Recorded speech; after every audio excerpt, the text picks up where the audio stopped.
आशिक आवारा, ले पपिया जपिया पाले हम, सखियों के तेज लड़ा ले हम। ओ मेरी चुलबुली, दिल में है खलबली, मिलके मिले आज हम, ले पपिया जपिया पाले हम, जिए तो जिए। Abdul, can you talk to us for a minute? Abdul, that was beautiful. We appreciate that. We need to let everything. Fuck in the chat.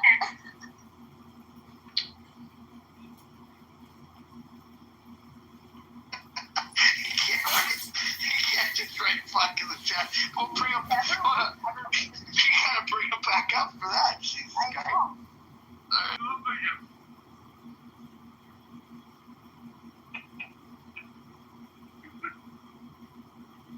Did he laugh at the end?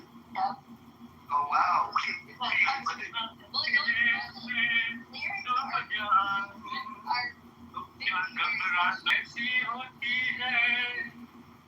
मुझे जो कोई मुझसे हार कैसी होती है, नाम तेरा लेके कह दो हुजूर ऐसी होती है।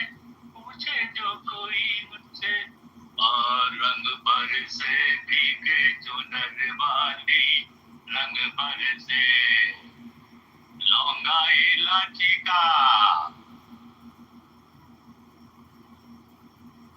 लौंगा इलायची का पीड़ा लगा दो हमें गोरी।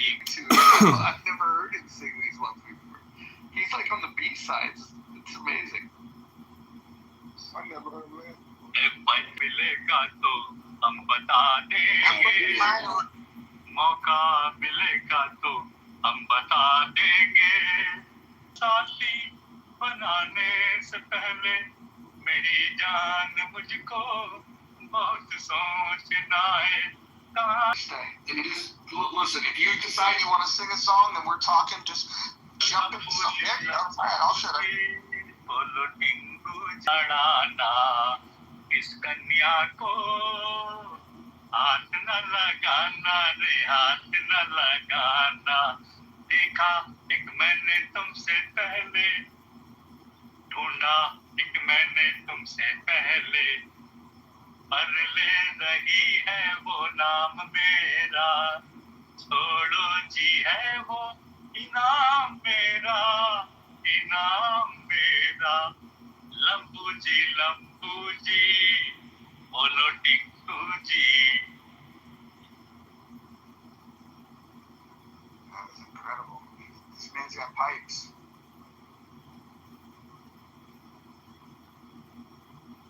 Akima, we hit the goal, the fundraising goal. $500 matched by the congressman. Altogether, $1,000. You know what? We might have to hold Abdul back. That's the secret weapon. We'll bring him out to the Lady Hawk for the party for the campaign kickoff. I think he could get out there and sing somebody's national anthem.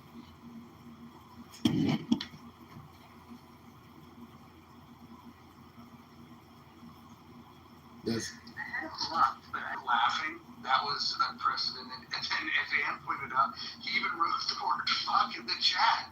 Like, Abdul was like this is a great remove. I did not remove him. There's nothing written in the chat, so somebody Yeah, there is the very first comment. I see Ash 20, that's the last. That's... Oh, but really, I don't think I can see that. So you want all the privileges. But I know, look at me. Very entitled. No, you would. I think you just need to scroll up. Open the chat and scroll up. My messages show me that there's not. Yeah, I usually do as well. Oh well. I didn't get to see him curse. Yeah, Kitover, I was wanting to know if you agree with my assessment that Chicago is the leading supply of Illinois is deep oil. Democrat political industrial complex. Yeah, I mean, if you didn't have Chicago, Illinois would be deep red. I think that's fair to say. It'd be interesting to know how many states are like that, would have that big metropolitan area that controls the whole state. I'd say Oregon. I'd say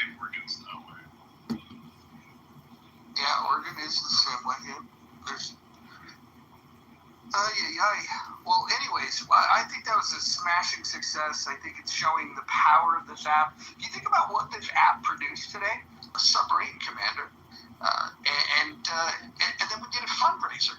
I mean, like this might be the most productive day in the history of Clubhouse. Can anybody think of a more productive thing that we've ever done on this app? Today was pretty epic.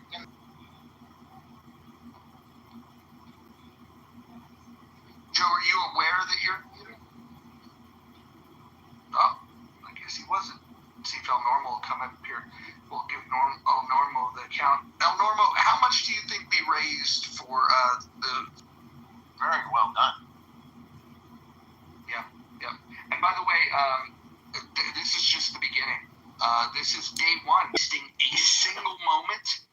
We will continue to raise money for the campaign. It will be spent wisely. Right now, the real hurdle, there's two things. Get money, gain support with volunteers, get the signatures needed to get on the ballot, and then that's when we really turn up the heat, and that's when John could get platformed everywhere that we could get him platformed. Still read that stuff. I will actually do a room tomorrow talking about all of the little things that people can do, the little things that you can do that cost you no money that can help a political campaign like John's. Right on. Norm, when are you going to run? I guess when I feel it's right. Thanks for asking. If John wins, would that be the inspiration needed for you to roll up your sleeves? So much of that ideological capture that's lifted for so many around 2016, when we realized we're getting scammed here. There's nobody who's really out there on our side. So hearing that sort of indoctrination makes me want to speak honestly and plainly and clearly the way we do on Clubhouse.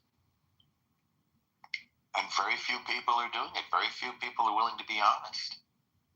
I'm kind of surprised at how much specifically, whether it's New York or the academy. I was a school teacher and a college professor for years. Legal system becoming the same.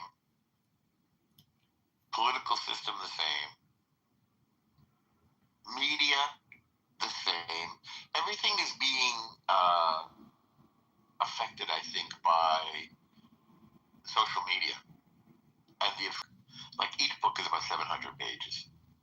And it's brilliant to see how this madman, this murderer, controlled 100 million people, won World War II, and absolutely drove one of the biggest countries, created like the bread belt of the world. They had to buy wheat from other people. They destroyed the farming. They collectivized the farm and made the peasants slave to Russia and to the world. They got the atomic bomb, not by inventing it, by spying, by stealing the recipe from. But it's kind of Islamism blended with some kind of state socialism. And it's subversive as hell and dishonest as hell. So those are my thoughts for the evening. What do you think, Mojo? No, I'm glad you're picking up the same observation where you would think that the left would be at odds, the far left, it would be at odds with Islam and vice versa. And what we're finding is that they are on a collision course with any semblance of a civilized society. And they will unite, they will abandon their own, asinine principles, if you want to call them principles at all. What we're finding is that it's anti-science, it's anti-enlightenment, it's anti-Western culture. It really is a desire to keep the world in the dark ages and return us and plunge us into it. And I think that I feel like there's the beginning of an awakening. Would you? They were reading from the Tao. They were reading a book together aloud. I think this is progress. I think that the world is in for a change.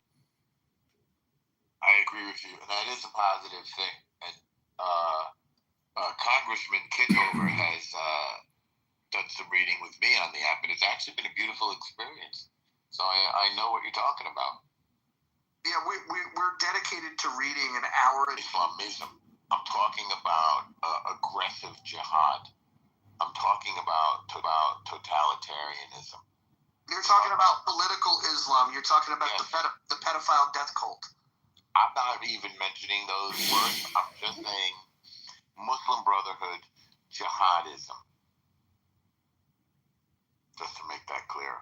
And believe me, there are plenty of Muslim people on this app in the real world whom I love and whom I respect for their devotion and their deference to God. And it is the same God. There's only one God.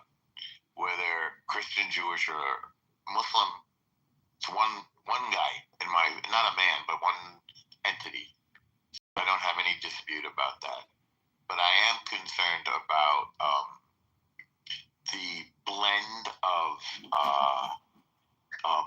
the desire to conquer the world. That's what we're talking about.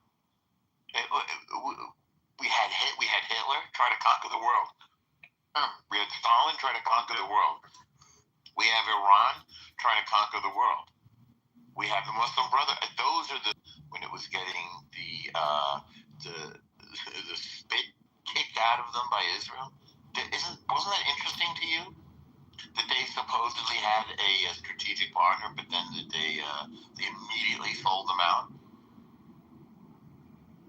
Well, I guess respectfully, like just playing devil's advocate, what would you have expected them to do? I'm sorry to interrupt, but my bad. Yo, you know Russia was a part of it, right? Part of what? Part of the war. Part of the what? Part of the war. Which war? With Israel. Yeah, they were. What part did it play? It was support. Support who? Israel. Russia is strategic allies with Iran. Israel is allies with the United States and obviously the European Union. They're actually ideologically opposed to use against Ukraine. What's going on in the Ukrainian war? I remember that. With Ukraine, Russia's being they're being naughty. Well, it's a war of hostile aggression. Yeah, you know what? I really fuck Russia, in my opinion. I mean, not the people, but the president. It's like, Loki, what could we do to get rid of him? I can't get rid of them, but we can defeat them through strength. I want you to be the leader. Yeah, my vote. Well, hold on. Before you give Norm your vote, who I gave my vote to, we do have a future congressman on the stage who we just did a money bomb for. So if you want to support somebody that's actually running for office, Congressman Kitover is on the stage. You can click on his profile and it will take you. Earlier we raised some money for John.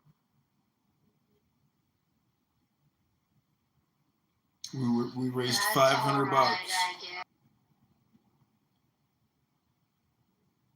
Wow, lively group tonight. I heard there was a free concert. What? He got tired of singing and left on his own. He actually wrote. He actually laughed. Yeah, we got him to laugh, and he wrote the word. He throws our names into these things because I could have swore I heard Mojo at some point in it, and I think I heard Ann in it as well.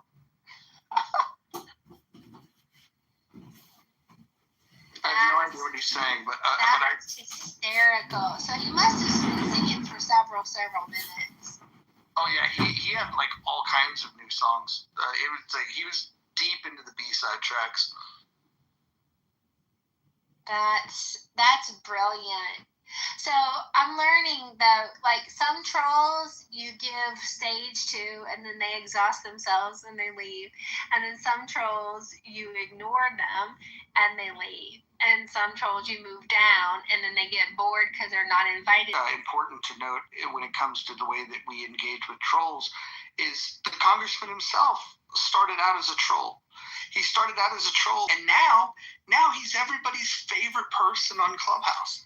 It all comes full circle. I wouldn't say I'm everybody's favorite person on Clown House, but you know, I've heard Alan Watts say there's a time to be a fool, and you know, during COVID-19, being locked in your house, listening to these frauds on this app say all kinds of ungodly things with regards to getting the vaccine and things like that. Recording this app, you know, from a historical perspective as like a time capsule is an interesting project that I've worked on.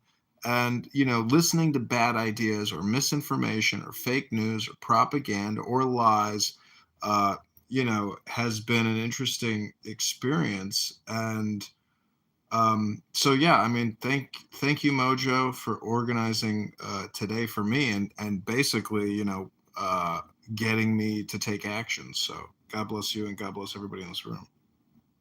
Would you say that you took human action today?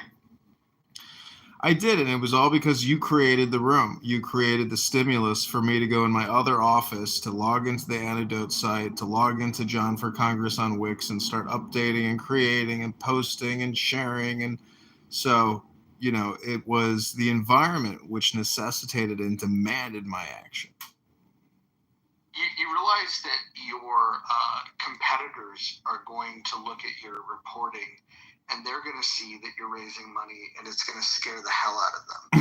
So this is a good thing.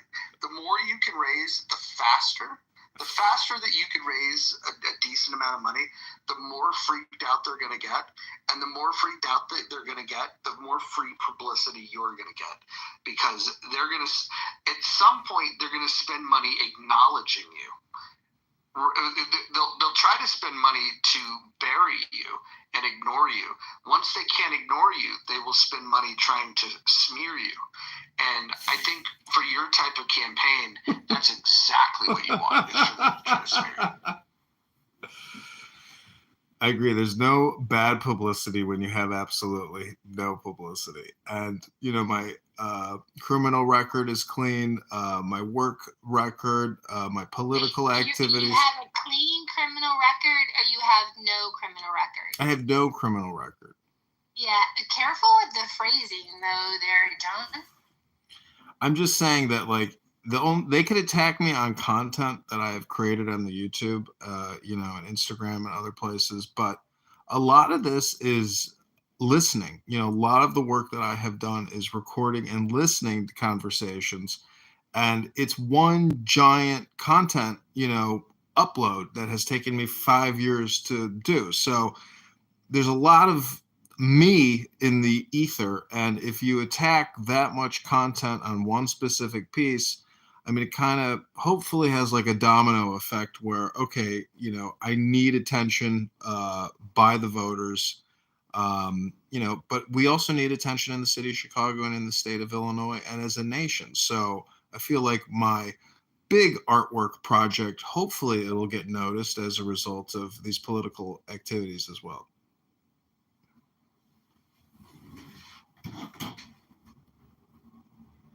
Shirley was okay. She left before I could ask. She's all right. She survived, Brad. Thank you. How about you? Did you survive? I'm waiting for the owner of In the Muff to check out the 1 hour lunchroom that we did, breaking down the altercation. And that was the room before my lunch hour break. So an attempt of people to to come to a better understanding. Would you agree though that room that we did afterwards was what happened? No, that's not. When I left, what happened? What happened? No, that's not. When I left, what happened?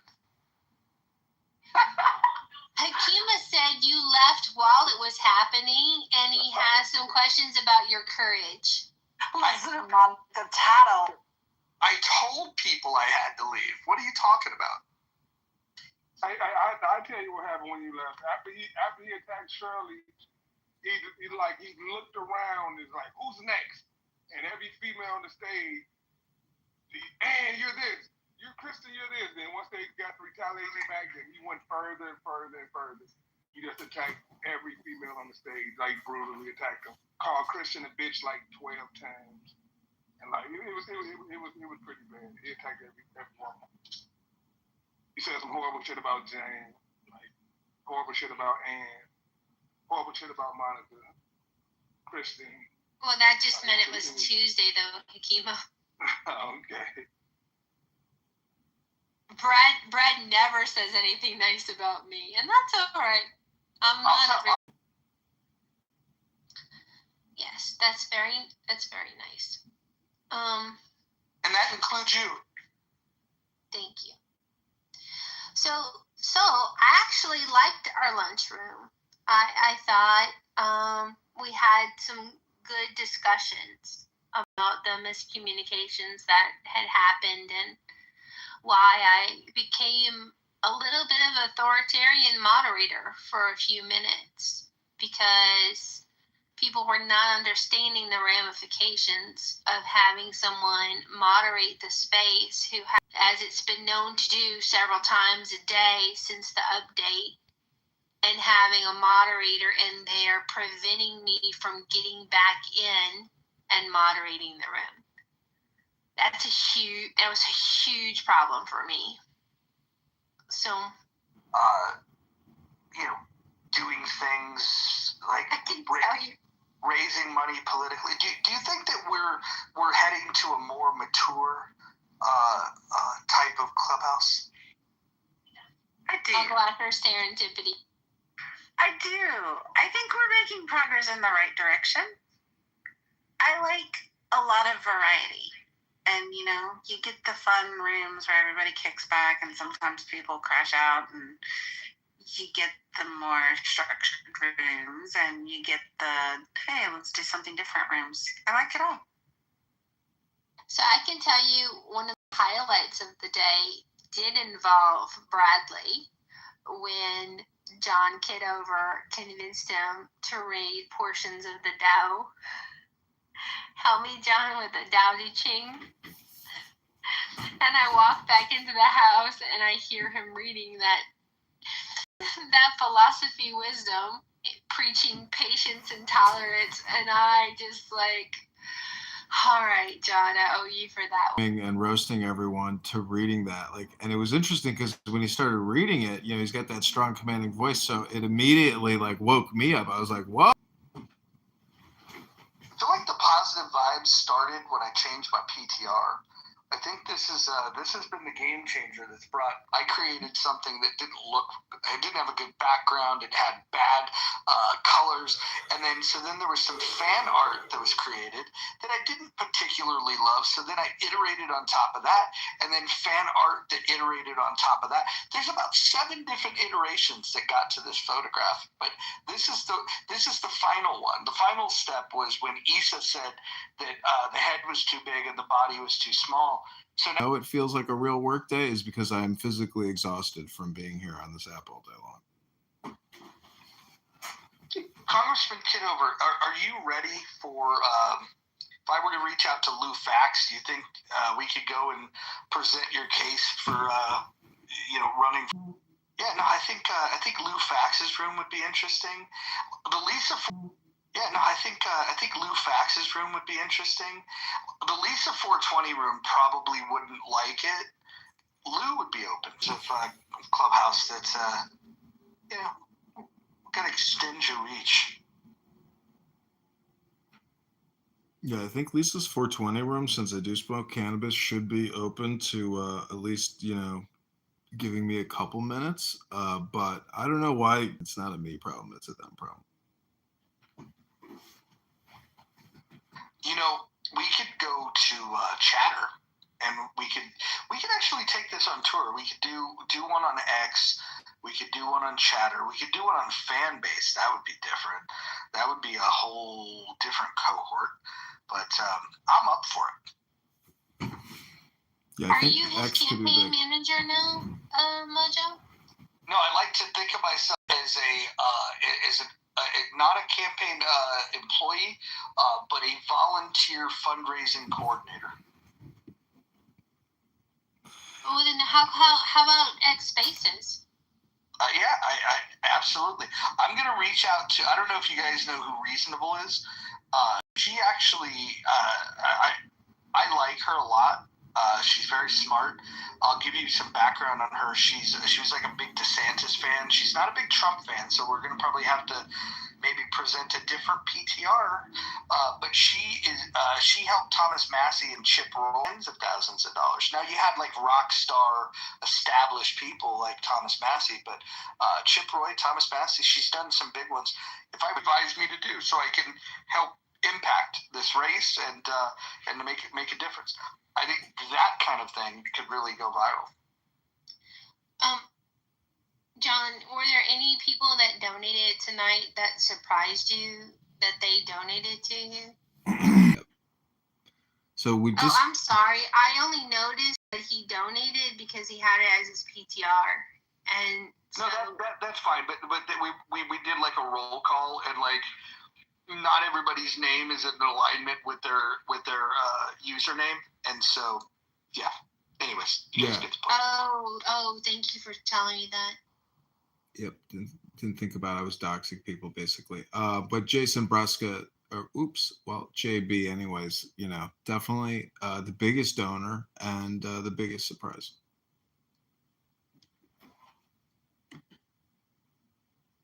And he voted Kamala Harris.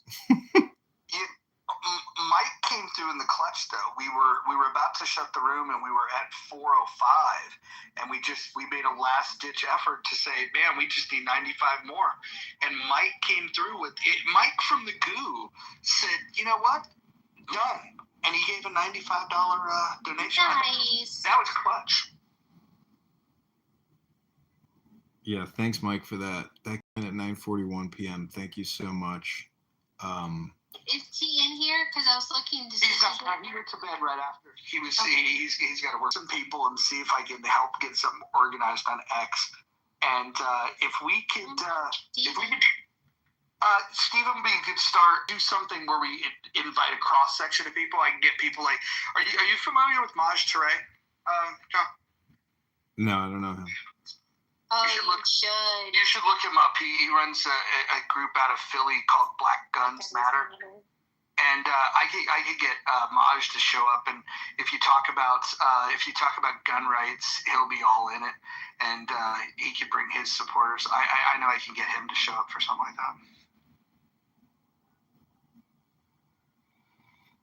I think a brother from Philly could help with a certain demographic that you might want.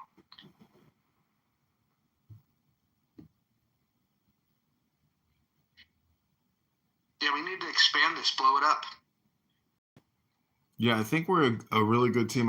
I've gone to college alumni events where they have, a fundraising director come in, and they're the most affable, fun, and awesome people. And fundraising is, an art, and it's public speaking. And when you were saying, you were doing this prayer about pinning it to your heart, I mean, I was dying laughing. It was very funny. But it was, I like to say all communication is hypnosis, but you mixed comedy with like evangelical preaching, and it was a lot of fun.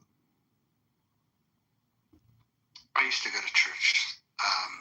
My favorite, I used to laugh attending these healing ceremonies where they would say that if you it's not the size of the donation, but it is symbolic of your faith, which is a way of saying give him more money. And there's so many little tricks that you could use. But when you're politically fundraising, the real thing is you got to work people into a frenzy, and then you just got to do the ask.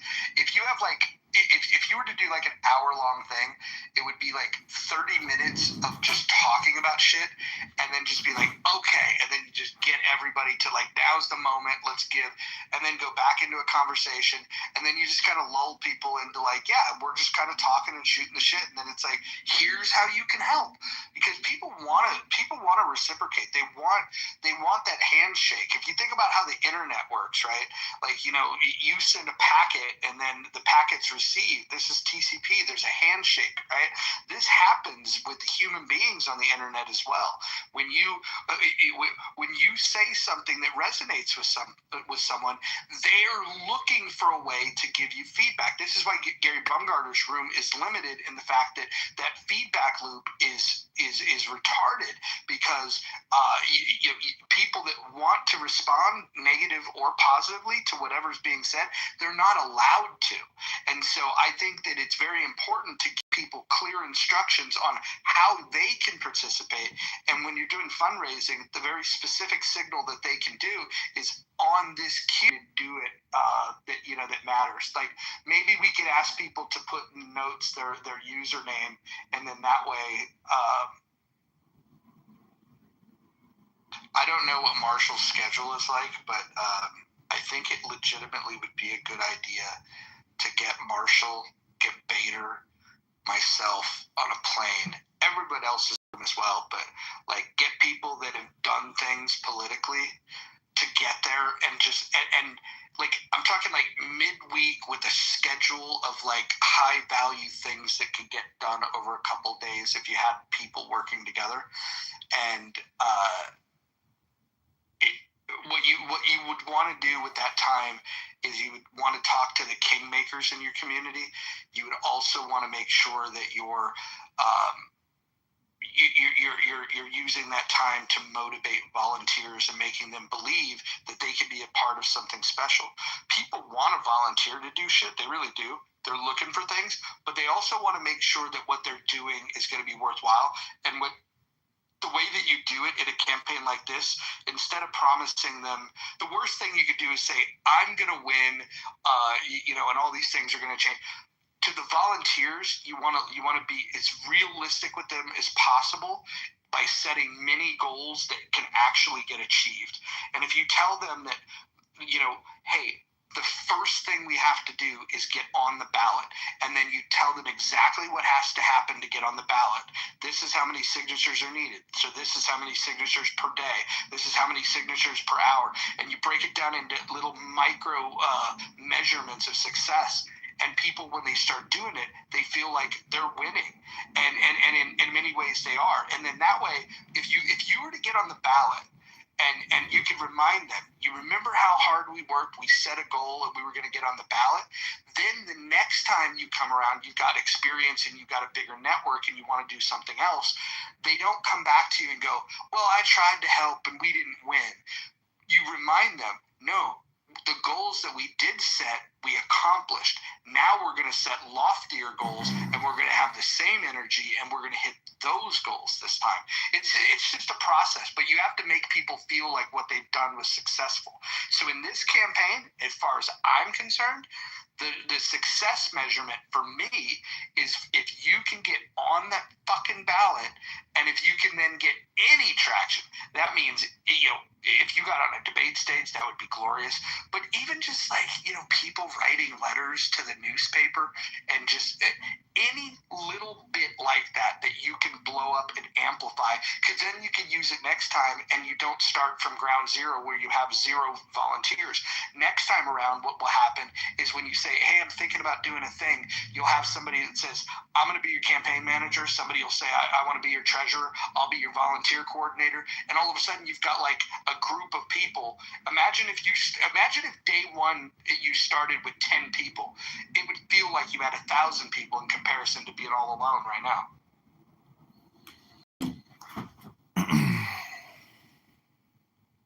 Yeah, having I'm surrounded by 20 cell phones distribution office, but even having this clown house backdrop and everyone here that I'm connected with, and you especially, but really, and all these speakers to create content with, which I think is important, and it's hard to capture it all because live streaming it is a lot easier, but creating clips, I mean, a lot of this is a communication and education effort, and the chances of winning against somebody with $10 million and 10 years in, and who knows all the kingmakers and has every committee person and everybody in politics backing him.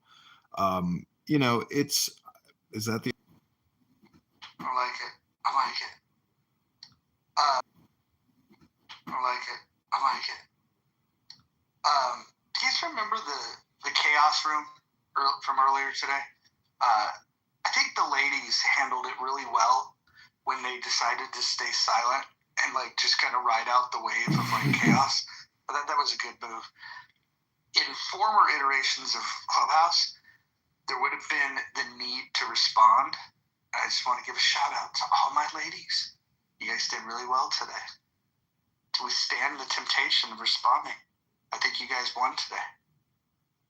Screaming and roasting. I mean, I've done it myself and I've had a lot of fun with it. But it's also self-destructive. And, in hindsight, if you listen to yourself screaming like a maniac, you are self-roasting yourself. And it's kind of one of those things where, hopefully you reflect and you can adjust your behavior or your thinking or your speech tone, to make yourself a more effective communicator as opposed to, creating chaos for others and for yourself. I don't know. Those are just my thoughts on today. Yeah, communication changes depending on who's in the room. If you have one-on-one communication versus one-to-many, it's a very different vibe. If I'm having one-on-one communication with a friend that lives in Detroit, I can't just say Detroit and have that one person react in a positive way. But if you're in a room full of people, 1,000 people, let's say, from Detroit, and you're on a stage and you just shout Detroit, everybody they're like, fuck yeah. And so there's a different reaction that people have based on, the communication. And so when you're doing the one-to-many thing on the stage, where there's people on the stage, there's people in the audience, it's a much different feedback loop than a one-on-one conversation. And I think that is one of the weirdest things to try to get used to, because majority of people are not used to speaking to a group of people all at once.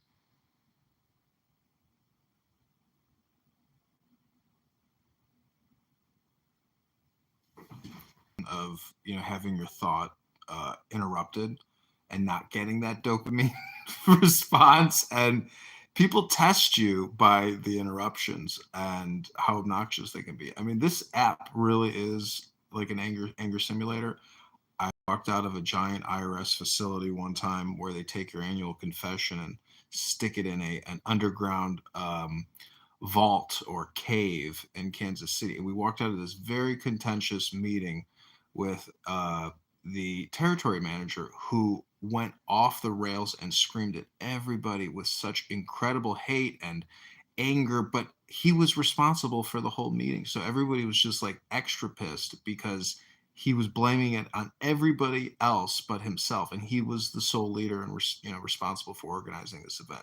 It's his responsibility. And he just so I looked at this coworker and I was like, I swear to God, this is like a giant anger simulator. This whole thing is just, it's all hypnosis. Was that performative? Was his anger all performative to try to condition us that he is the new leader? Something to that extent. You never know what this subconscious motive is in somebody's communication, but anger to me violates the golden rule, which is treat your neighbor the way you would like to be treated. I've observed that John has 3 times today used the term self-roasting, and I think you're trying to make fetch happen, John. You probably need a different term. I think self-owning might be better. And also, it's not hard to maintain your composure if you have the ability to mute and move down. It's it's when you don't have mechanisms to control the chaos is when people spin out, I think.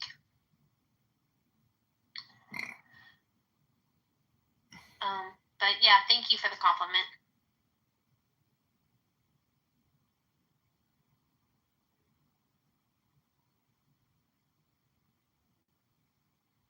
Scarlett, when are you gonna do another room like the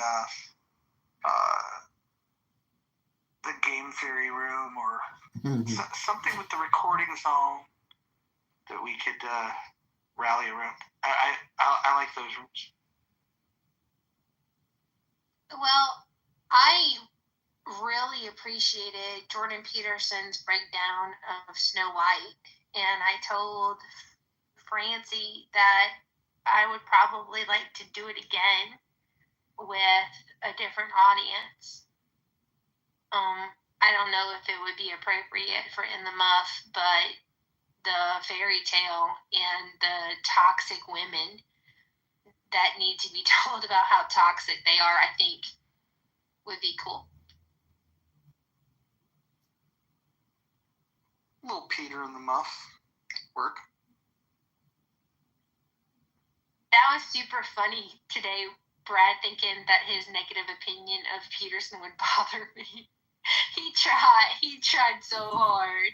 Poor guy. I tried to. I wanted to see if we could tempt you to get upset with regards to Jordan Peterson. No, other people's opinion of Jordan Peterson, well, first of all, I have to value you and your opinion for me to pay attention to it and, impact or influence me.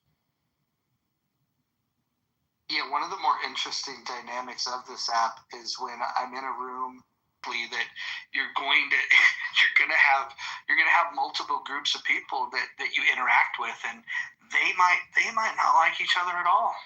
And so, if we were to put a name on it, for example, here's the best example would be like Ann and KK.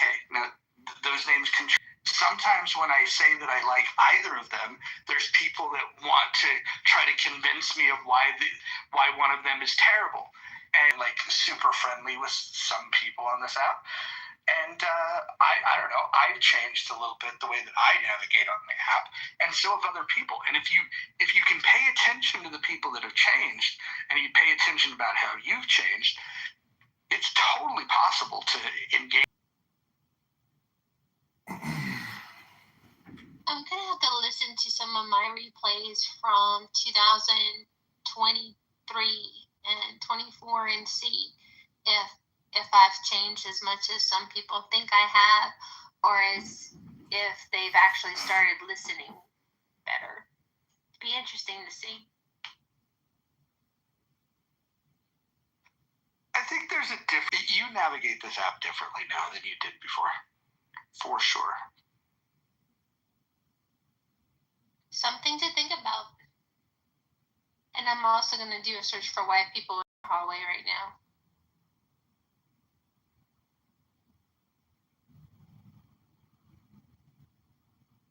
Well, one thing that hasn't changed a lot, I'll just try to build there,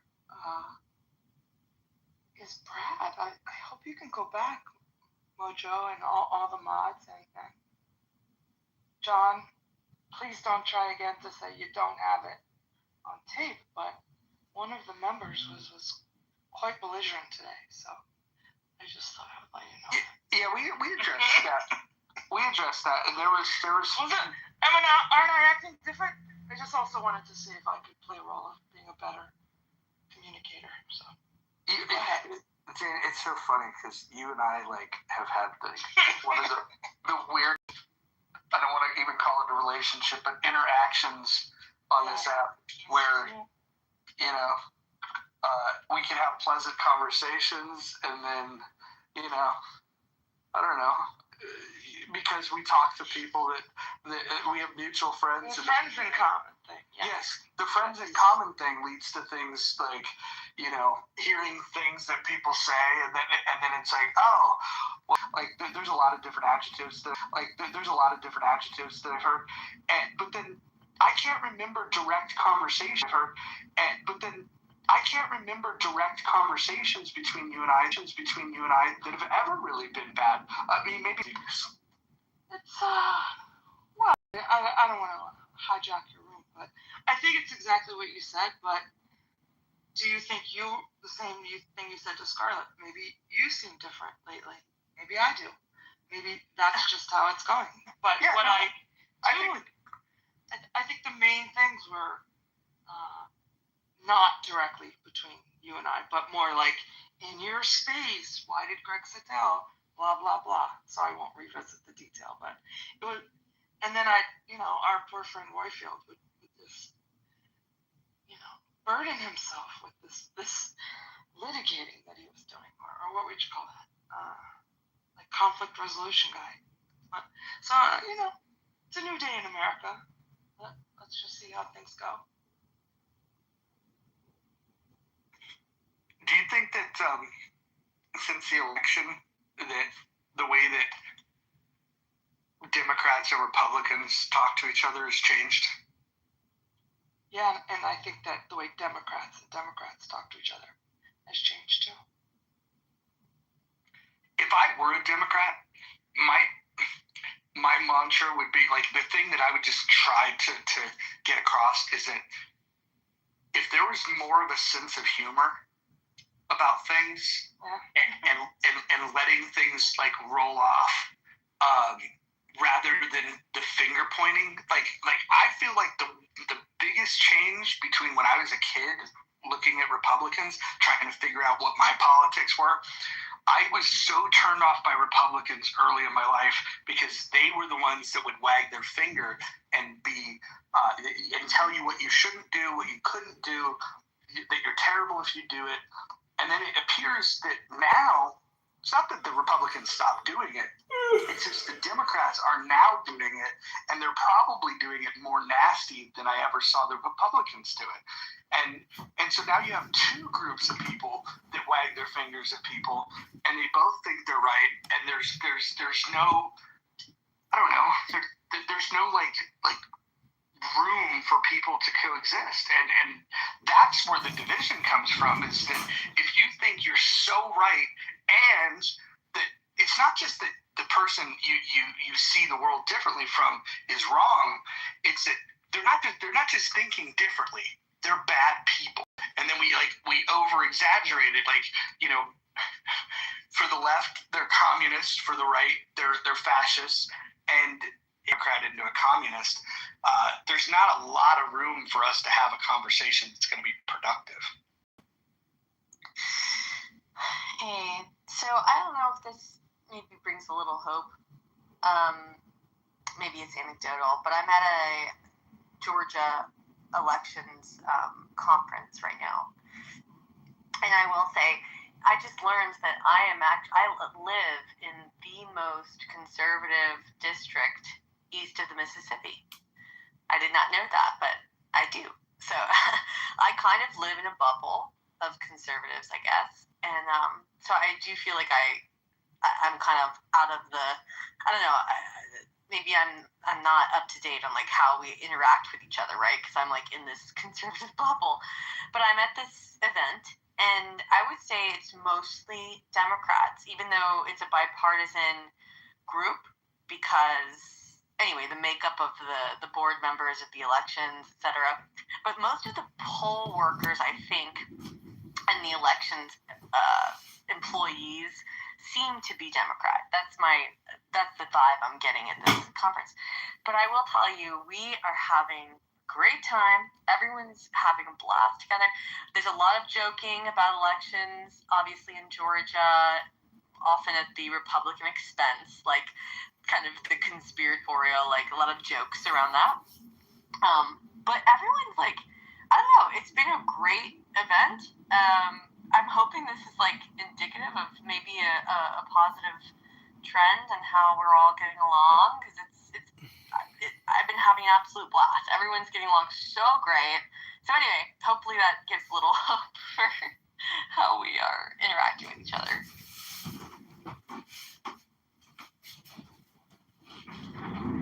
Go ahead, Danny. No, I was just going to say, like, agreement is difficult to find. It doesn't mean it's not worth hunting for. It's a lot better than what we're doing. I think Roger said it spot on, you know, about the extremes. And I hear a lot of us beginning to be tired of conflict, actually. So maybe that's the fun that Holly's talking about happening over there. And, you know, I think it's true on basically everything we engage in is got a built-in tribalism to it, and people sitting here talking about, okay, well, how can we, without compromise, without bullshit, how can we find some common ground? Even if it's just a little bit, it's a place to start. Just a little bit.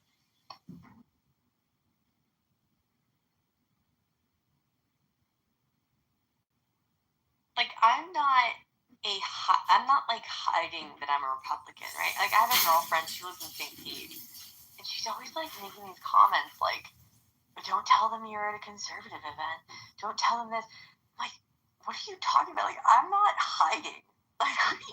Like people like me. Like, I'm not like this like weirdo, like hardcore. Like, it's okay. Like, I get along with like, for the most part, like, I can have fun with any fucking buddy. Like, that's fun. It's okay. Like, I'm not hiding. I can listen to them. I'm not gonna be disrespectful. Like, I'm not gonna piss people off. Like, you know what I mean? Like, but I don't know if it's different in St. Pete. Like, she feels like she's convinced herself that she has to be in hiding or something. I don't know, but I don't live that way, and it seems to go just fine for me. You know, when I'm at the bar, when I'm meeting other Democrats, like I said, I do live in a little bit of a bubble, but when I travel, I was just in Ireland.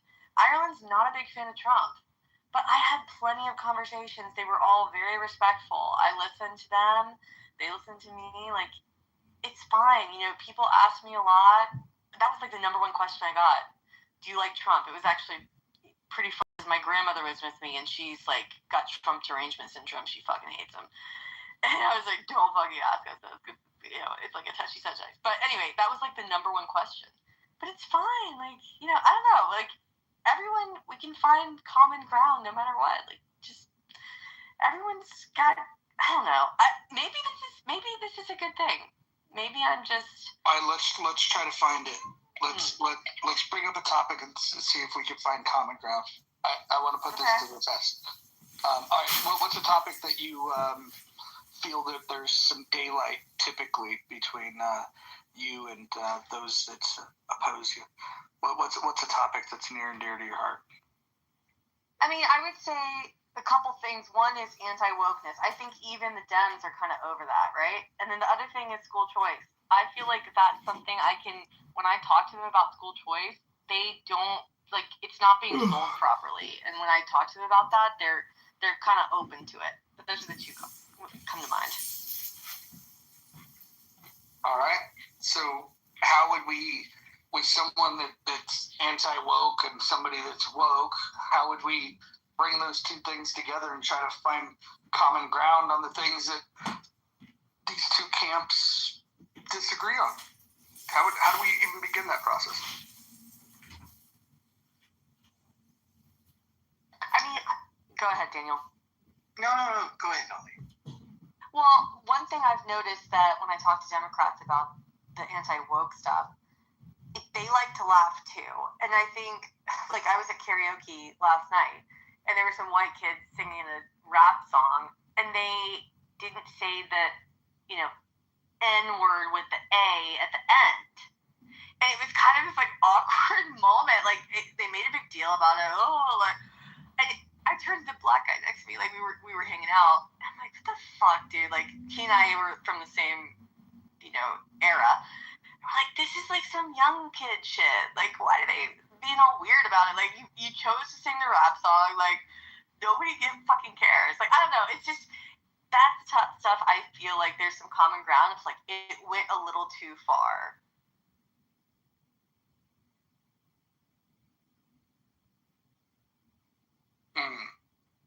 Like the speech police shit. So I'd spent a fair bit of time figuring out where common ground can be made by people who don't agree, which is where the rubber meets the road. And I think it's around values, not as much on positions. And when it comes to woke, I think people don't share values around that. Like for me, when I think of the word woke, I go, the age of enlightenment, which preceded the founding of the United States, is part of what today you call woke. The idea that would become, the idea that being awake to something, a word that, has been used throughout history for people to become aware of their actual power throughout history. Awake and sing, right? It's part of culture. The idea that would now become something, I don't know what word you want to put on it, negative in some way, does it even mean?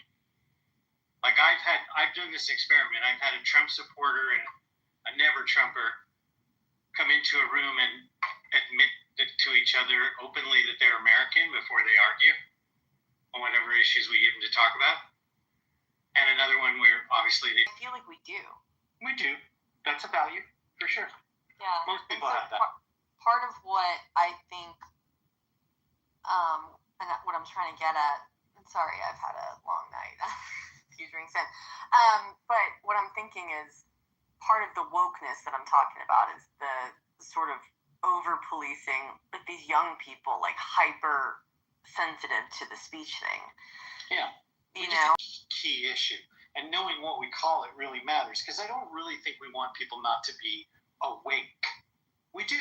We want people to be aware of their choices and their responsibilities that go with them and all of that. That's how people have a faculty of responsibility and all the important things that go with being an adult is part of being aware. So, but the forcing with the incredible opportunities along with our great threats of the modern world, we have a lot to be thankful for that we can. They're tired of grievance. They want to see solution. That's what I think. Well, good. I hope that's the trend that keeps happening. I like that. That's a good thing. I'm happy to see that.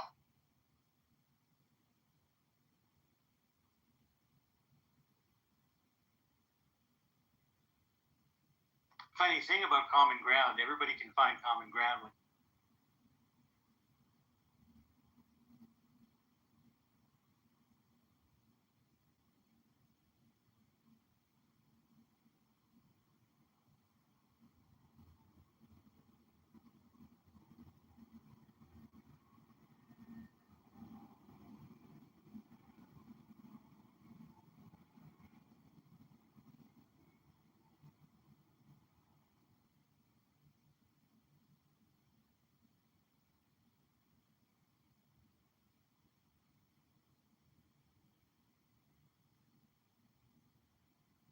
Well, what are we going to do when we stop fighting each other? I guess we just have to start having fun. And then he looks at me and he's driving me for 30 minutes from one city to another and he goes, I have nothing to disagree with on that. I don't know what we're...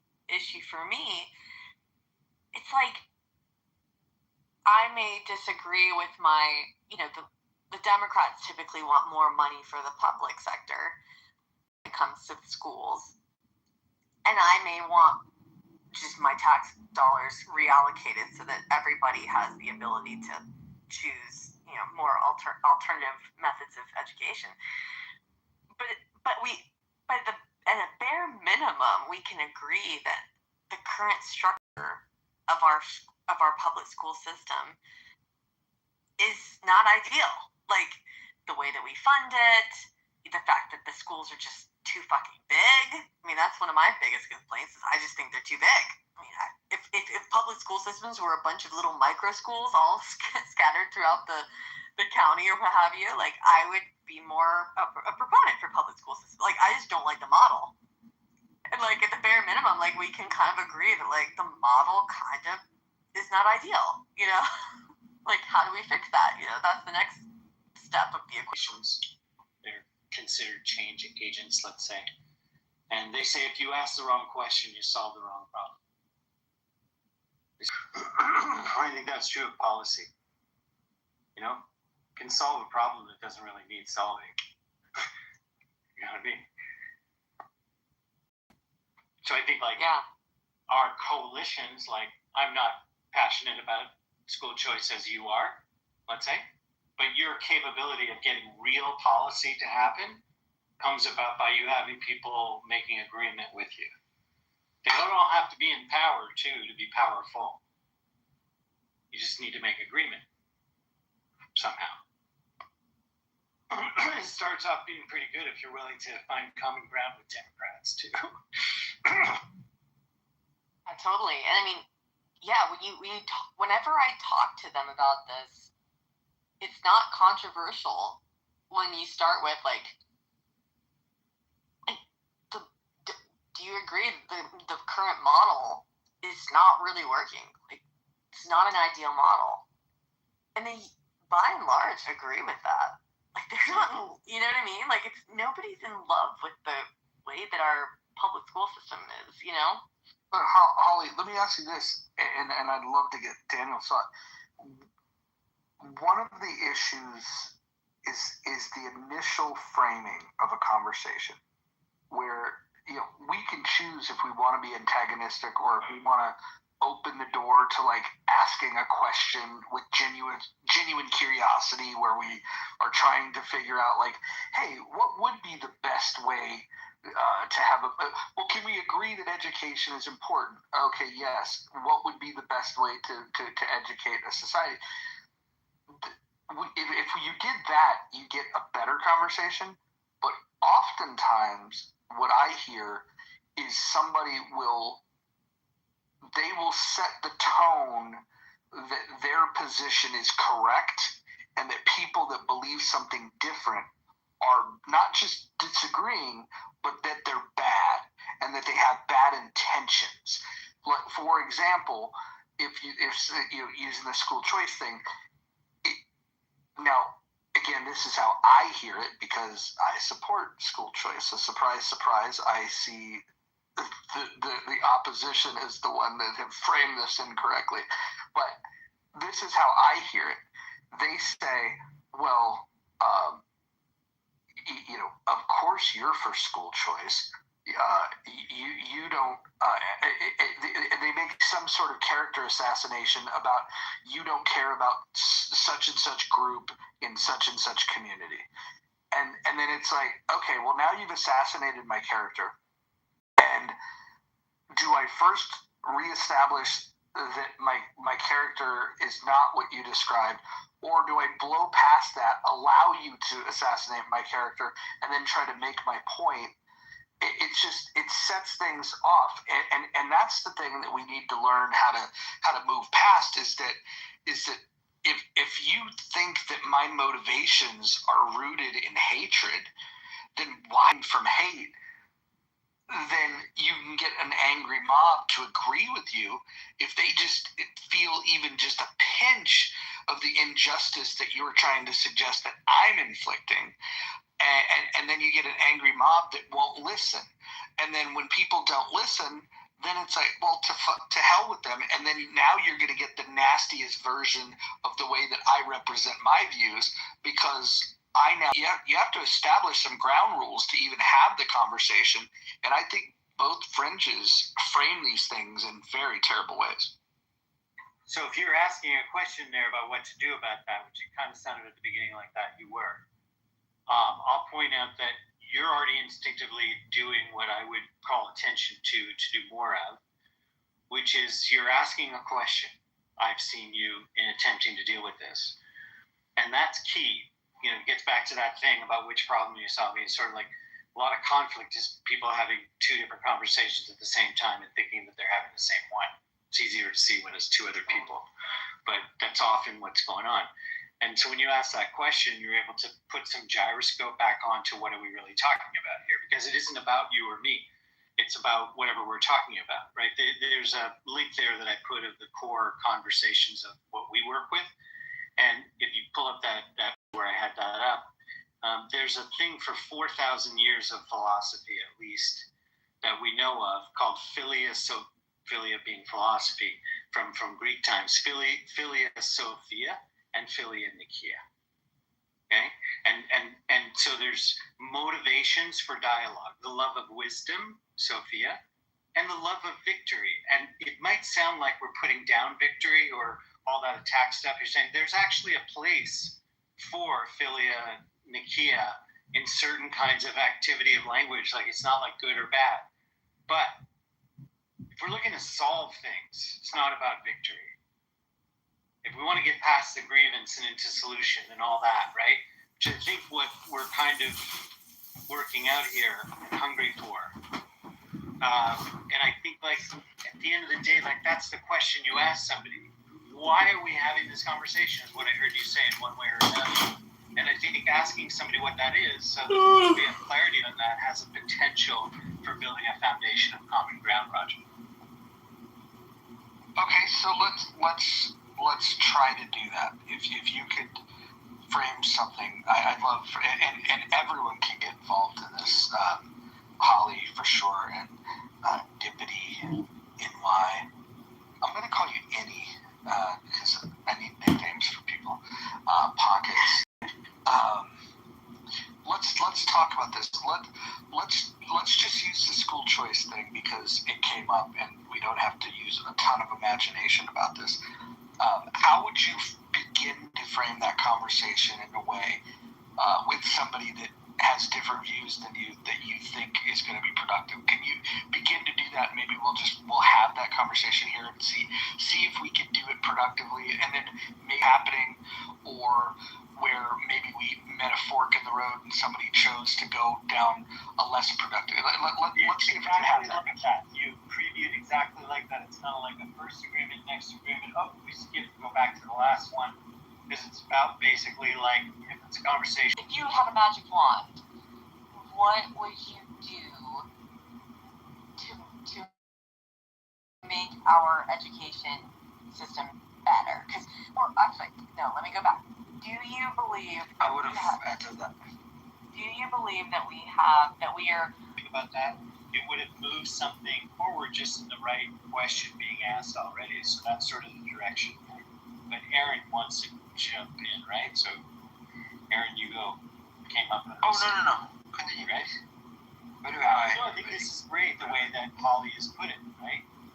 Is there a problem again, right? And what standards should there be?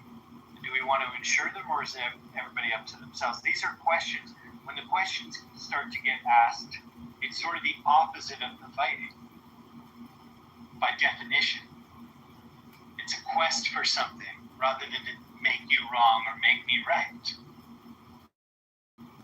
Yeah, and I think it's easier when you're face to face. Like on this platform, it gets a little hairy, right? Because you don't see that you can't see the facial expression that I'm like actively listening, or I really want to know what you're, like I'm being genuine. There's always this assumption that, like, I don't know, this happens. I could hear, I could see your, facial expressions happening. That's what I think. Like X-ray vision. Yeah. Cool. Yeah, I can feel it like a blind man. Like blind man could know when you're smiling. Hey, no, blind man, not at all. But yeah, I think on here it tends to be these gotchas, right? Like I don't know, you know what I mean? Like, Holly, do you think that's just on this app? Like, I think it's in life. I just think it's a little magnified.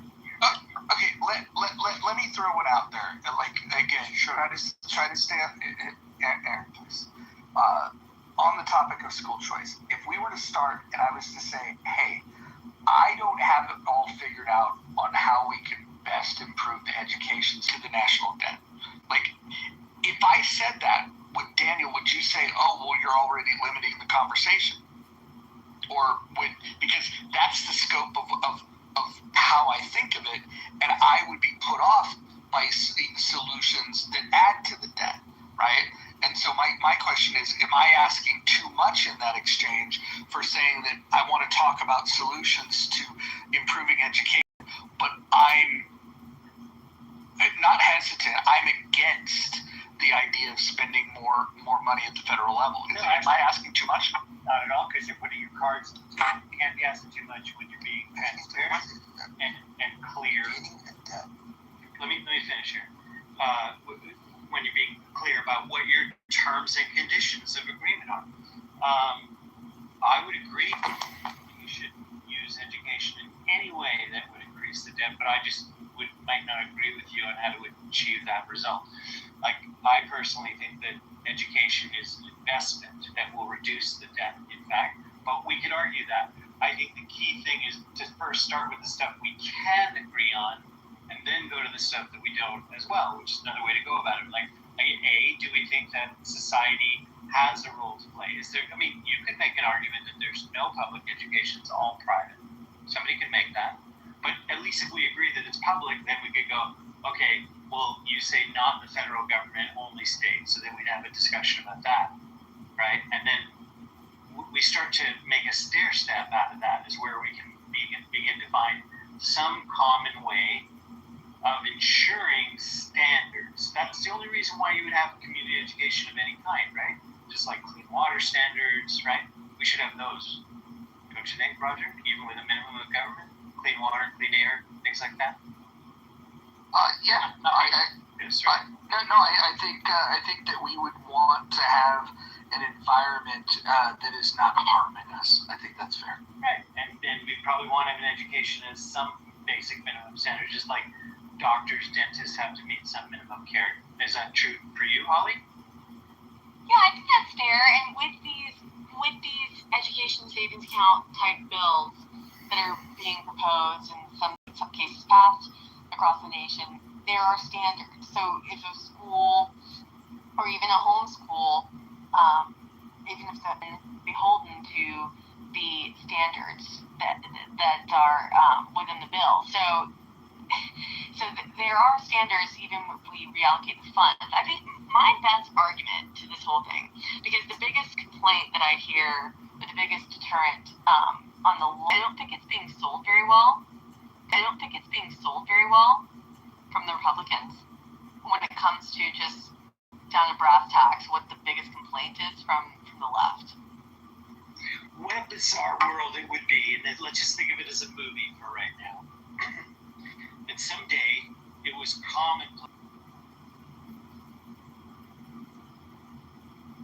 Wait, where would the money come? Sorry, you said the money, the universal income would. How would you disperse it? So when the Federal Reserve, because it's not gold, right? It's backed by the full faith and credit of the United States. Back when we invented money in Phoenician times and we had 2 stone tablets, we had an agreement about what those 2 stone tablets were. And almost in all these last 10 years talking about immigration has lost sight of that. An economy is strong based on its people. Nothing else. It's not about resources. It's not about any of that shit. And human beings are what produce greater than what they invested with the capital that they expend and all that. They produce an output that's greater, just like putting seeds in the ground and getting fruit and selling it in the marketplace. That makes more from less. That's where money ever got created. There's no limit to the amount of money. Literally, no. This is a factual statement. There's not anybody who can say, here's the fixed amount of money in the world. It fluctuates every second. It fluctuates every second. And some of it is printed well, and some of it is not. Like, we can argue about that, but not that there's a limit to start from. The idea that the Chinese are going to come up with their trucks and, take over the country because it's, over mortgaged and all that, it's not going to get resolved. We're going to actually provide people one day, we're going to realize, just as we did in the New Deal, which, people here may not love the New Deal, but despite its problems during COVID, for the most part, when you put money in people's hands, it produces a greater economy. Well, I actually agree with Elon on this whole UBI as inevitability idea. And I think that in order to keep the peace, because we have an ever-widening disparity between the rich and the poor, I think that we're going to get to a place where we have to do it in order to maintain social structure. Totally. People, so it's just not chaos and violence. So I actually do think UBI is going to be. I don't think we can get around it. And I will tell you, I know of many, many ways, but my team personally is attempting a way to reduce universal income in an experiment that would not involve government taxes. But, whether ours works or not, or people believe that we know what we're talking about or not, more important to report to you is there's many people working on this problem who are not in government, figuring out a way. How can they create an economic system that's greater than the money that they put in and get a few transaction fees to keep themselves alive? Lots of experiments that are being done right now that are not in the news, that people don't know is going on in this world. There's so much good news going on in the world with very serious threats at the same time that I track just like everybody else does. But a week and a half ago, there was an attempt to plant 1 billion trees in a 24-hour period, and they almost reached that number, but they got 30 million people involved to plant trees in a 24-hour period. I understand this may seem very far-fetched from the stuff we started talking about, but I do think that the point is that ordinary human beings are doing very extraordinary things right now, not in government, outside of government. That's really cool. I mean, totally a little bit off topic, but kind of on topic is one thing that I don't like in our current structure. I don't believe in the idea of combining health insurance with employment. I have a problem with that.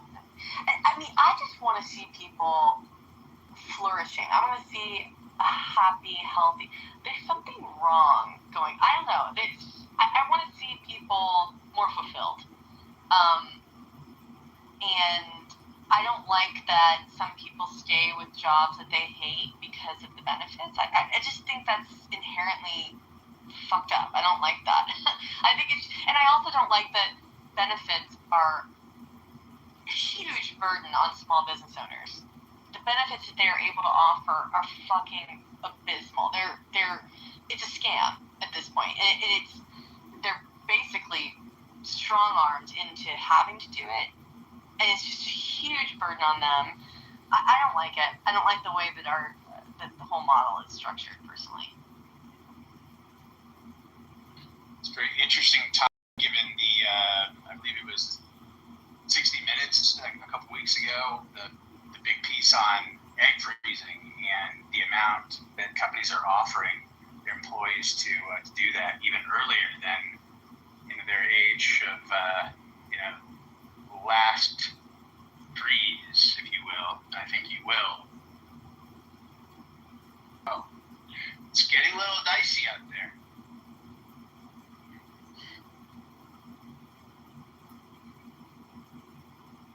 Did you catch any of our excitement earlier? Did you hear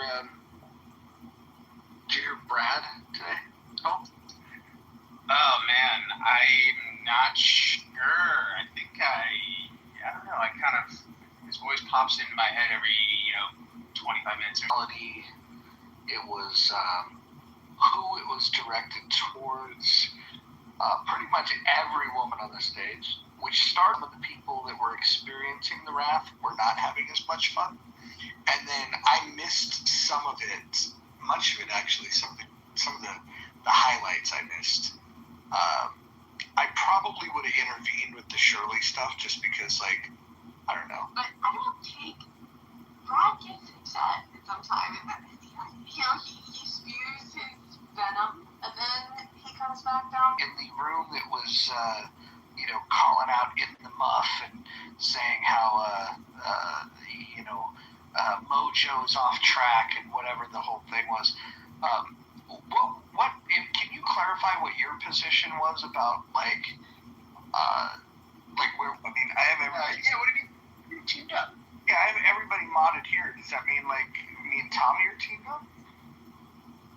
Well, I haven't been on that often the past month, so, but I just popped back in. It just seemed like she was hosting a lot of rooms and throat that I think Monica is intelligent, and I think she's funny, and I think she curates good conversations. I also think that she's very different from me, and so I don't know. I think those spaces can be good. Do you think anything bad has happened, or is it a degradation from the normal program?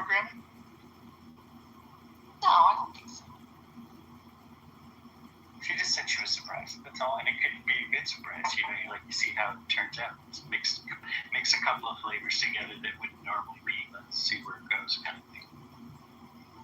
Yeah, Christy, who normally has interesting opinions, she said, I'm more surprised by Mojo teaming with John Kitover. Yeah, this is definitely a surprise to me as well. But the surprise, the condition that created this is Clubhouse deciding to make the decision for the people that open the room that they would give people anonymous accounts. So if you guys recall, I used to open a room.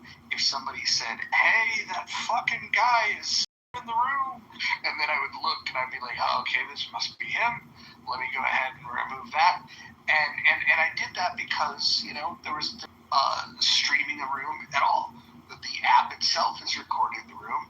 Anybody has the capability of doing a screen record if they want. Let me go see, now that this is the world I have to live with where I can't kick out Anonymous, let me go see, like, what is he actually doing over there that's so harmful? And then I came across some things that were just gems, where he was exposing rooms where people were, I wouldn't go as far as to say they were hatching out terrorist plots, but they were coming just shy of doing that. And now you have like a recording and a stream of that people can go and do what they need to do, whether it's turning it into, the apps themselves or to law enforcement. And now I'm of the opinion, the more I hear Amir's room, for example, and the streaming that John has done, and just hearing people talk about going into those rooms, I'm of the opinion that Clubhouse knows the threat, and I'm gonna guess that they've been told by law enforcement to not shut those rooms down, to not kick those people off the app, that they want them there because there is a recording of the conversation. That's my guess, because I've gotten kicked off this app for far less than what those guys are doing. I put people's names in the title and they'll fucking clip my account. So, it's crazy. I don't know if you've forgotten this, Roger, but you used to make fun of me for liking John. I used to make fun of everybody for liking John. Ask John. There's nobody on this app that he trolled harder than me. Of course I was supposed to be adversarial with him. And then the fundamental thing that changed was the app itself caused me to throw in the towel and say, well, you can't fucking change that. I have to accept it. And then through acceptance, then I had to figure out, okay, well, now that I've accepted this, what does that mean? And so then you start seeing, holy shit, there's actually a utility in this. Maybe I should lean in and embrace it. Well, Mike, so you teamed up. Have you teamed up? You teamed up with John? Actually, hold on. I'm going to decline the teaming with Monica. I think Monica and I mod rooms together the same way I'm modding with all of you. But now that John is running for Congress and I'm doing money bomb rooms for him, I would actually say, yeah, I've teamed up with John. Yeah. I thought you were on my team. I might say you can be of both. I might say, you're still teaming up with, Monica, but it's more like a recognition of a team player in John. Anne, are you ready? I'm ready. Where? Oh, what's happening here? This is the most awkward flirting I've ever seen. What is happening?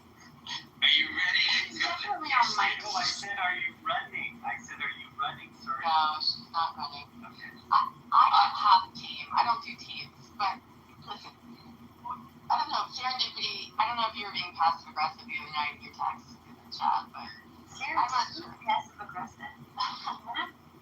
I would never be passive aggressive. I would just be straight up aggressive. So what were you trying to say with the whole, why are people not like? I don't want to do. I don't know.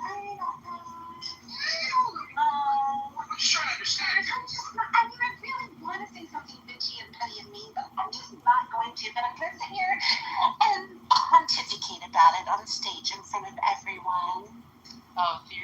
might be a little bit passive aggressive. Sorry. Got it. Yeah. No, I don't like to hurt people's feelings. It's true. I felt a little bit cornered, like I was, my hand was forced to say something. And listen, Monica is well aware that she and I are not friendly right now, but I could change my mind tomorrow. I'm open to having my mind changed. I've always been a Monica fan, and the last few months I have not been. She's really rubbed me the wrong way, and it is what it is. Well, Of course it is, but you know what? I think the thing of it is, I think you were just very well spoken and eloquent. I think that would have been a perfect thing to say in that room instead of him hauling around and just acting two-faced and then coming in here and what? It's the two-facery for me. Like, that's the thing that I take issue with, and that's the thing that bothers me. Hemming and the hauling, Holly. Hemming, huh? Serendipity. I was uncomfortable. My adrenaline had started to pump. It was being overblown, and I didn't want to talk about it at that point. I felt uncomfortable. It was an awkward situation. I didn't like it, and that's it. And so I feel a little more comfortable talking about it right now. I wasn't trying to be two-faced. Fair enough. Well, like I said, I didn't want to be cruel. I didn't want to be dramatic. It really wasn't a big deal. It was a kind of a casual, quick conversation. Someone had brought it up. I said like 2 sentences about it. It wasn't a big deal, you know? The thing of it is, you're absolutely right. It really wasn't a big deal. And the thing of it is, okay, I can acknowledge the fact that you felt uncomfortable, but, like, feel uncomfortable on you instead of him hawing. Like, I don't know. I take issue with somebody who acts one way in one room and then comes into the next room and, oh, what? What's going on? Yeah, oh, it was just much ado about nothing. Like, I don't know. That is passive aggressive to me. And it does. It triggers me because it's like, just stand on your square. Own your shit. So speaking of standing on the square, I also think that room was designed to figure out, like, oh, can we stir up some drama? And you know, like, hey, let's talk about people in another house. Let's talk about what's going on, and get people talking about, like, isn't it weird that Mojo and Monica have shared stages together? And then you get people that are like, yeah, I think that's weird. There was a room tonight that was a little less of that, but it was asking a poll question of, like, what do you think of In the Muff? And, like, the choices were pseudo-intellectuals. That doesn't sound very fucking complimentary. What was the other choice? The other choice was worst room ever. That was the choice that I chose. I leaned into it. Awesome space was another one. And then what was the third one? I forget. There was 4 choices, but 3 of the choices were, like, not flattering at all. And it's like, I don't fully understand why there needs to be, like, this conversation about what happens here in this space, because there's figures that people, may find controversial, whether it's John, whether it's Monica, whoever it might be, if people came into these rooms and listened to these conversations, most of the time we're talking about nothing. Sometimes we'll have, like, an elevated conversation. Shit, sometimes we're reading books, for fuck's sake. And then there are times when people are just completely crashing out. I think this space is no different than most spaces on the app. It just happens to be this is the group of people that assemble. And I feel like there might be, like, a sense of competition emerging with some people where they want to, like, oh, well, you come to this space, don't go to that space. And I don't roll that way, man. I think this app is best when people, come and go, come into this space, go to another space.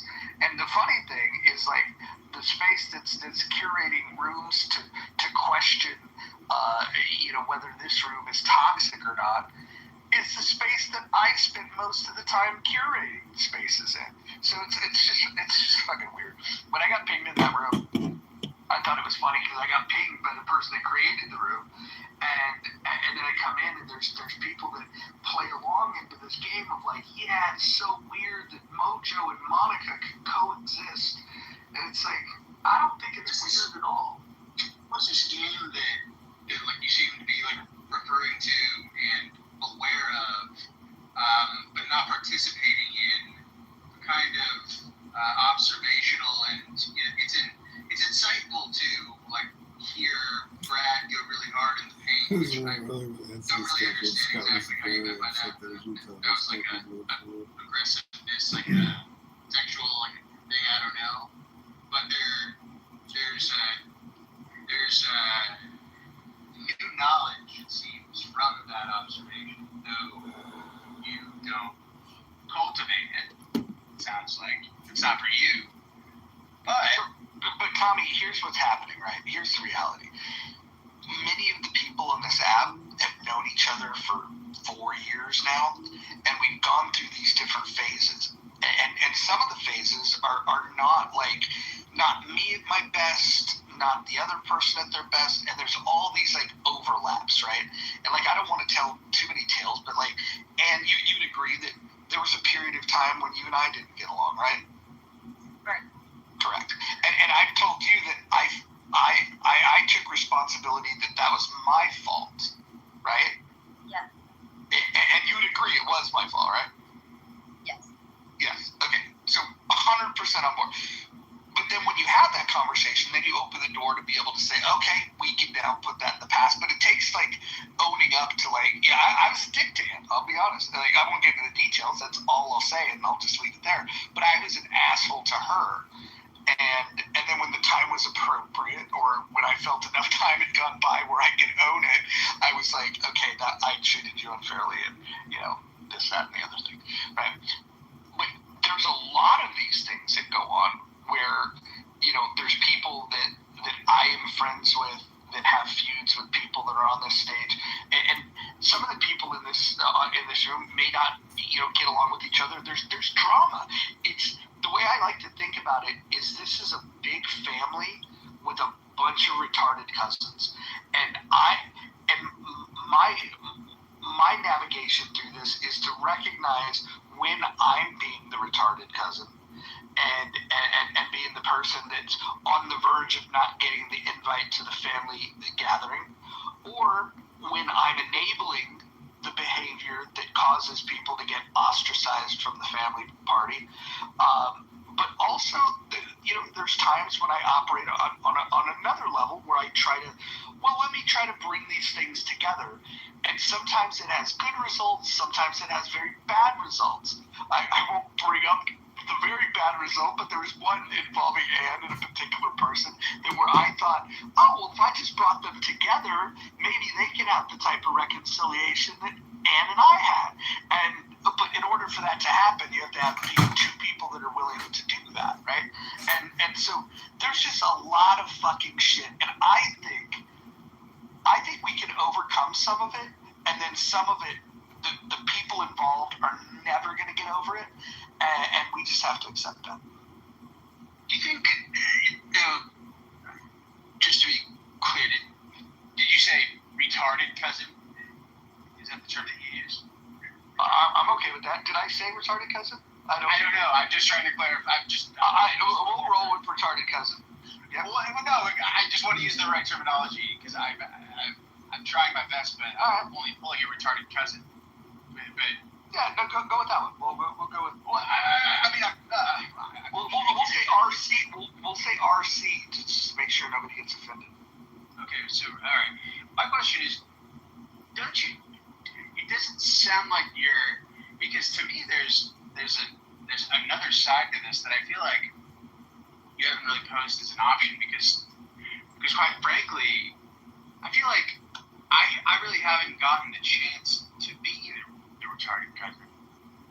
And sometimes that's not true, Tommy. Like we're all talking here about like, sometimes my retarded cousin is pops out, can't help it, but like here I am thinking, God, what would it be? What would it be like to be that retarded cousin? Just for a day. Just for a day, right? I don't know if a day is long enough to be the retarded cousin. Like, Oh man, you gotta kind of do it. You have to have enough time being the retarded cousin to then have the self-actualization that you're retarded. Well, I mean, I'm not saying going full retard here. I'm just like, I think you get what I mean. I mean, like here I am trying to do like these dips and dives around like a term that I guess wasn't even talked about. Here I am creating retarded cousin. And all along, you could have told me what you actually said, so we could just solve this whole conundrum. Gay cousin? I have gay cousins. One of my favorite cousins was gay. He's passed, but he was great. He was great at organizing. Imagine that. Is anyone else? Little Miss Anne, what do you mean? Being passive aggressive? Actually, maybe no, you're right. You are just aggressive. I'm passive aggressive. What are your thoughts on the hemming and the hawing as a heightened form of passive aggression? Do you think there are other forms other than the hemming and the hawing? Well, you first have to acknowledge that the order is important, because sometimes the hawing comes before the hemming, and that's It's way out.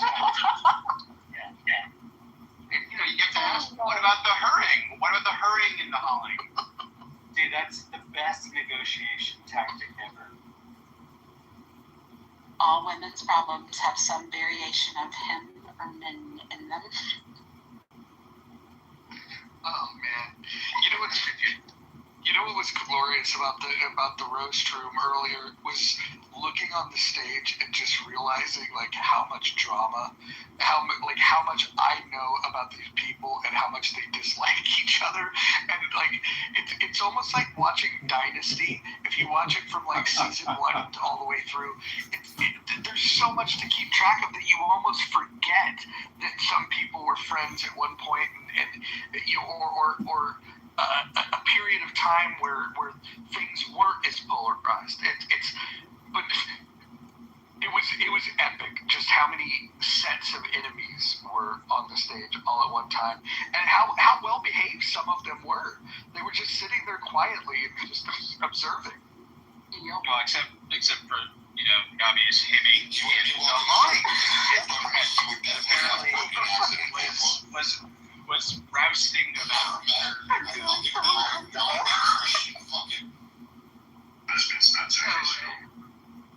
There are a couple of us on this stage, I think, that are hard to imagine what a hemming and a hawing really is. It might be a little different for each person. What you say? I don't get it. Yeah, I mean, like if I were to ask, which I won't, because I'm not one to put people on the in the hot spot. But if I were to go around the room and say, give me your best 5 seconds of hemming and hawing, I think we would get a lot of different examples coming out. You're cracking me up. Can we just say that I did not like it all earlier, and Brad just was screaming about me as if I didn't. I want to say horrible things. I would just like to know that he did not say one word about me. I just like to know that. I didn't put him down. I didn't say one thing about him. I didn't make a comment. And like, there's like, oh yeah, we got this waffle. Okay. Oh, he came hard. He came hard for you, man. Did he? It's really laying into this waffle thing. No, I don't think. I feel like it's so insecure and like so stupid that I'm like, okay, I'll just let you have your moment. You need this more than I do. It's the Brad show. You got Mojo, what was it? What was behind this episode of, I hate to say it, but Brad's hemming and hawing? I will tell you what preceded it was I took a break and I left the moderation in the hands of women. And when I left, women more moderated, and I think with me gone, Brad felt that he could get away a little bit more, and I think when he got on a roll, he just didn't want to stop. Like, for example, Miss Shirley interrupted Brad, and Brad cut a promo, a heel promo. This is wrestling talk for when the bad guys speak against the good guy. And so Brad went into heel mode, and he starts shooting this promo against Shirley. And from what I've heard, and I wasn't there for it, but from what I've heard from all accounts, Brad, and if you were watching it in pro wrestling, it would be he cuts a promo on a baby face, and then he gets he gets maybe hit with a. Now he's upset, and now he's just going crazy, and the next thing you know, he's like going scorched earth on everyone. That's pretty much how I heard it. Is that it like worked up, and I don't know if I would have changed it if I was there. I probably would have intervened because I do protect Shirley a little bit from certain things. But I don't know if I would have been the heavy-handed mod either. I probably just would have said, okay, Brad, that's enough. Maybe I would have muted him. I doubt I would have moved him down. He was not moved down right away. He toured the entire stage before he was ever moved down the first time. Because people started interjecting, I think, in defense of Miss Shirley. Like, whoa, she was trying to do this. You shut up, you, blah, blah, blah, blah, and then somebody else would be like, hey, like, okay, I think don't tell me what to do. And that went on for several minutes before he was thrown down the first time. And then, of course, that just continued to escalate it. And every time he came back up, he was ready to unleash. But, it sounds like it's unclear to me. Perhaps I'm already taking on the role of the retarded cousin. But it's unclear to me if people are, because it kind of sounds like a bit from Ann, and I think a lot from Mr. Bojo here, that, though he may have been one versus all, the act or the spectacle was almost like valiant in like, wow, this is happening, sort of like, if this has to happen, sort of a moment maybe.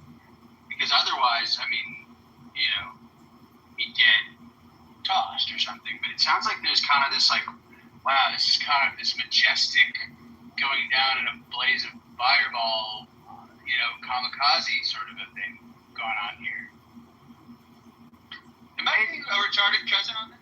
Well, listen, there's you guys have heard of like the concept of like suicide by cop, right? Where somebody, they do something stupid just so they can get shot. Brad wasn't doing that, but there is an equivalent of that on this app where people, if they're getting roasted, they will break all the rules purposely so they can get thrown from the stage, so they can get they basically want to get suicided because they can't take the pain anymore, and that's the way that I observe it. Like, you'll see it a lot. Sometimes they throw themselves down to the audience. They throw themselves down, and then they go. Wow, this is very true. I used to do this back in the day. I shouldn't even confess this, but I would throw a few people, like if everybody's modded, I'd throw a couple people down, then I'd throw myself down, and then it would just look like, okay, well, whoever's remaining has to be the person throwing people down, because you can't if you stay up there, they're gonna wonder if you. So you gotta throw yourself down after the throw. Yeah, you gotta throw yourself down. Wait, but to what end? Here's the thing, right? So, like, I don't want to do it because this app now glitches and we might not get everybody up here, but, like, just imagine Ann gets moved to the audience, you get moved to the audience, then I get moved to the audience. And then if you were to look at the stage and you would see Holly Pockets, Daniel, John, and Tiffany, you would then say, one of those assholes threw me down. You wouldn't even suspect that I was the one that threw you down because I'm now sitting next to you in the goo. Does that make sense? Sure. I mean, I totally understand the point of, I mean, Is it because it's to get the mob to say, "Oh, what a dick! We were having a good room, and then so and so ruined it by throwing everybody in the goo," and then the person didn't even do it. It's like there's a lot of there's a lot of gamemanship here. There's a little power play of sorts. Yeah, I don't even know if I'd call that. It's like it's deception. Sorry, I was being retarded. Clubhouse changed that now. I don't think anybody can throw you down anymore, Roger. Well, I'll tell you one thing. Nobody's going to be able to throw Ann down from winning her election governing these midterms. Tiffany, you can throw me down. Let me try. I don't think I can. Let me try. Oh, I wasn't. Oh, I did.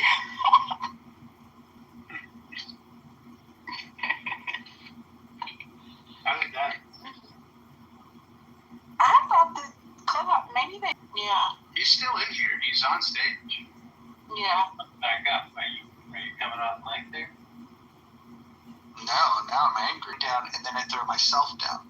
Then somebody brings me back up, and then I remove everybody from the stage, and then I claim to know who did it, and then that person's an asshole, and then I reassemble the stage, putting people that I trust as mods, and now everybody will think that the person that we blamed it on cannot be trusted, and then they no longer get mod badges, at least for a week.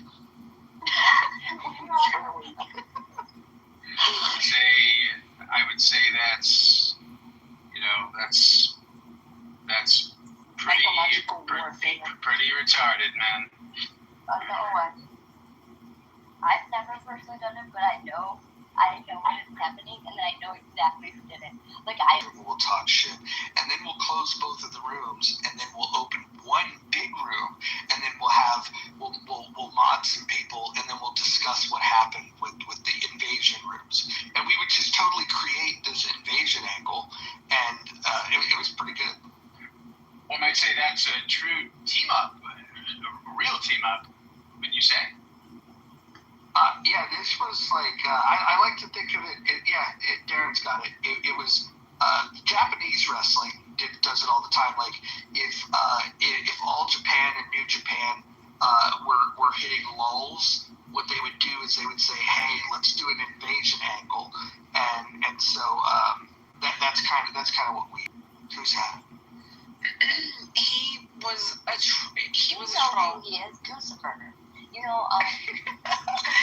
He always tried to get the mod badge, and then every time he did, he would literally throw every person on stage. Wait, who is it? Goo, okay.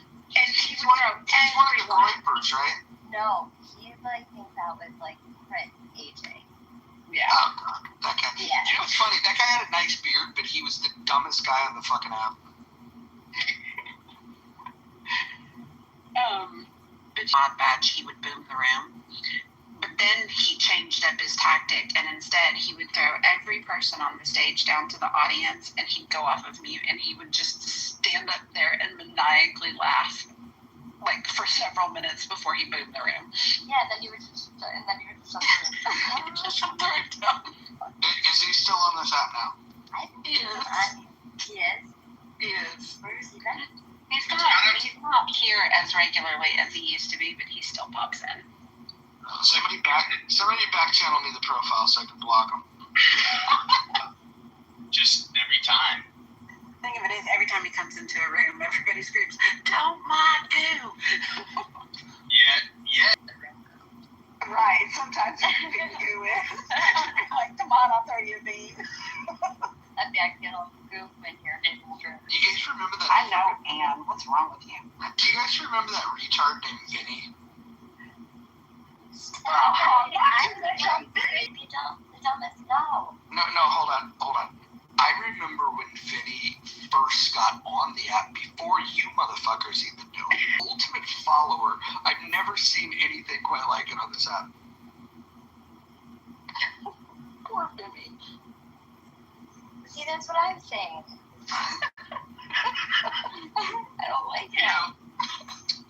It's kind of endearing if you think about it. I mean, how often do we meet a person that is so blank canvas moment to moment It's almost like, I mean, that had to have been a spectacle, right? I know. I can see it right now. It was underwhelming, Tommy. It was underwhelming. He was just like, there was no personality. There was no fucking there was no nothing. There was nothing there. And then, but then he'd have an original thought. And Damn, dude, that's pretty dumb. no, I think that Ricky is fucking clever and hilarious. Oh, see, I don't. I think Ricky is the most feminine man on this app. Oh my god, I love it. I love it. Serenity. Well, I mean, it is I love Candy and that's it. That's Serenity. Every time. And people will correct him, and he's like, no. I call her Serenity. Of course. You know, he's got a fun little nickname for me, too. He calls me his little baby love munchkin. Yeah? Does he call you that? Does he call you his little love munchkin? Like he calls me? You can be his little baby love munchkin. Person can be that to him, so. Right, Mojo? Yeah, that checks out. Awkward cousin.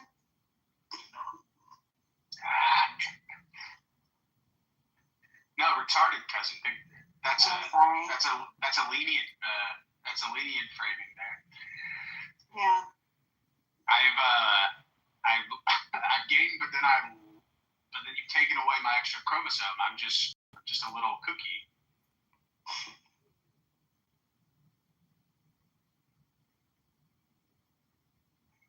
Is anyone else was anyone else and is anyone else still curious based on the tone and like the used car salesman tone that other dude that was in here was like, yeah, we almost planted 1 billion trees in a single day. Is anyone else like questioning how many were planted? Like if any were? Doesn't he remind you, like, if you were to replace that red coat with the coat with all the question marks on it, then he give you those vibes? You know that guy, the infomercial dude?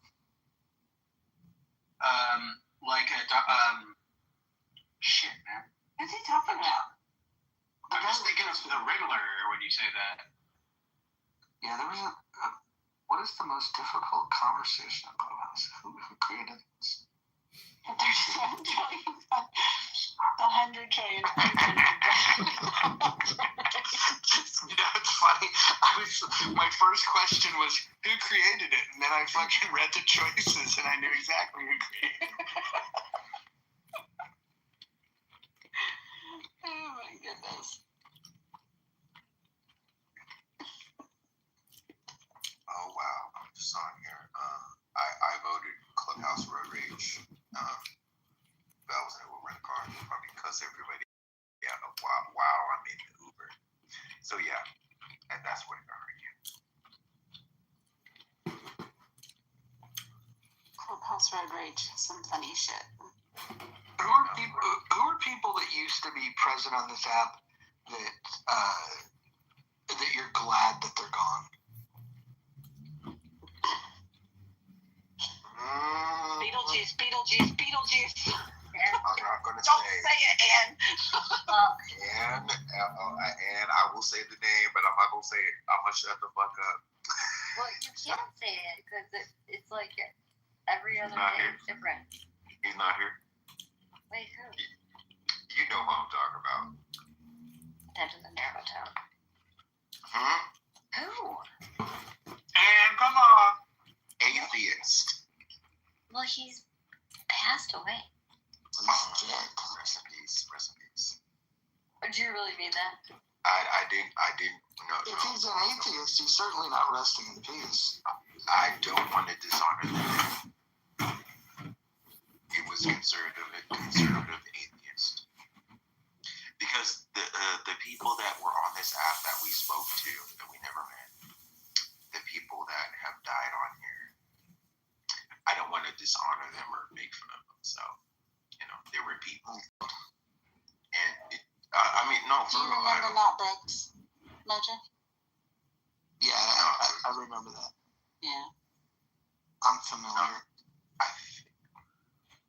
Not Brooks. Not Brooks. I think I remember. He sounds familiar. And you remember Bootleg? No, but I really want people to dishonor the dead. And the people that we never got to talk to. After, when you start to,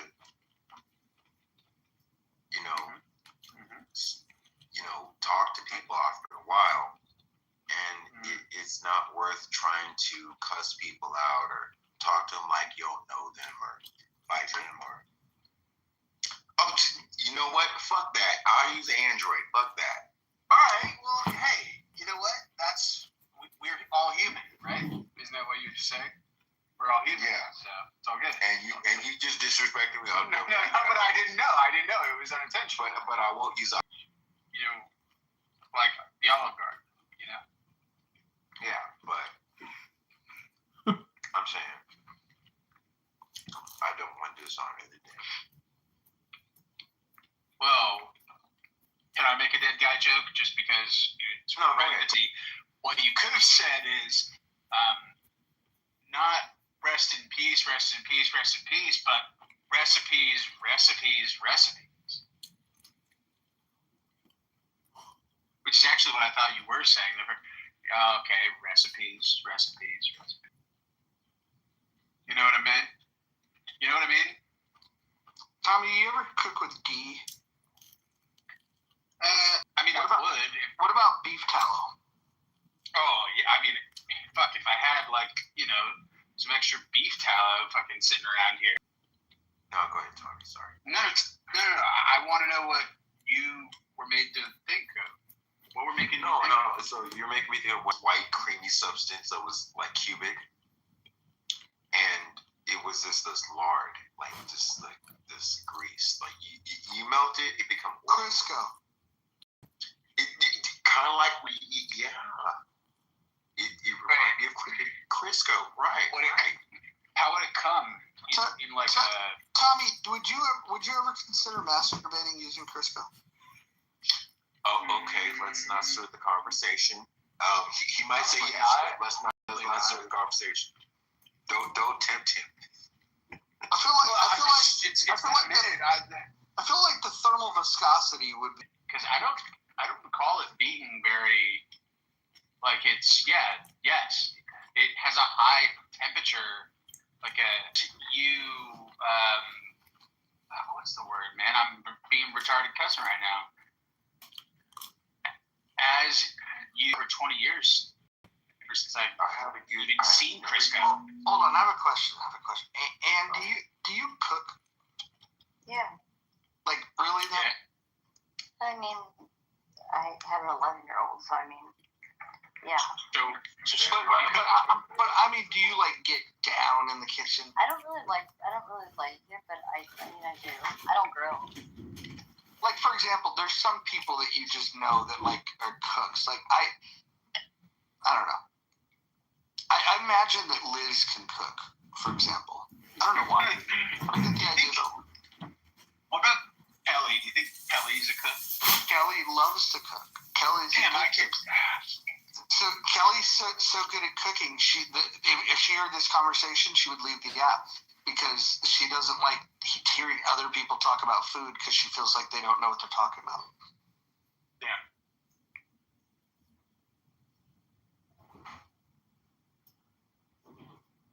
So, Ann, what dish do you think you make the best out of any dish that you have, tried to make? Some sort of casserole. White girls are always into casseroles. I'll have you know, if you look through the pictures in my little PTR thing, I have become quite the little homemade bread connoisseur, and I made homemade bread rolls stuffed with homemade meatballs, homemade marinara, and homemade mozzarella cheese. We're talking like an Italian little combo, little cheesy combo, little bursty at the seams, little Not sub, but roll. Oh, roll. Okay.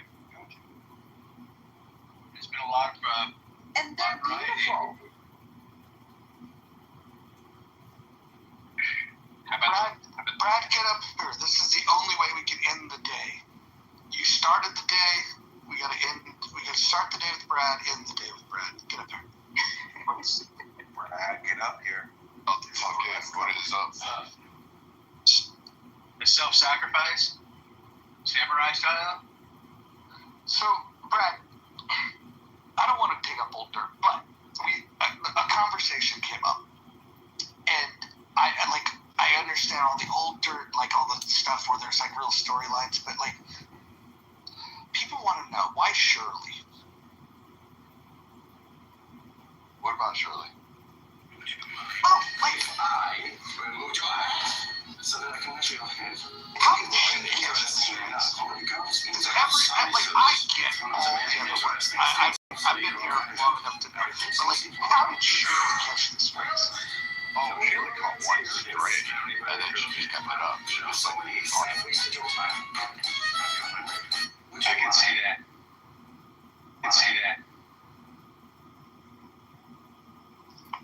And I caught a stray, and I didn't even do anything. The slave wasn't drugged. You tried to be I true. mean, yes, This morning you it's were very perfect. true. I know. It was just kind of. You're a hero. No. It was just kind of. You're a hero. I give to you. what is this Wrapped string? around you Give me and an example of what you can do. Let's say you were, working your way down the stage, and Anne catches a bullet, Tiffany catches a bullet, and then Shirley catches a stray. Seize crime. Indicate light. An opportune, duskly hour. Your lights haven't come on quite yet. Dude, we were talking earlier about like when Shirley gets on the app talking about like her kids, and she'll say like unintentionally funny shit. Hey, isn't she like in the same? Actually,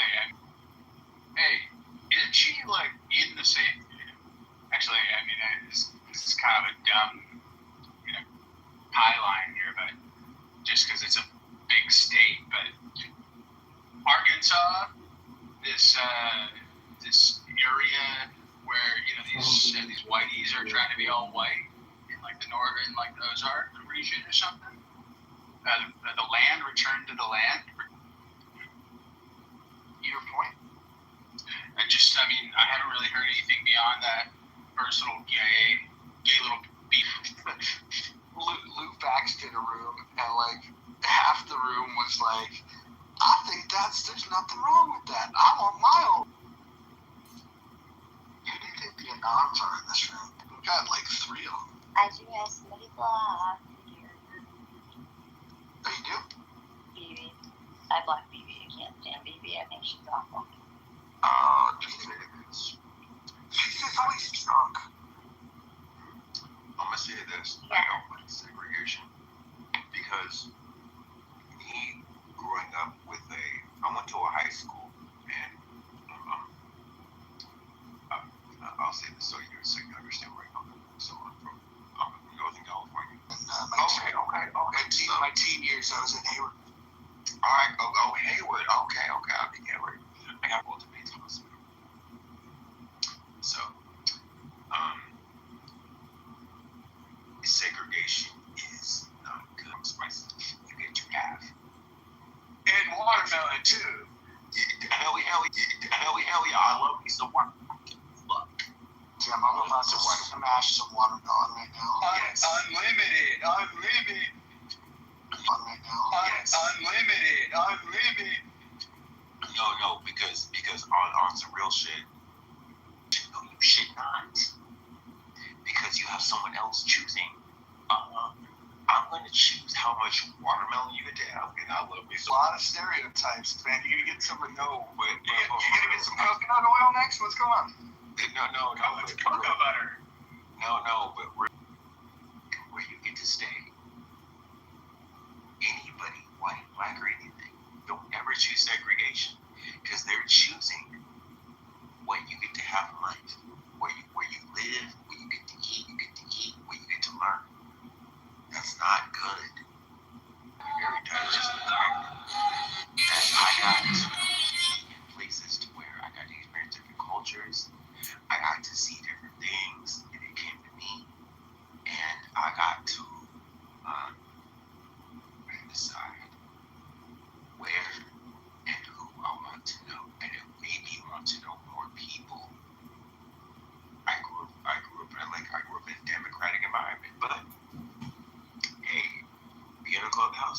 to be a little conservative, you know. So it changes you over the years. What language you speak, sometimes you can move somewhere else, but diversity is a great thing. I know.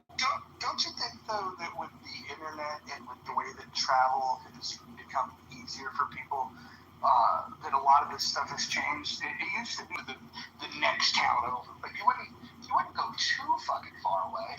And now, like, the proximity thing has changed to the point where only with people who live far away. Well, I mean, it wasn't the plan. Yeah, it wasn't the plan. We didn't like. I did talk to that person the other day. It was actually nice. I did talk to that person the other day. It was actually nice and professional. When you saw that? Just reach out to me, just check on me, and I thought it was really cool. Oh, when? Like, when's the last time you talked to I talked to her 2 days ago.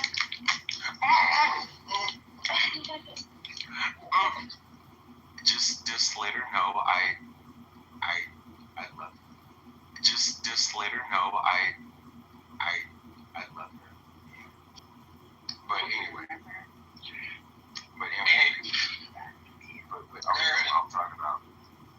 Y'all threw me off, but when you get to know different cultures and people, it instills something in you to not be ignorant, to not know what they're coming from, or what they know, or how they're feeling, or where their grievances are. You're going to understand where they're coming from. But the downside to diversity is you forget who you are sometimes, where your culture, where your people's at, and you get lost. And sometimes you get around yourself. People over-index the importance of identity. I just get so concerned that if I ever try becoming an Android person, that I just get lost in the mess. And he added me, so that's a start. I think the last time he and I got into a conversation, I cursed him out. So, we'll have to just. I got this new glow about me, and I'm embracing it. Is it a time-odd glow? It's the adversarial thing, and unless it spontaneously happens, and I try to avoid it. Oh my gosh, I saw the PTR. Hi, Mac. Welcome to the stage. How you doing? Listen, I want to know. Hold on, listen. The last thing in the world that you want to do when you bump into somebody that's famous. Hold it back. I'm sorry. Slow play this. Leave him alone. Leave him alone. All right, go ahead. Marvel, The Last Dragon. I want to be like a fanboy when I was thinking. I'm sorry, because I noticed you like a couple. Mojo just does it. He likes all the attention on him. Yeah. No, hold on. I'll be honest. It's kind of like a relationship. It's like I want my special relationship with Tybok. I don't want him to have a special relationship with all of his fans. I just want to confirm something because I saw Tymac on Clubhouse like 2 years ago, and I was wondering if it was him because I know there was like celebrities on here. But I don't want to be like, oh, it's a fan. Oh my gosh, it's Tymac. All right, it's cool. My name is Tymac. I just wanted to let you know that. Tymac. I come in. I don't know a lot about politics and. Oh no. I'm just like if it's Mojo can be pretty funny and interesting. I missed it again. Yeah, we've had you missed that book, but the next book we're doing, you might be interested in. We're doing Stumped. The King James is my preference. Okay. So I only ask that because most everyone I know knows that before he loves the power, right? Never heard of it. You've never heard of Robert Greene?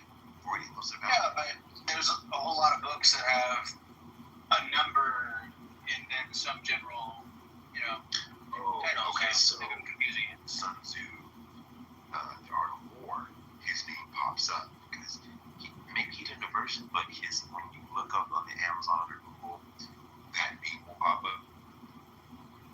And I never finished the book. It was called the 50th Law.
layers on top of layers.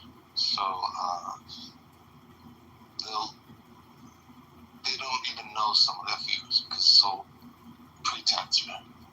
So the thing, a lot of times it's about becoming aware of yourself and your thoughts and things like this. Once you start paying attention to your thoughts, you probably will be facing a lot of fears just by doing that. Yeah. It's like, because I'm just working on myself. Because we just got our relationship, just like trying to face what can be better as a man, just trying to be a better person day by day. Good for you. Yeah. Let's see. Mojo, you trying to be a better person day by day? Yeah. Oh, by the way, I don't know if it's appropriate for this room, but I got. It sounds. Yeah. I finally talked to them, and I didn't think that they would want what I wanted to do because of the content they typically do, but they were pretty desperate, especially for a particular time slot. I was talking to them about like midnight to like 3 a.m. and hours. I can pay for the slot at $50 an hour, which means I only would have to come up with, let's say, I don't know, like just to break even, you sell $50 an hour worth of advertising, and then anything on top of that is profit, So, and so my thought is that because the radio station will broadcast from its radio station app, you can so you don't have to live locally to listen to it. You can log in. I can then pipe that into Clubhouse, and then be present on Clubhouse and put it with your content. Basically anything. Like, I don't want to be pigeonholed into anything. I'll absolutely like kind of riff on like politics and current events and whatnot. So are you? So I mean, this isn't crowd. So you're left wing, right wing, or you criticizing both sides, or third party, or what? Yeah, I kind of live outside of this typical fiscal conservatives, but yeah, I don't really find any commonality with the MAGA Republicans or progressive Democrats. To me, they're on the horseshoe. They're both like everybody can probably, to a large degree, to get to know you, and that's a good thing. I relate to you fucking hardcore, Mojo. You didn't even know that. I just told you right now. At a hockey game. Straight up, man. So is this the Odyssey? AM radio. Yeah, no, I know. What's the frequency? Oh my G. For fuck's sake. I don't even know. What does that mean? Like 95.6. Yeah, hold on. Let me tell you. Sports Radio 1410 the ticket. Or 1310 the ticket. I don't know. I had to Google these guys and email them. Hold on, let me pull up my email. Yeah, I told Mojo about him being a personality here in Clubhouse, and I said, wouldn't it be cool for you to do your own podcast, your own radio show, your own YouTube channel? You don't even have to show your face. You can just have and he at first he was like, that sounds interesting, and then I pushed more, and then he understood that, Yeah, so it's KKNW. KKNW Northwest something. That's a pretty good one, actually. There's some random ones out there.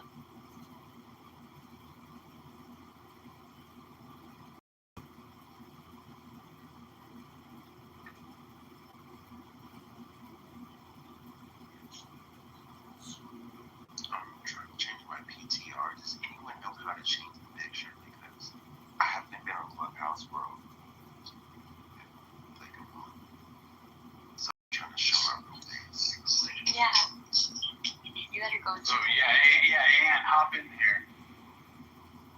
Ann knows these photos. You know what I learned about you, Ann? What's that? Today I learned for the first time there's people that claim that they have photographs of you. That was the most interesting part of my day. Well,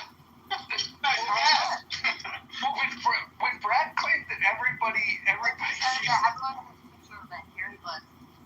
Yeah, he said that everyone has a picture of your hairy bush. Like, I don't know if it got lost in the argument, but like I came off mute to say I've never seen it. So there's that. That's strange. It has never crossed my phone screen. So I know. I think Brad's magazine never got to see it. But so how widely distributed was this bush? Quite.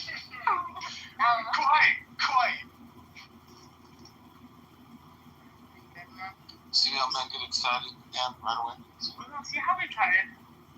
Because, like, he just wants to say, Fred just said whatever. Just to, like, and I'm like, you're so lame. You're so lame. But I let him have it.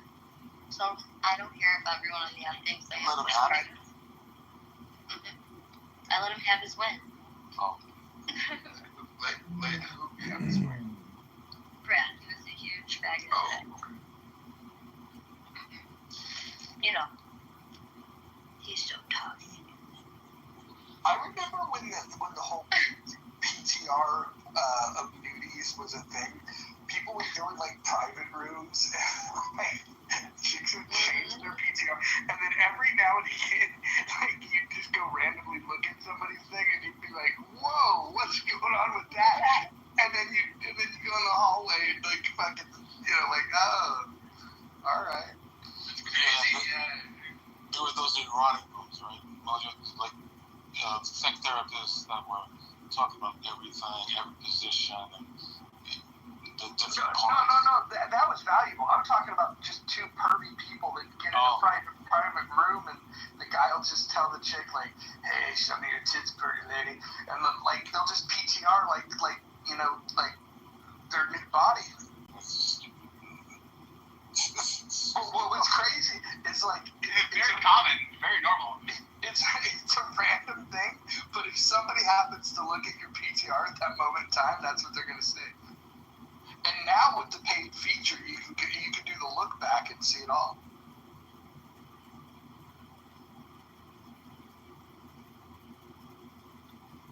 Nobody likes you girl. Well, you're a different color than me, and that's bad. Like a girl. Hold on a second. Whoa. Social media. Come on, do you ever hear the Roger Mayhem catfish Dave Cook story? It's okay. Oh my God. A little bit. I think you were going back and forth. No, not at all. I had a burner account, and I logged in to get into a room that I was like blocked out of, and then I was just on a burner account, and so I decided like to peruse the thing, and I saw like Dave Cook was in a room, so I pop in, and the burner account was this like Indian chick that had like, she's wearing like a mask, like it's COVID time, right? She's wearing a mask, but she's like very well endowed, like big chest, right? And I'm in the room, I'm not saying a word, I'm like down below, and all of a sudden I get a message from Dave Cook, and he'd read the bio, and in the bio I was trying to throw like all the scent off, so like I said like I was a vegetarian, and then he was like, "Oh, you're vegetarian, it's very interesting." And back in those days I used to hang out in these libertarian rooms, and I'm PTRing like these like this conversation. That way, or they see me as Bruce Leroy. So when maybe I'm sometimes a little brash or a little outspoken, like, oh, that's not him. It throws people off. But I think people that are intelligent know that this character and this person I'm very different. You guys want to donate to the campaign to elect John Kitover? It's just like old self where it just comes out in a moment without you thinking about it. Let's say a woman that I'm really in those days, She's at a party. It goes to the right side or left side. Now I'm not. I still might get excitement to talk to her.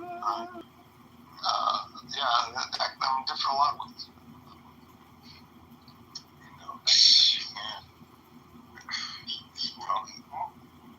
Okay, chill out this line. Well, check out my boss. That when I saw you in shape. So I want to check my boss. Yeah, I'm not. You're the reason that's you're not heavy at all. No, like the I forgot her name. She was a singer. Vanity. So what he's saying is you can jerk off to Vanity before you go on a date. No. That's all. Oh, right. Yeah, like it's just. But that's innate in all men, right? To a certain degree. Yeah. They always want to show that protection, that kind of. Yeah. Yeah, there's women on this app that I feel are protecting against it. Yeah, I kind of. Hey, we don't have to name names. Wait, which one are you talking about? Anyway, I'll be quiet. Anyway. No, but that movie. I'll protect you, Mojo. Thank you. But that movie was really. But anyway, let me go on. So, Don't let Mojo put you in a little box. You can express yourself. Don't. I don't want to be. For fuck all. Well, first of all, I'm the master, and you're gonna. I'm playing.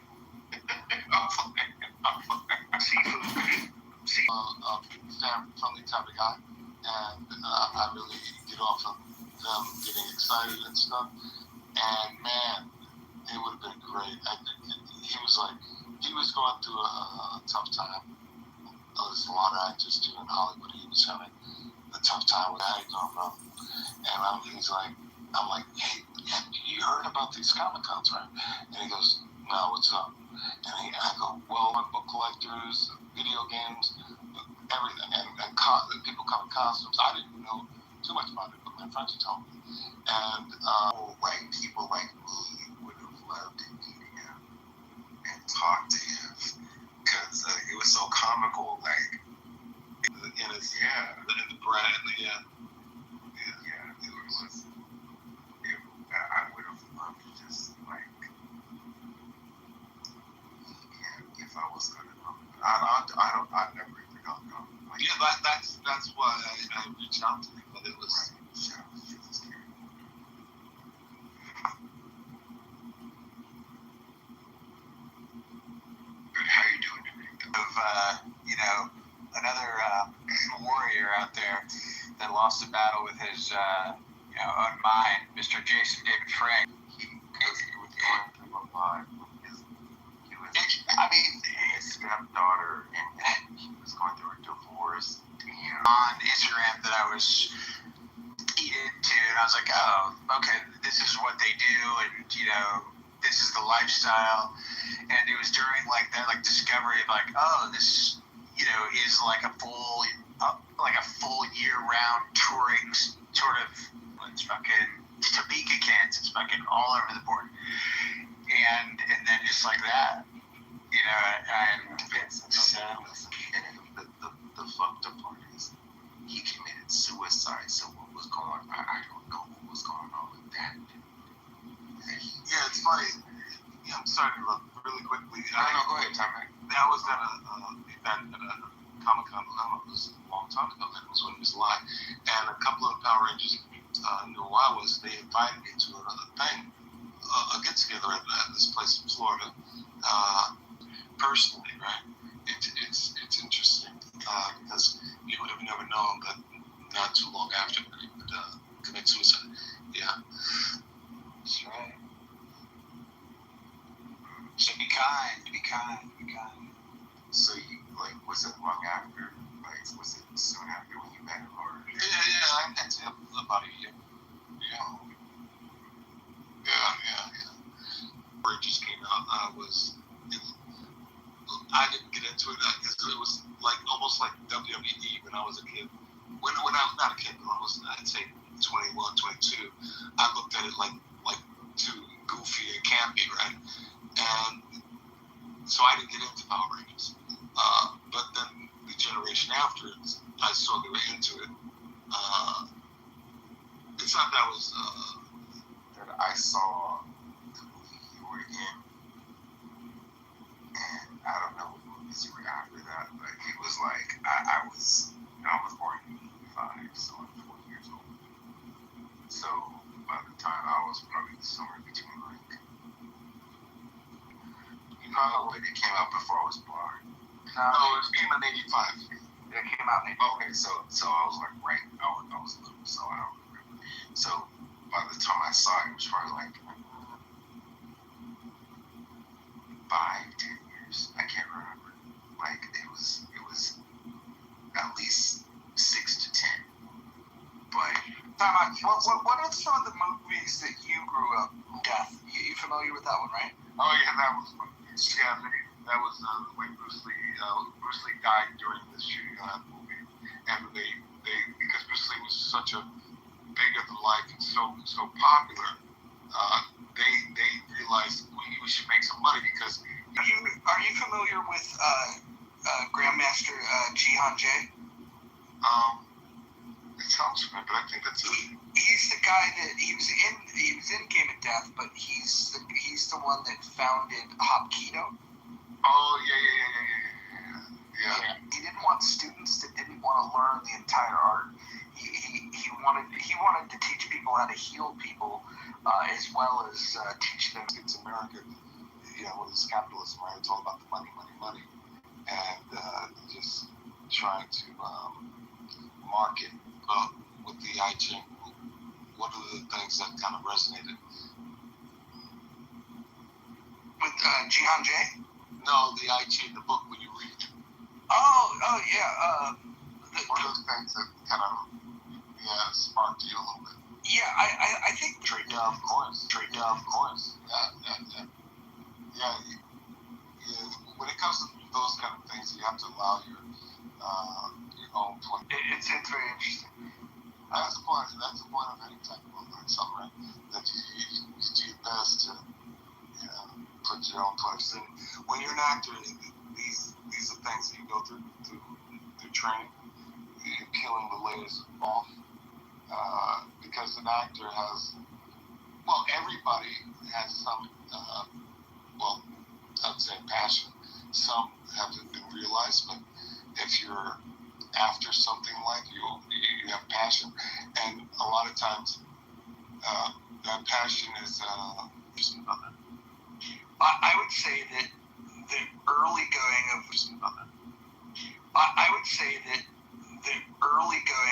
of sales training, because this is the area that I've spent my life.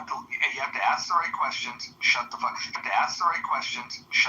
Shutting up is the biggest lesson that you could learn. Shutting up is the biggest lesson that you could learn in sales. Yeah, that's very be in other people's world.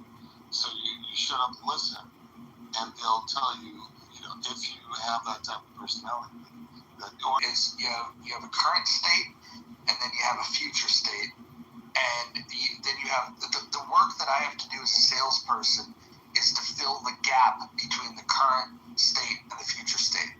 And what does that mean? So let's say let's keep it as to be replaced or repaired. And if you can walk them through, okay, here's the current situation. Here's what the future, where they, not only have they identified the problem, they've identified the solution that, a new roof would be the shit, especially if it had a warranty. They've got budget constraints. They don't have the money to pay for a roof. So you have to figure out how are you going to make that work. And so did you ever, I'm sure you did, but I want to know the process when was most successful. I'm really intent. I have intention, and I used to do it when I was younger. When I was fight competition and things like this, you would set an intention, but it was more like I would visualize. I would see myself with my hand raised at the end of the fight. I would see myself go through the motions. Let's say this guy, he liked to box more than he liked to kick. He liked to move more, and another guy might slug. So I would see myself counter everything he would do. I would see myself, if there was a tough moment, I would be relaxed. All these kind of things. But as I got older and started to understand more about, and even recently, right, I told you doing some Dr. Joe Dispenza's work, which is a whole nother thing. That's completely about letting go, right? And when I say letting go, I'm talking about, he talks about dimensional, being in a dimension ruled by time, space, and matter, right? And this 3D dimension that we're right? So feelings that come with the intention. When you elevate them, right, you are saying that. So when you do this kind of thing, you're setting these maybe lofty to the average person. These intentions might be very lofty. You know, if someone, let's say someone that doesn't make more than $30,000 a year, they want to make 150 or maybe $1 million, right? It means to them, you know.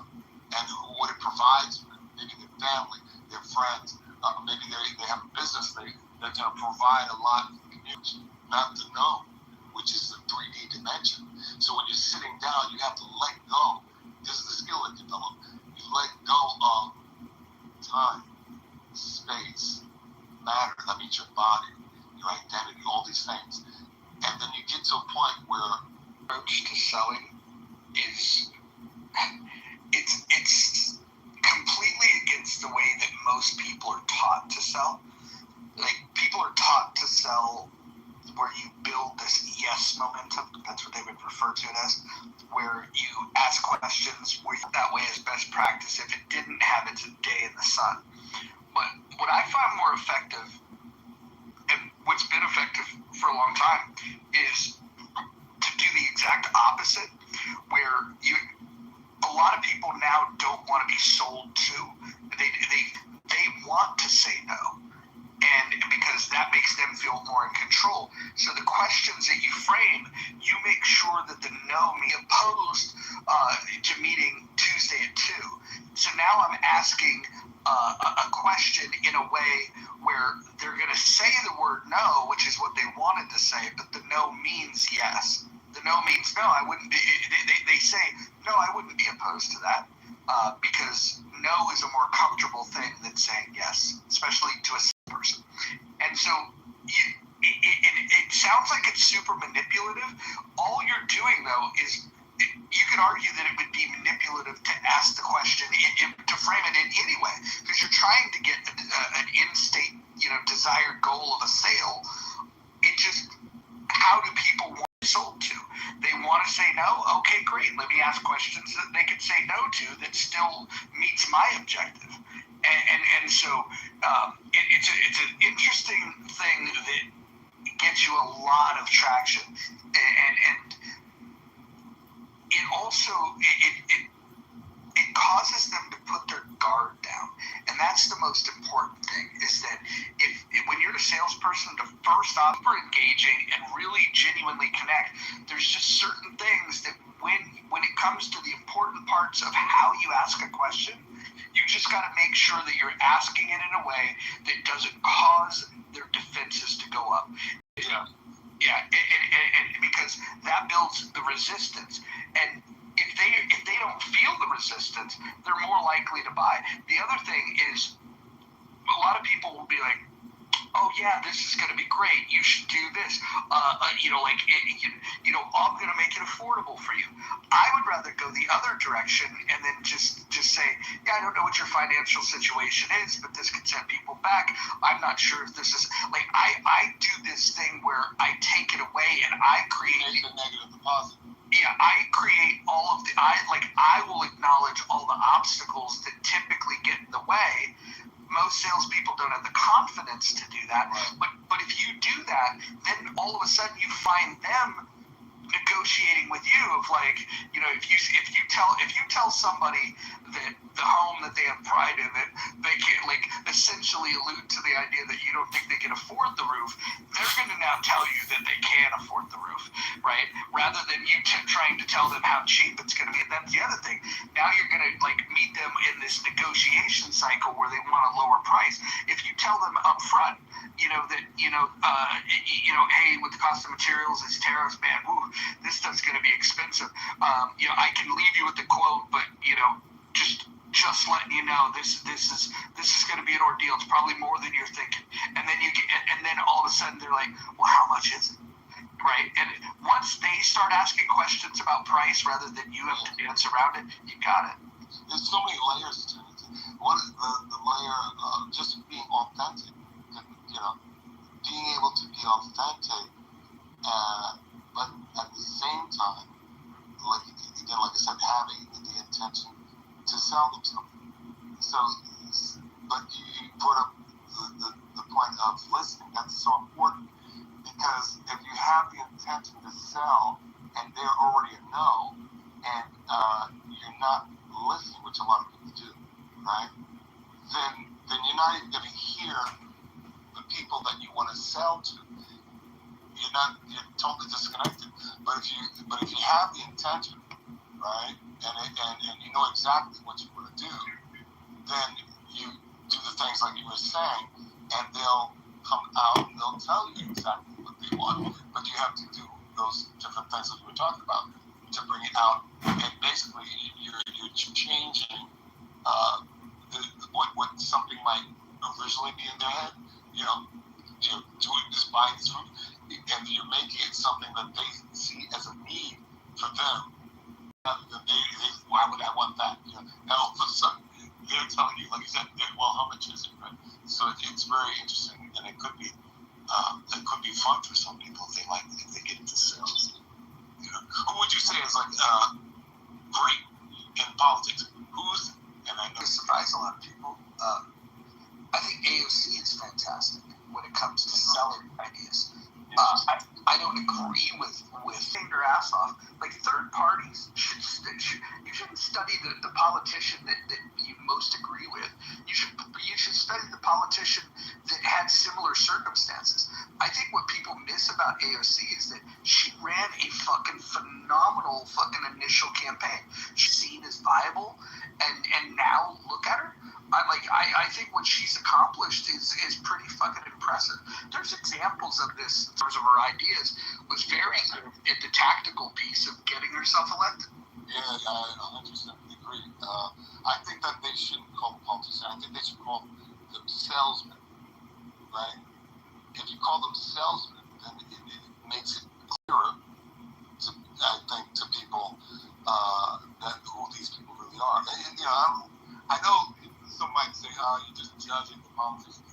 I just think that's what they really are. They're selling something. Would you agree? I would say that every job is sales. Not necessarily. Well, yeah, I think every job is sales. Like somebody's getting sold on something, and so like in politics, it's very clear that you have to sell an idea, and they sell things that they're not. Real quick, they're selling things that they don't necessarily believe in. A lot of times, a teacher that has that dream of being a teacher and wants to give young people, they don't have to sell anything. That's their innate. You follow me? No, I think teachers sell shit too. I know. Yeah. At the high stake, I'm not talking about that. You know what I mean? Yeah. So I think they're all salespeople. And on the political side, here's the interesting thing. Depending on who your audience is, your sales process is going to be much different. Like if you're talking to your constituents, you can sell them on ideas that you know that they want to hear. But then when it comes to selling the idea to get it passed, when you need some bipartisan support, all all of a sudden you're selling it a little bit differently, and you're making these compromises. And I think the scary thing is right now we live in a world where things are so evenly divided that politics works better when there's a dominant party and there's a party that wishes that they can compete, because what will happen? That's going on now. Well, no, it's so evenly divided. If you look at it, it's the margins are so thin. You got to think back to when Reagan won his re-election, he won 49 out of 50 states. It was forget about state by state. It's in big urban centers in the cities. They won. They're hardcore Democrat outside of Dallas, right? But and then in rural communities, it's purple, and depending on how close to the city and how close you are to rural. And then in the rural community, radical idea to try to find people that had tuned out of politics. This is what Trump does, right? Trump converts people to come and vote that never wanted to be interested in politics because they're like, oh, this guy's different. And that's the thing that I think that traditional Republicans didn't understand initially, which is how he became president in the first place.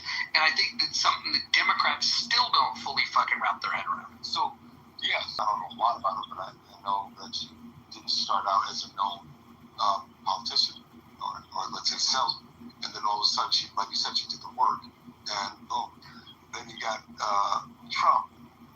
I still think he's the top salesman because he'll do positive direction. Say that again. So the direction he wants to go in is not necessarily the best direction to go in. Well, that's every politician, right? There's every politician might be like, well, Dan, I'm sorry. No, you're okay. What I mean by my comments is Donald Trump is who he is. People recognize his political grift, whether they like it or not, and make predictions based on those kind of comments. So they'll say Donald Trump is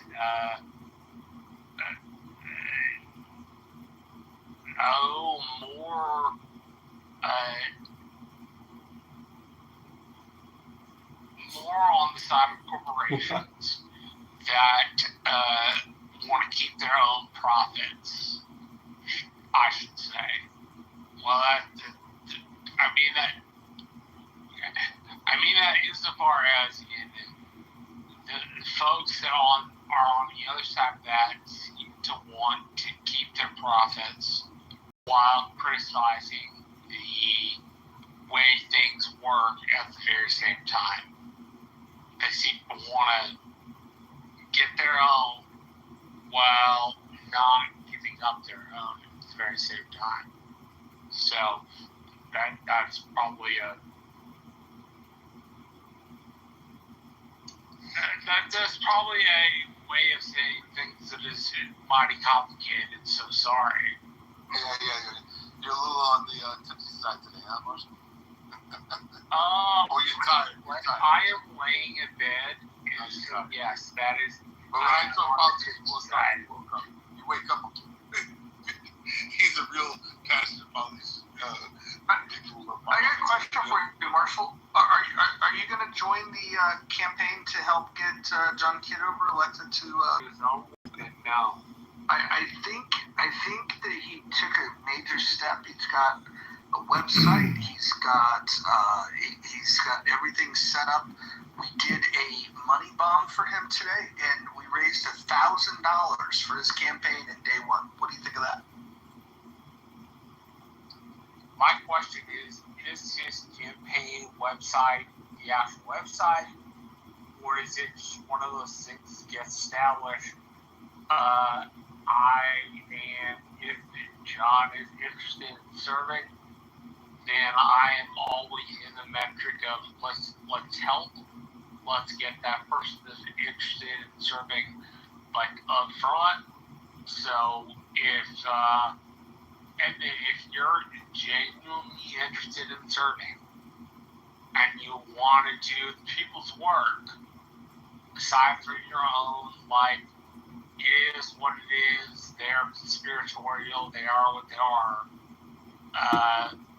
then I'd be willing to help you. If you're willing to, like, make a pledge to, like, go and work for the people, then I'm all about that. If the people are secondary to your metric, then I'm not really interested. So, if the people are first, then I'm on board. If the people are second, then I'm not on board. Well, what do you think of his starting point of being an alternative in his race as a voice that wants to reduce the national debt because he doesn't believe that it's fair to kick the can down the road for people's kids and grandkids? He's I think of him as a Midwest Thomas Massey. That's the way I'm kind of looking at the campaign. So I'm all about that. If you want to spend less money, you want to, like, get into where we should be able to and, like, spend within our means, then I'm all about that. If that's what Edmund's campaign is, then that's what I'll support. I don't want to support some sort of, like, hey, we should make Edmund the most powerful congressman. I'm more like in the frame of, like, hey, we can get Edmund to ask some questions that are important and to be an advocate to Thomas Massey. If Thomas Massey if you lived in his district and you knew nothing about him and you heard that he was running, what would be, like, the first question you would ask him? Edmund, how do you intend to impact basic voters? Like, what is the consider of great value for an elected representative to help them with those three very important issues in their lives.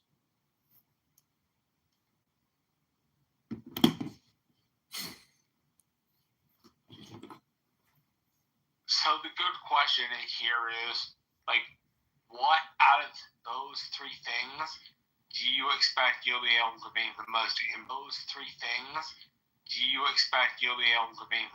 impact on?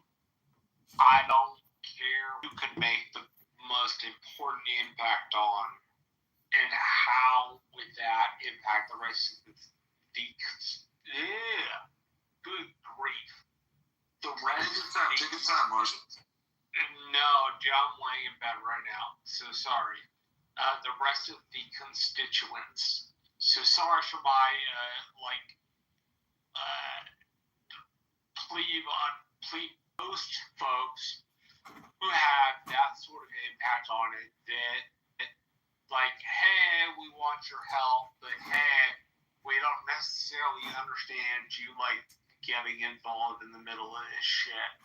How would that work? And as I've told you before, you tell me how I can help you, I'll go out of my way to find a way to help a constituent. So if you need help, you just let me know. Thanks, Marshall. I don't know if you see any of these town hall videos, but the constituents tear up these Republican congressmen and senators at their town hall events because they feel completely disconnected. They're angry with what's happening, what choices are being made. And generally, people get very angry when there's no transparency.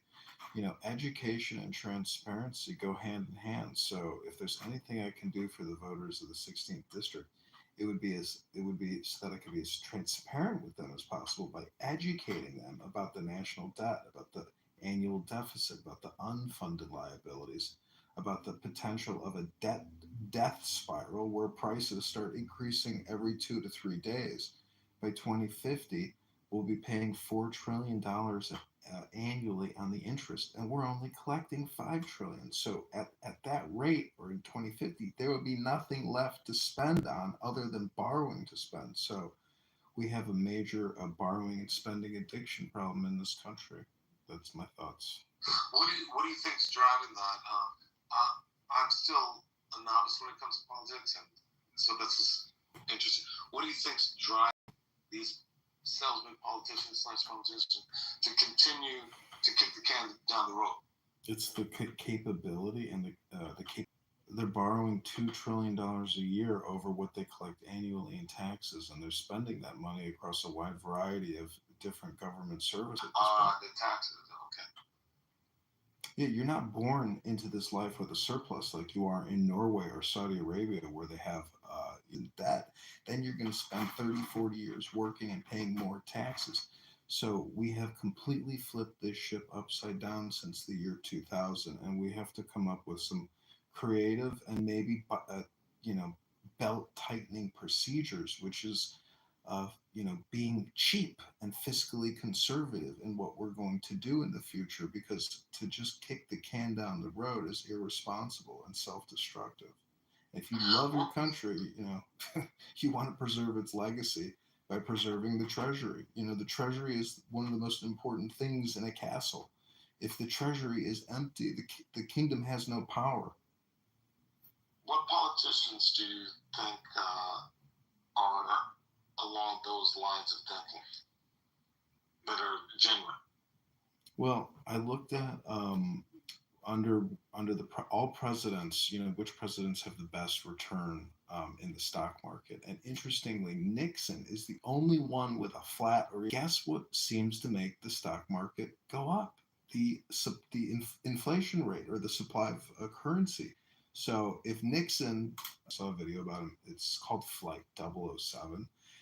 I'll have to get you. I don't know if he's a senator or a congressman, but he mysteriously died in a plane accident over North Korea. Let me pull it for you. This guy was talking about the Federal Reserve. So you're saying there's potential danger in this, of course, right? There's danger in is that what you're saying, that maybe he was murdered? Check out this Larry McDonald. I couldn't believe this story when I heard it, because it's so weird that it's Flight 007. But you should read about this guy, Larry McDonald, who, let's see, was a congressman or senator. He was a representative. You can go on YouTube and type in Larry McDonald Federal Reserve and watch all kind of money and make a profit out of it at our expense. So you're saying that mysteriously he had a plane crash, right? You're not really. You're saying that it's potentially foul play. An interceptor aircraft, the Boeing 747, was en route to from Anchorage to Seoul. But anyways, look up Larry McDonald. He's got a great history. He was a member of U.S. House of Representatives in Georgia from 75 to 83. And, he was in the Navy, 59 to 61. So just a lot of Americans who serve in the U.S. military, when they come out, they're not the biggest go. We were pretty much even with a surplus under Clinton, so you can look at the history of the national debt, but like 37 trillion. That you think would be somebody after lowering the debt? Yeah, Thomas Massey, Chip Roy, Rand Paul. There's a small handful of them. Typically, they're part of the what's known as the Republican Liberty Caucus. Some of them are a little bit more swayable, I suppose you could say. But I would say Thomas Massey is probably the closest thing that we have. If Justin Amash gets back into, don't need all of Congress to behave that way either. You just need enough where passing a bill required to ask themselves when it's close, what is it going to take to get these radicals to not freak out? And because some of the things that the change is, and I think there's a lack of pragmatism, but he is the most principled guy that we probably have ever had in Congress. Told me, right? I think. Well, there's two big problems, right? There's completely uninformed, and then there's the completely misinformed, right? Some people will believe the silliest shit, and we see that. Yeah, driven on emotion. emotion is like the biggest, right? Yeah, I would be in support of if somebody wants to vote on let's say when we put something up to a vote for people, like an initiative or a referendum, the way that they frame it is like, you've got Democrats that, oh, the money's going to go to the schools. Okay, well, they don't care if it's unrealistic. You mentioned just not even a handful, maybe 3 people that are serious about that, right? So then I think about why. I'm trying to get to the answer of why these people are doing it. John just said evil, these kind of things, right? Then I want to dig deeper, and I'm going to ask a couple more questions. So trying to get to the bottom of this is, why do people vote, right? And it's usually emotion. So you're setting up the questionnaire, but again, you're not in the Congress or the Senate to make these things a reality. So in reality, how do you get it to the point where you're going up against these other politicians, but you're again faced with let's say the media going against you because maybe you don't have the biggest microphone, but everything has to do with your effectiveness in getting what you want. One might say you go back 40 years, there'll never be a president like Trump, but then he accomplished it. So how do you think the end point, right? Because I know you guys, I don't know anything about politics, right? So I do know that if someone has an intention and they're putting everything on it, right? And they're, like you said, asking the right questions, right? All these kind of things.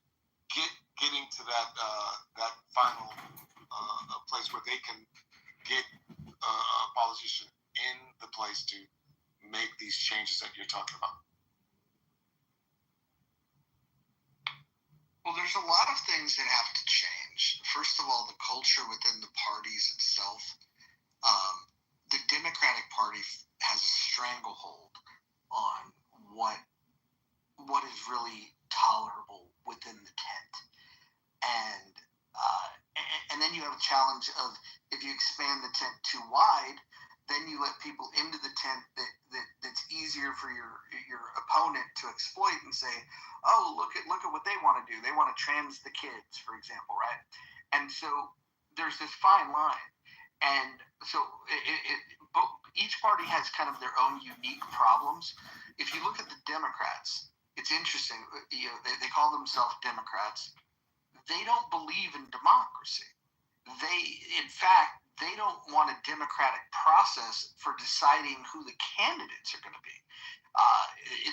In fact, it's been like that for a while. With Hillary, they went out of their way to burn Bernie Sanders.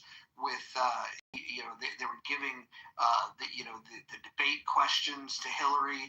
They were robbing funds that they were supposed to give to all the candidates, and there was an alliance. There was an agreement. They wanted Hillary to run, and when they made the decision that Biden needs to step down, they didn't even. They waited till after the primary, and they just chose Kamala Harris. The public likes. They're not picking people that they think would do a great job. It's simply who they can have control over. Now, the Republicans sold his idea to people that basically came in and changed the Republican Party. Now, you can make your argument if you think it was for better. Not only was he able to expand the base of the Republican Party, he was also able to become the scary entity to join forces with him. And if you look at some of the people that he browbeat, people like Marco Rubio. When those debates were going on, right? And I told my friends, I said, he's going to win, because when I looked at him, right, and I looked at the rest of them, everybody was the stereotypical Republican, right? And he had the balls of the brashness, whatever you want to call it, the crazy,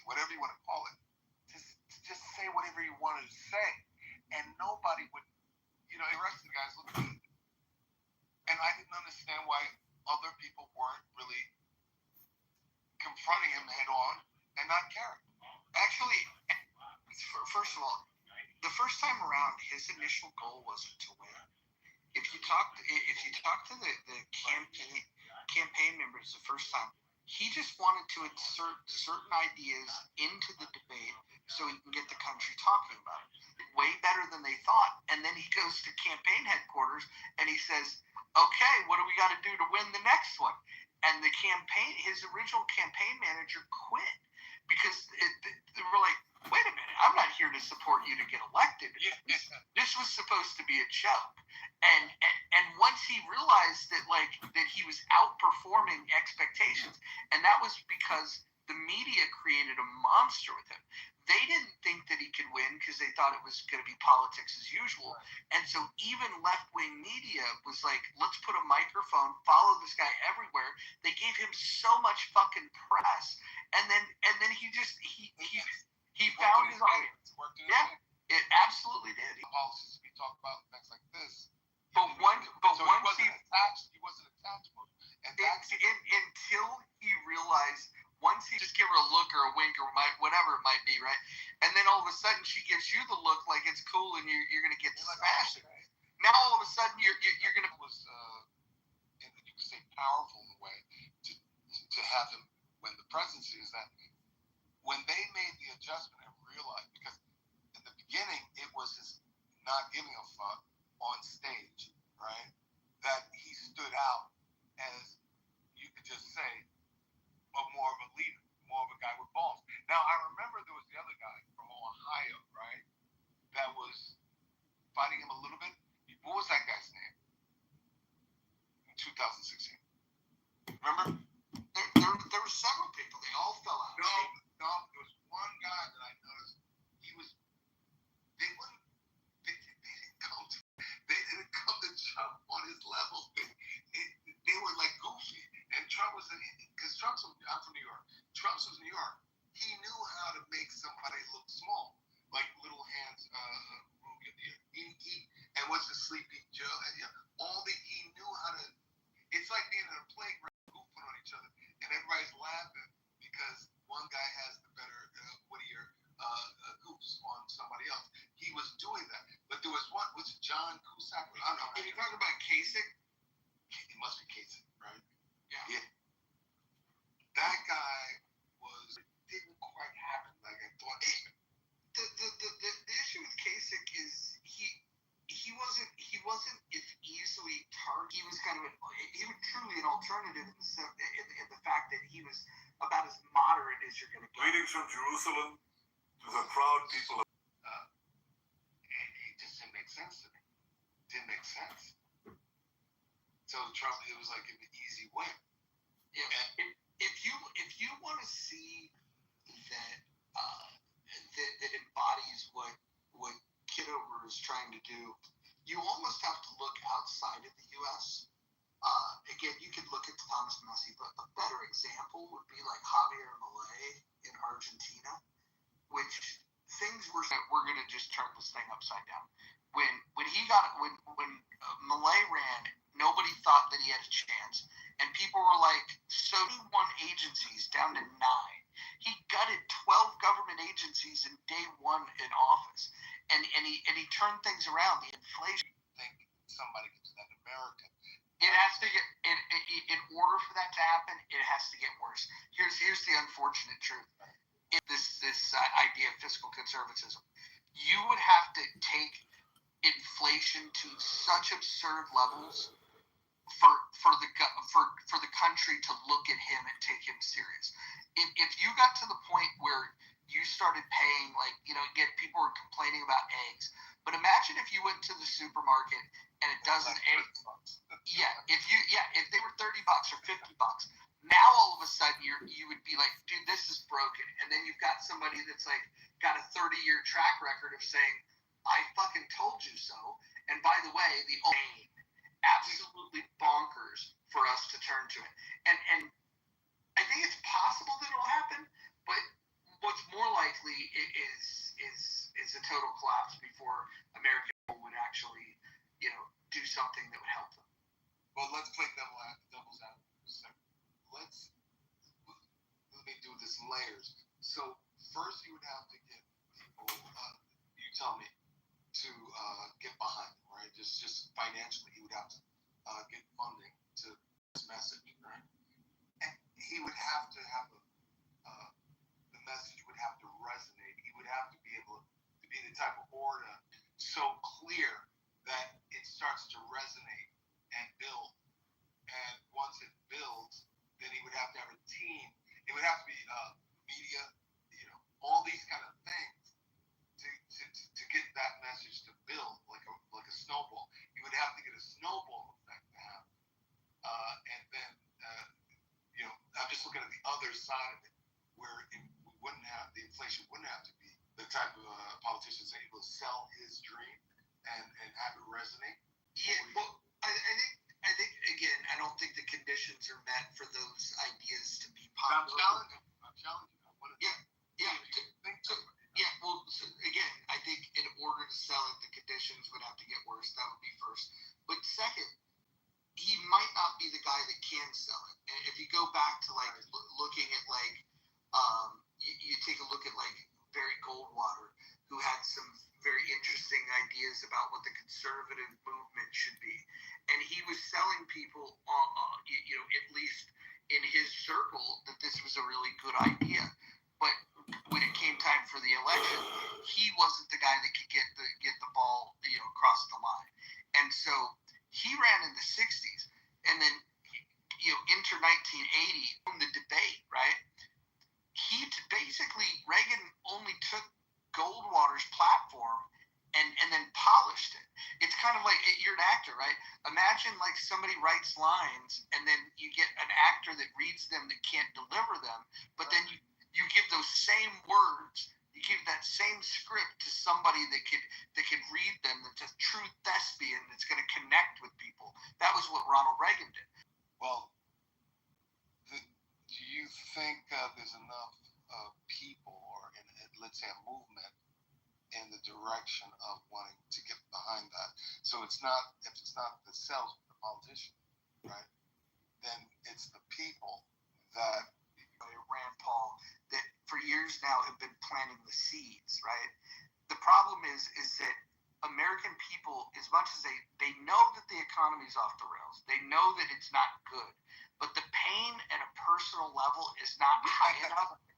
It's not high enough significant, especially if it's not to them. If they still have Netflix and they still have their cell phone and they still have food in their pantry, longer true.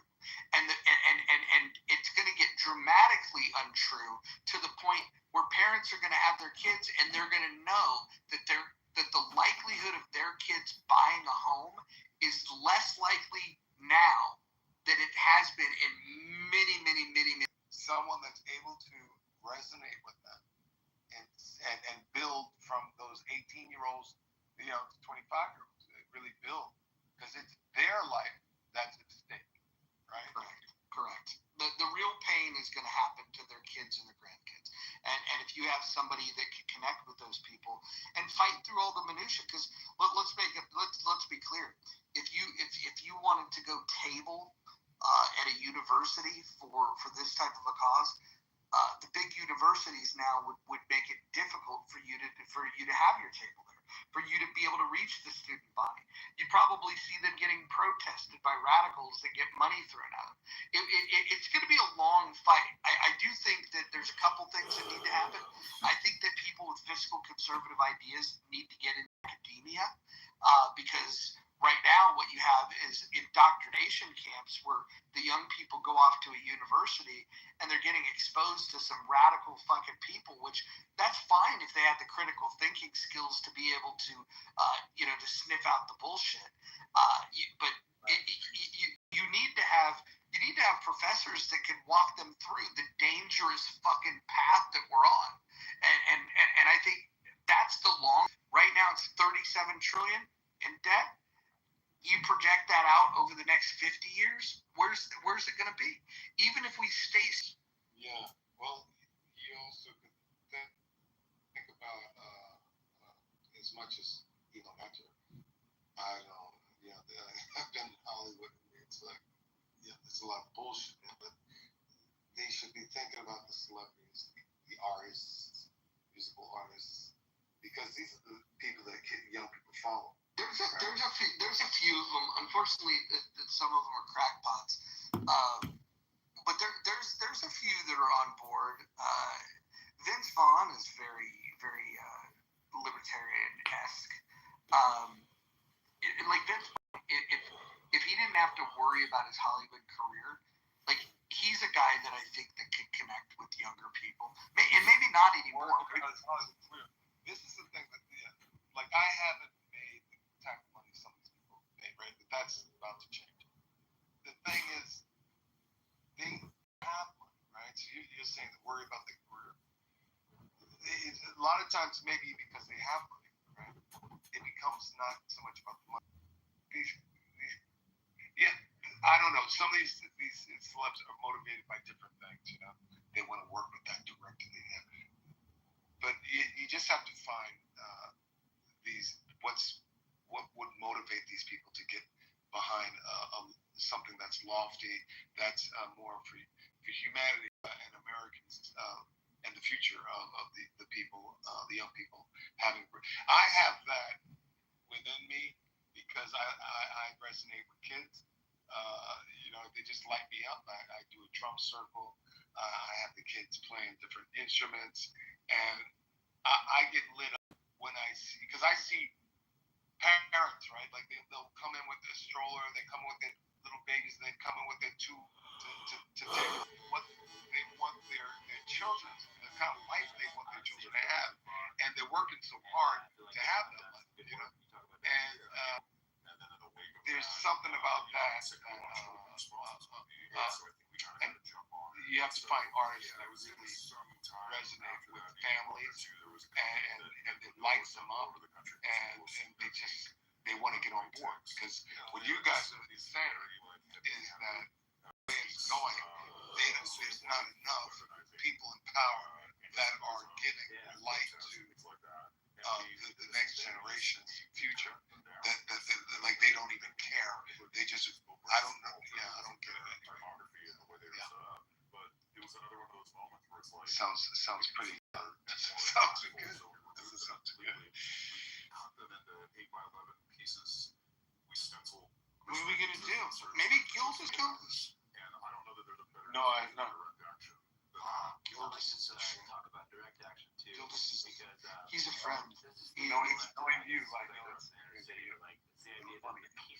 No, Gildas is great. Gildas is it's like a battering ram when if there's certain people on the stage, like we can release Gildas, and he's like the final boss of the show.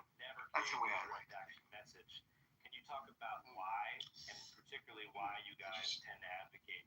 I think that's a fair characterization. You guys do like dead cops and stuff like that. But isn't it like when they say about money, it's about the money? No. What's it saying when they talk about it's about the money stupid or about the economy? It's the economy stupid. That was James Carville. He was one of the. I agree with this. Yeah. You know that same guy he's the one that helped Bill Clinton get elected, and it's still telling you it's the economy stupid, and and telling you to quit running around with this wokey bullshit. That they don't have to listen to people in they have to see it in their personal lives why it's important about the steps in that. So when you talk money to people, that resonates across all businesses. For the most part, when you talk about you're putting money in somebody's pocket, they start to wake up and see their dreams that they think only money can get them there. Only money can get them there. That's how most things like, oh, well, the government should pay for this. And they don't ask themselves, like, the real question of, well, how does the government pay? Is it you're harming your future every time the government spends money, every time the government borrows money. And they don't care because they're only focused focused on the fact that it doesn't come out of their pocket directly. Now it's getting interesting. Yeah, it comes out of their pocket indirectly. Now it's getting interesting. Because what's about to happen in the next 10 years is going to turn on a dime. Okay? They're going to get that they are the one. Right? They are the ones. Right now, you can tell somebody that you are. And when you get that, right, then and you get educated around that have gone from squalor, not saying everybody, but squalor to absolute luxury and wealth, right?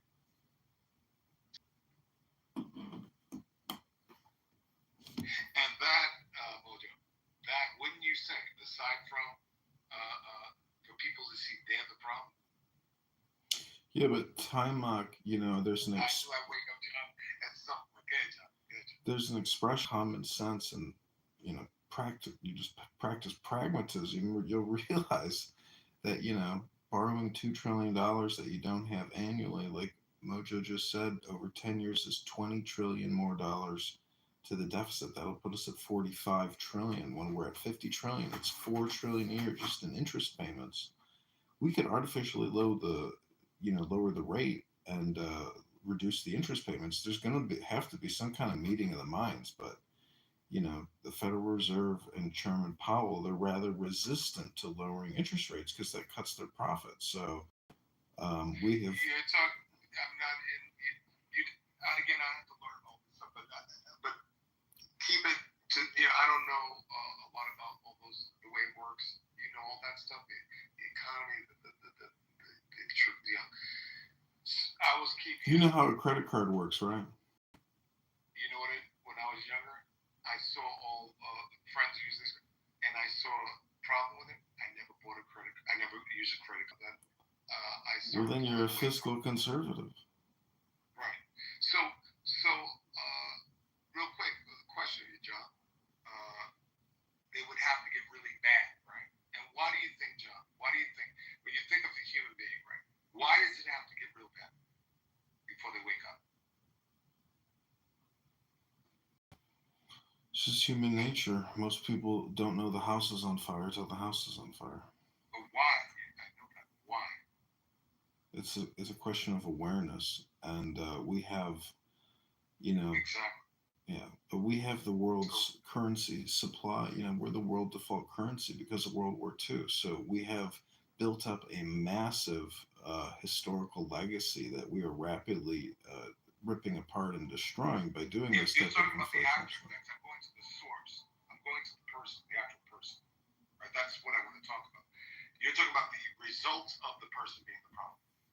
I'm going directly to the person being the problem. Right?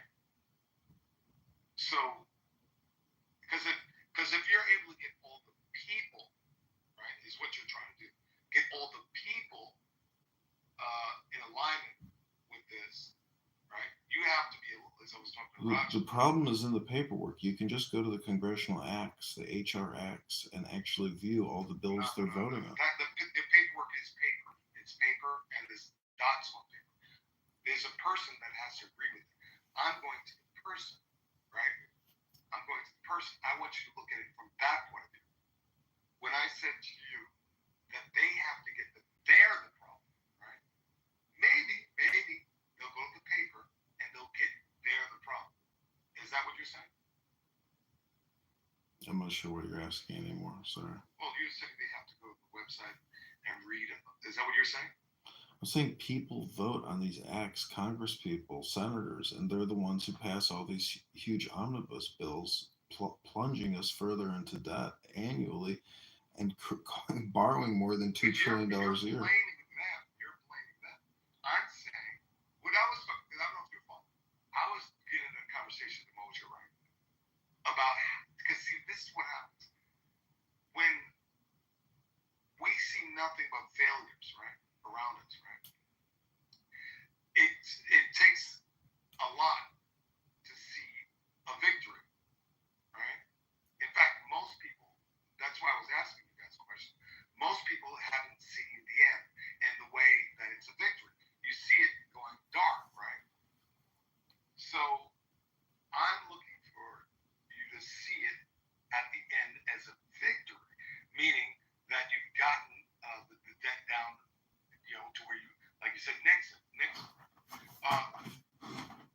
So I'm saying myself as someone that doesn't know about all these things like you guys know about politics. Right? I know about my personal life. I know watching others going from failure to victory, right? And I got that I was the problem. Okay? That and this is you were quoting poetry and philosophy. If you understand that, right, then you will be able to attain a lot more in your life, and you people will respect you much more, and they'll get behind you much more. So this is kind of the conversation I want to talk about. It's more philosophy than it is those results of people making these bad decisions.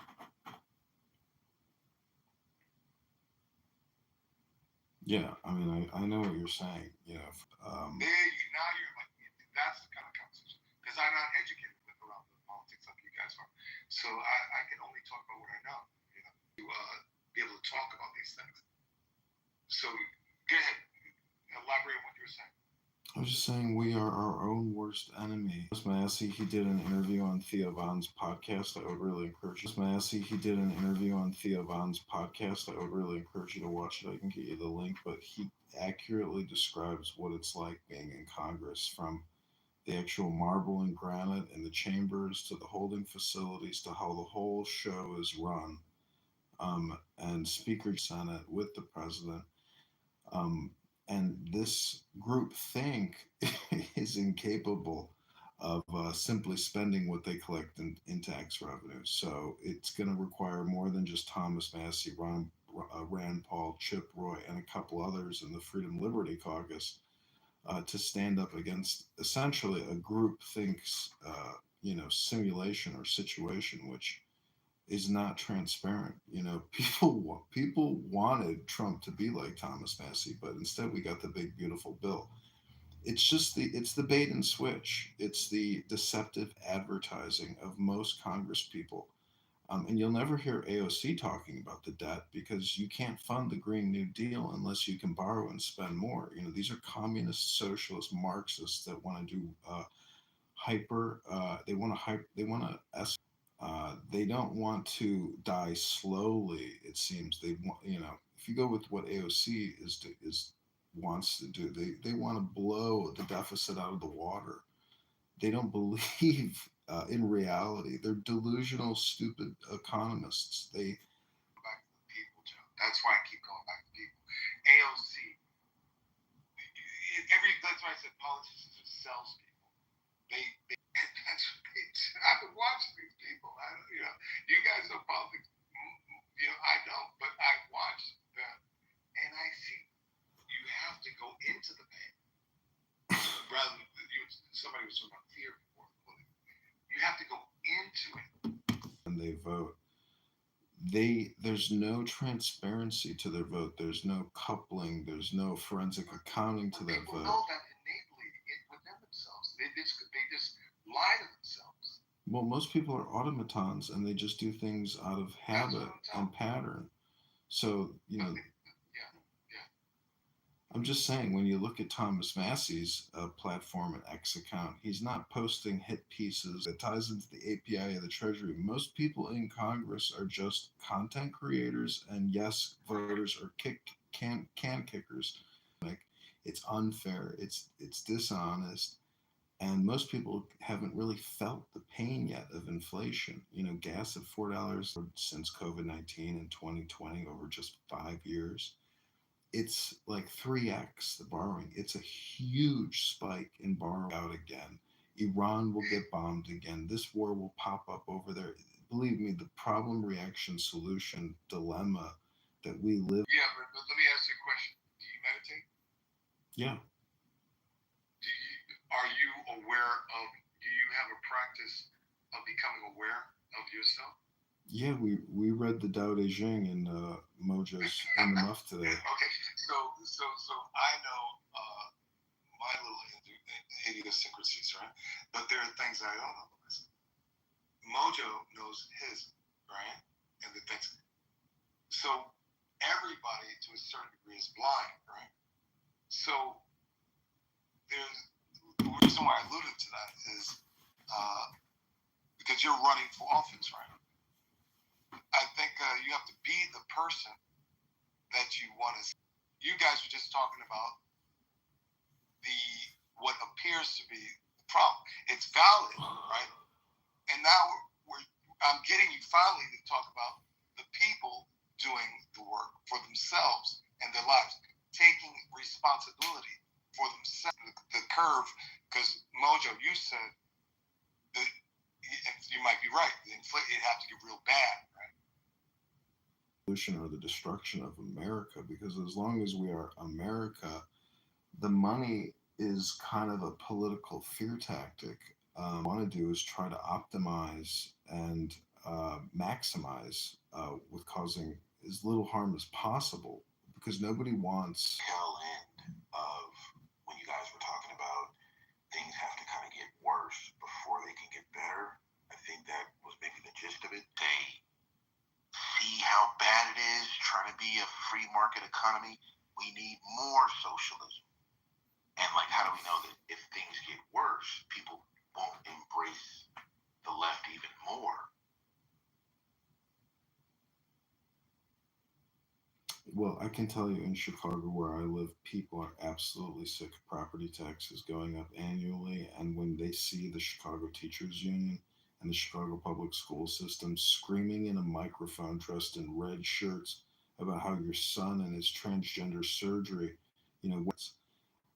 but then you have, believe it or not, a large percentage of people who do enjoy it, and they are just totally pinked up and trans flag wearing people. So I don't know what the total breakdown is, but I know most people who go to work 5 days a week are sick of their property taxes.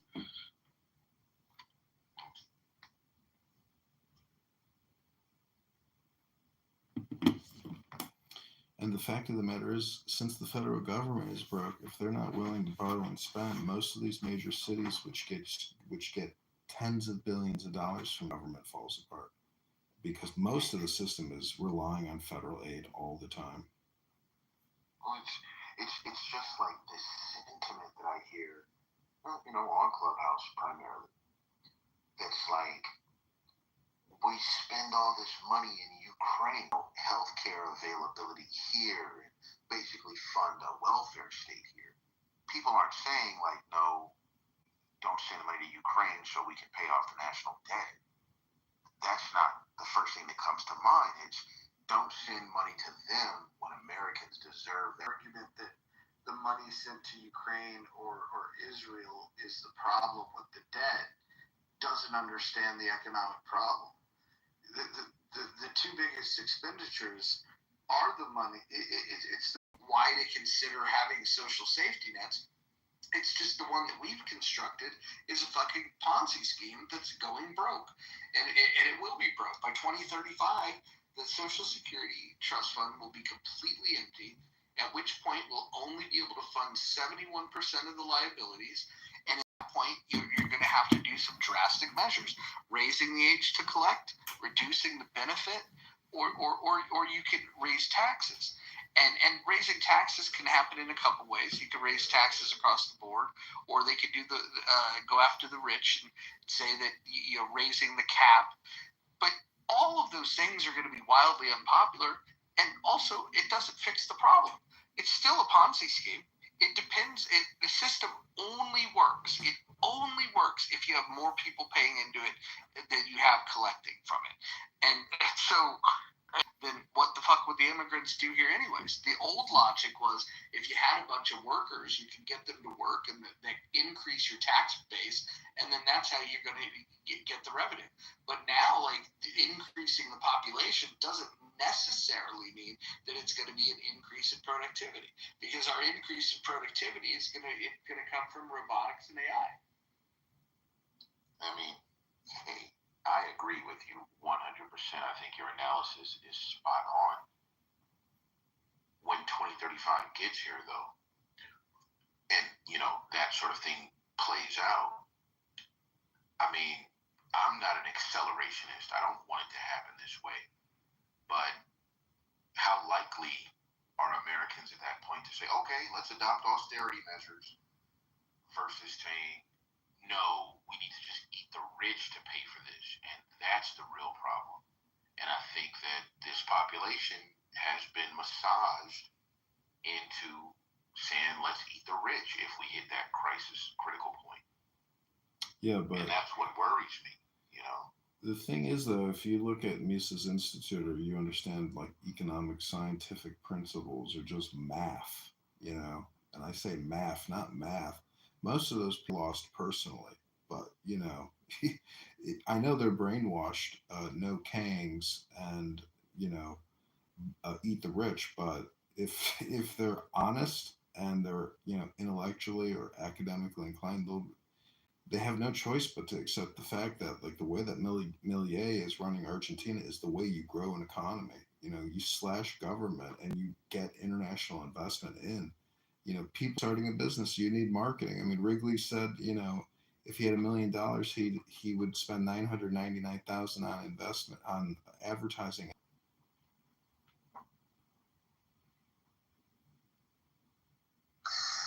What do you guys think is sexy about capitalism? I believe in capitalism. Well, it can't be a catfish. It's not sexy. It's fucking direction. Like you gotta work at that shit. But those motherfuckers in the 19th century, they were fucking with it. Those motherfuckers that repealed the corn law. About politics, right? So I can get into the history of capitalism, how it was developed, and all that. But what it brings for me is freedom to expand from let's say squalor, to expand from let's say squalor to wealth, right? That's in the past, and all of that is called capitalism, and that's wrong. It's not capitalism, but they don't want to hear that argument.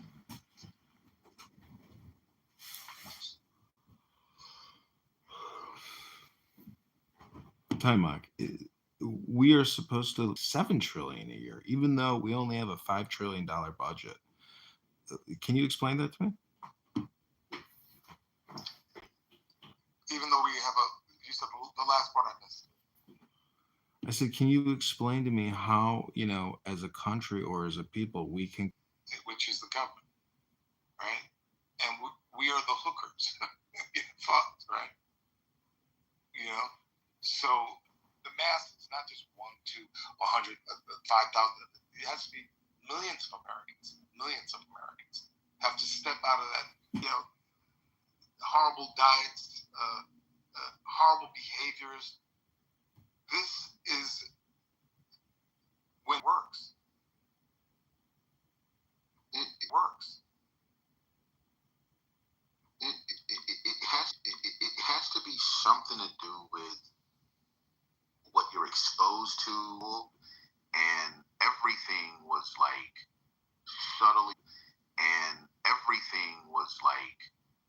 subtly Marxist, subtly socialist, you know, in all the classes. Not like trying to proselytize, but I read one book by von Mises, his book Socialism, and it just discredited everything that I had been told in college. And I was like, what the fuck? Like, it's this easy to discredit that shit?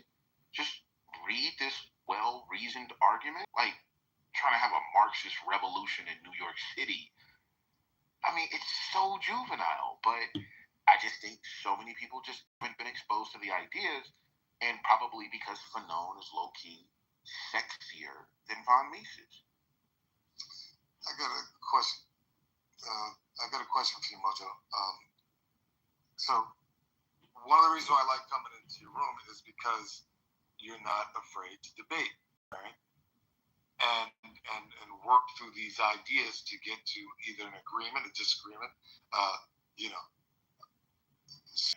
Gilbert, you get a certain amount of knowledge, right? And then somebody comes with opposing view, and you have decorum enough, you know, to point out what you think and blah blah blah, and you in their conversation, right? Or they do not want to answer. Been in a lot of Time, Mark. Mike, listen to this. This is a Grok question I just put into the AI. It says, "Hey Grok, what are the annual revenue and total and net profit of 1.7 trillion?" So, if the Fortune 500 and their total net profit is on average, let's say 1.5 trillion, or let's just put it at 1 trillion. Let's say 1.5 trillion, or let's just put it at 1 trillion, and we're 35 trillion in dollars in debt, adding 2 trillion annually. Do you realize that this debt will never, ever even be attempted to be paid off? Because it can't be. They're out in heaven. They're out in their own mind. In Well, La La Land. Well, the thing is, the money that Very, we're very wealthy. the 2 trillion that we're borrowing annually is the net profit of the Fortune 500. That's what it is. Like, that's the profit. Right. We literally create the profit out of thin air. So this economy is not run like a pizza shop. It's run like a pizza shop on fucking Mars by clowns. It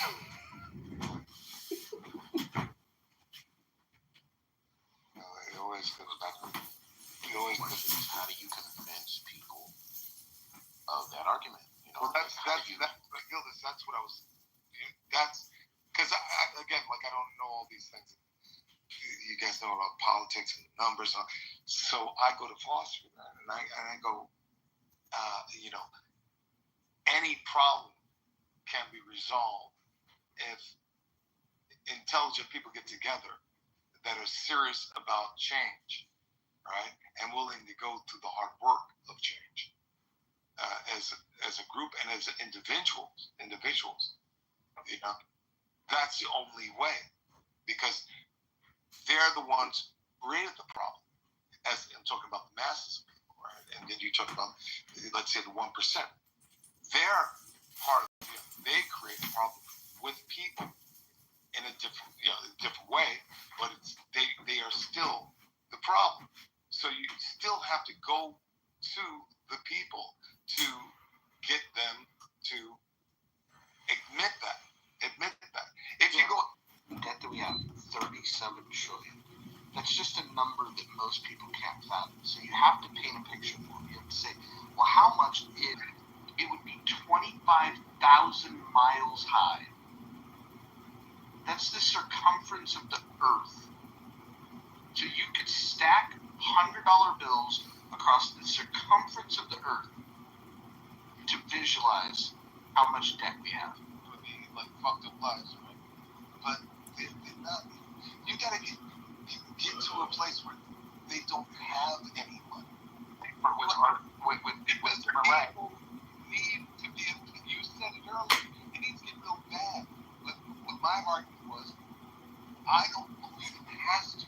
I believe in general, people run away from the big job. So that's why it's bad. It's pretty bad already. Yeah, I believe it's been bad for a very long time. Yeah, but if they get that bad, there's no guarantee that they'll stop at the precipice. They might jump off the edge, and say, this is, like, that's basically what they did. And I don't want to see this country go down that route. So how do you convince people before it gets to that point?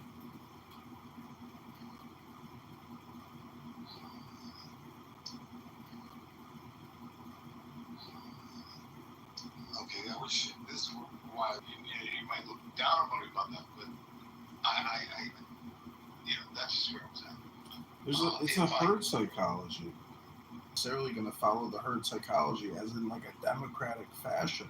This is like a closed loop circuit that the herd psychology may not necessarily affect, because when you get into the halls of Congress or Senate, you're going to pull the bait and switch, just like how Trump did. What they call the top 1%, right?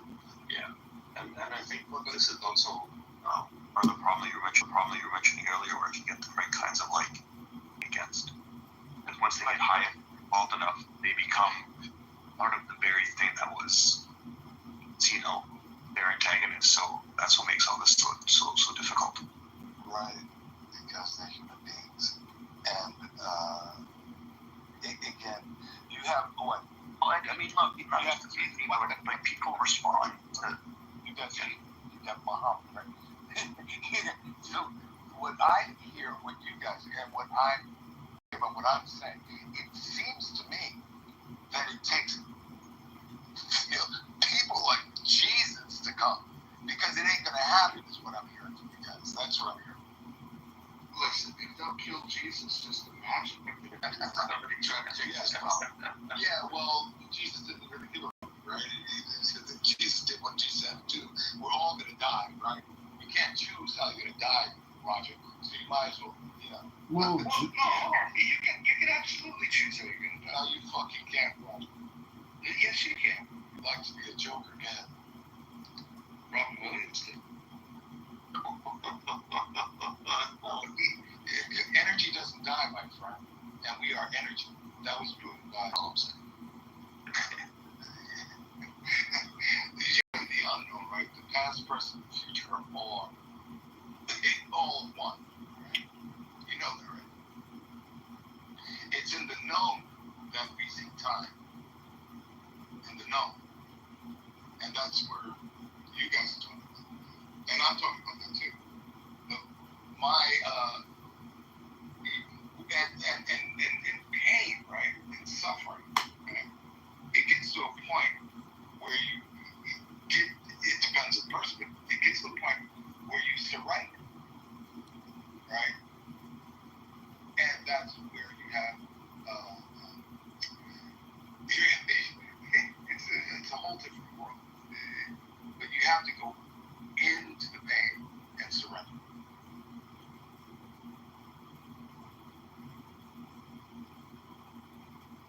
I mean, look at a woman when she has a baby, right?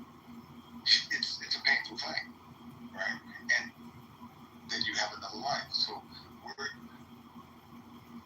there are conversations that you guys are not having, right? You're having predictable conversations. I'm not trying to put you down at all. But that's also a presumptive thing to say. Well, when I say predictable conversation, I'm saying that all your conversations comes from your knowledge, and your knowledge comes from the past. And the past is... Go ahead, I'm sorry. No, I'm sorry. Yeah. So when you wake up in the morning, right, you wake up in the past because you're thinking about the past. You're thinking about your friends, family, emails, business, money, health, whatever it is. It's all from the past. So it's predictable, your outcomes. That's just the way the mind works. 95% of your outcomes come from your subconscious, not your conscious mind. Right? So when I talk about this change that you guys want to see, I keep going back to the individual person. Whether it be John talked about before, the top 1% or the bottom 99%, the answer's still the fucking same. And until that's addressed, and that's where people like Jesus come about, right? Because they're willing to put their life on their line, you know? And I know there's some people with courage, but a lot of people, for the most part, don't have that kind of courage, right? It takes something more to get to that place, And it's called being selfless, which most of us are. We're not selfless. We're selfish. Wait, hold on. I've spent about 18 hours on this app today. I'm very selflessly, not just, zero selfish mother. 18 hours. I helped Congressman Kitover raise $1,000 today. For your own selfish needs. Well, yeah. I don't believe in altruism, so I think you're right. There's definitely always something in it for the self. That's right. The same goes. And I'm with it. It goes for all of us, by the way. But here's the cool thing: the illusion of altruism, the idea that you're helping. Imagine if there wasn't that feeling of satisfaction of helping somebody, where you get that selfish pleasure of it.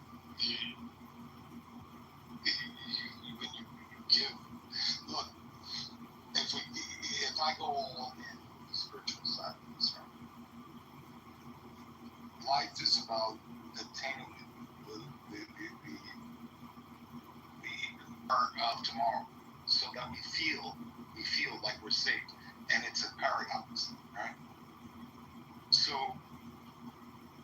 doing it because you're already whole, right? People are walking around incomplete, right? And that's why you have the fucking this deficit. I was just gonna say that there's a pretty significant difference between Jesus and Muhammad. To love unconditionally, I understand. I don't know enough about most of I don't know enough about them. Do you know what the one common thing is among Jesus and Muhammad and Buddha and others?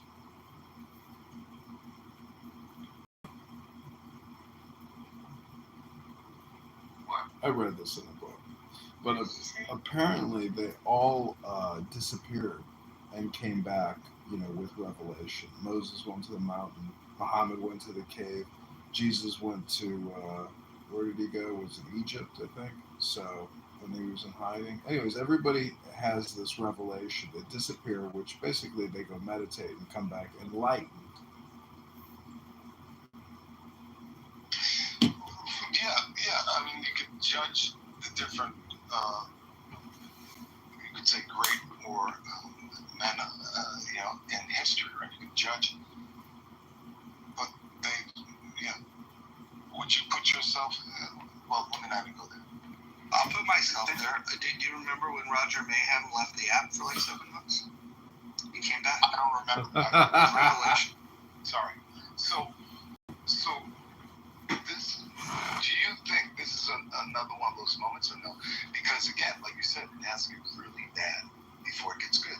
So maybe it does, and then maybe the diamond will appear, right? It has to get really bad. There's no offense, Roger, because I don't judge you, and I don't judge anything. People understand. There's one guy talking bullshit, right? But I knew it came from his own pain. So, but you guys going back and forth about bullshit, putting each other down, or him, he was the only one, right? You can't, it's not easy to control that power that's within you that wants to say, shut the fuck up, right? Or even worse, right?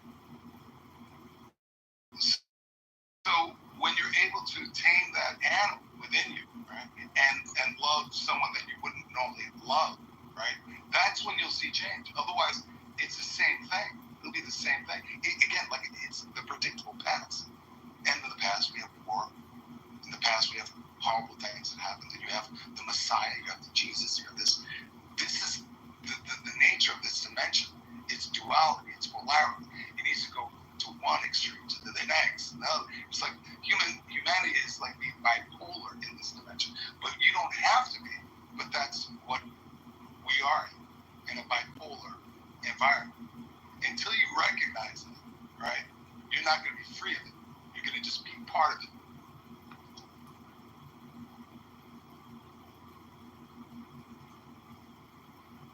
Yeah, I have to respectfully disagree with that outlook.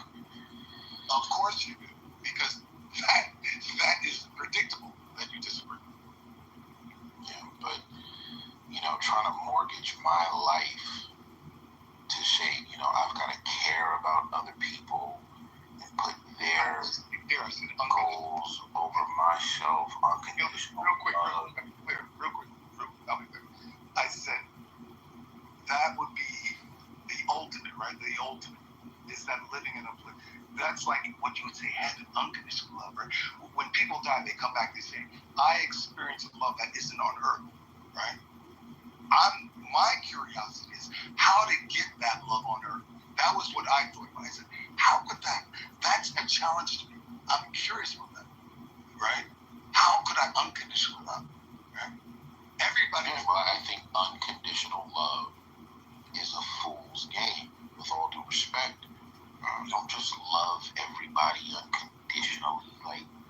There's a recipe for disaster. That means the person who doesn't believe in love for everybody unconditionally gets to molest you, gets to oversee you, gets to enslave you. Because here you are.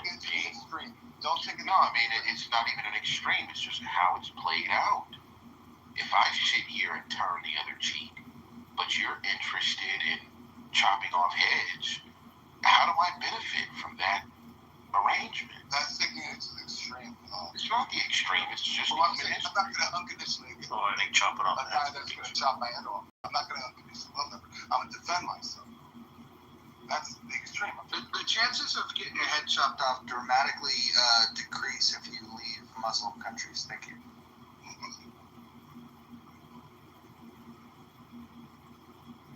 You understand?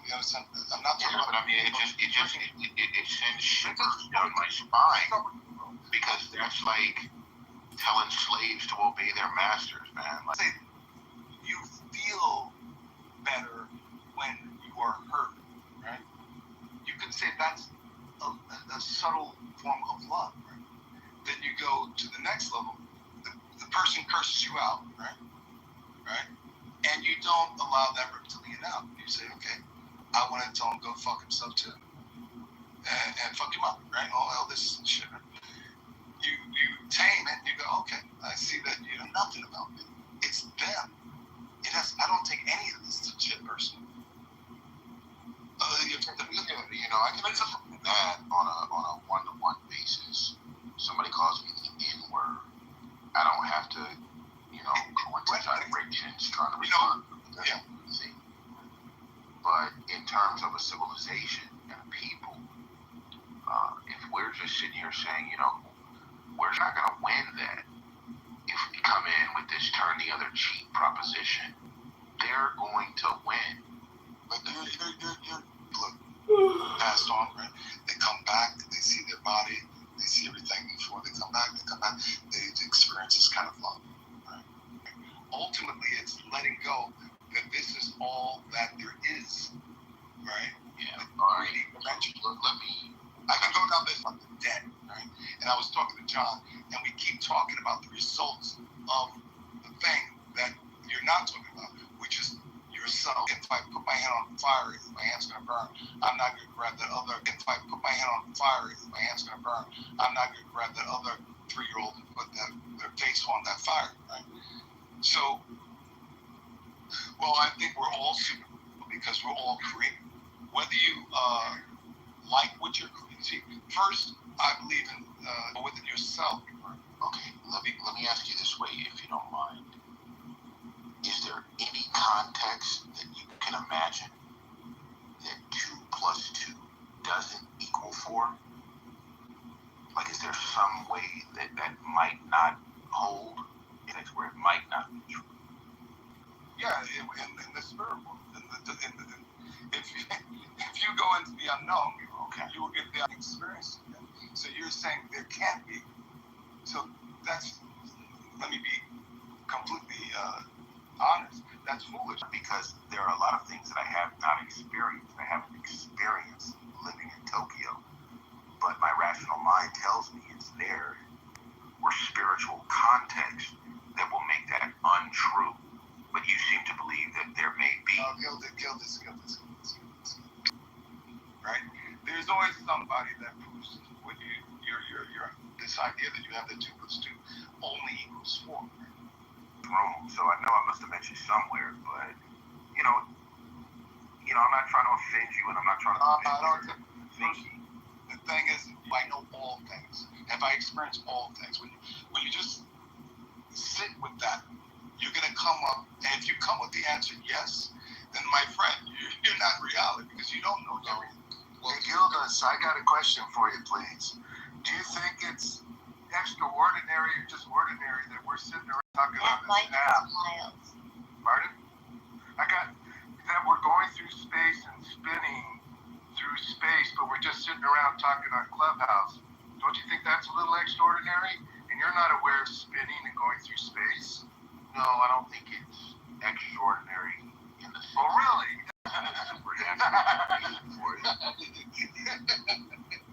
Oh, okay. No. What about metaphysics? That 2 things can exist in 1 thing way of that is we have a way of trying to confirm what we know. We have a way of trying to confirm not when. Hey, like, what about if you ever experience? I understand that, but I'm serious. Okay, now, go ahead. And I'll get off your case because it sounds like I'm being a troll. But even in the RAF, the Royal Air Force, before they could detect planes behind them, they used to teach the plane that kind through regular scientific. What you're saying is like, you can have intuition, you can be aware of premonitions and things like that. We can talk about that, but that's not how you concrete gains in the sciences. They believe in science now is upside down. We used to think we were the center of the earth, and then Newton came around into the future. Unless we're overtaken by like crisis. In the beginning, right? The beginning. Oh, I'm love and in love, right? Then reality hits. Is that 2 + 2 equal that you might be trying to make? Well, all I'm saying is that when you think that you know, right? Can you give your sense of what your opinion is?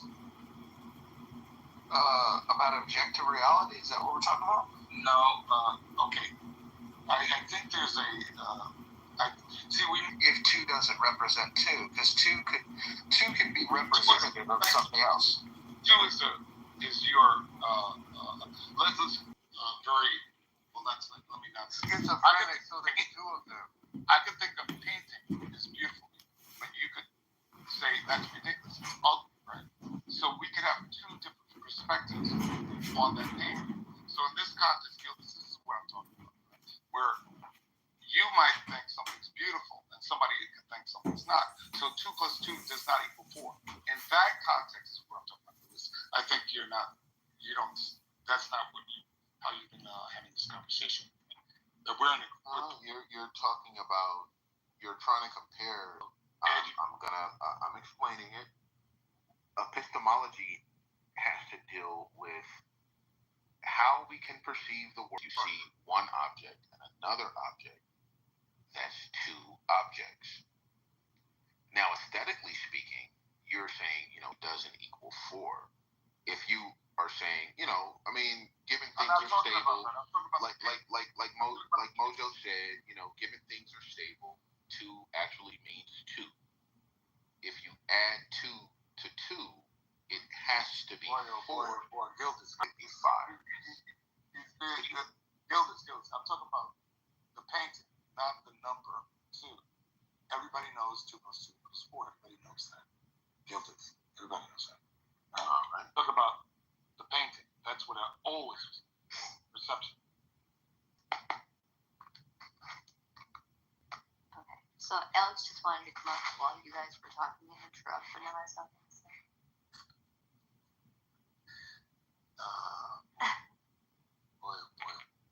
But just so you know, 2 + 2 is 4. Hey, Ann, real quick, 233 times 1,000. Wait, what? 233 times 1,000. Are you still a troublemaker? Huh? So That's funny. I was gonna ask her the Shut up, same Mojo. question. I knew. I hate you. You were. I think I have trouble. No, you can't answer the question. My question, please. I've got a couple ideas. Yeah, go for it. No, because the first that I know that I've only met him in your room, Mojo, recently. So obviously. Wait, do you even know who Timok is? No. He's a famous actor. He's full of shit. Yo. Why don't you go? Hold on, Ann. Go Google The Last Dragon, Timok. I don't know. But he's the biggest action star of the 1980s. It's crazy. No. Oh, I broke the rule. Yeah, that is rule number 7. We need to abide. This is a quick Rios 4 years ago, right? And I go up on stage, because I told you words no problem. So I go up on stage. Wait, you're lying, but go ahead, I'll let you finish. So I go up on stage. Right? I go, you're letting her control your emotions. You're all men, most you're all men up here. How you let this little white girl control your emotions? right? And then they were kind of quiet. And I said, "Hey, call me. You can call me." And she went, "Nigga, nigga, nigga." I said, "See?" But I've never ever said that. That Sarah Fox has. I've never said the N-word like that. Okay. I have never. But you and Brad telling the worst stories about me today. I don't know. Brad saying I'm Busch Gardens, and you're saying that I say the N-word. Yeah. You should have been on one of those episodes of TV Batman. You would have been a good character. Na, na, na, na, na, na, na, na. I used to love that when I was a kid. Batman. But it's 1:45 in the AM. There's no way that voice is going to fucking. I'm not doing it. Why you not remember with me? You can't be racist.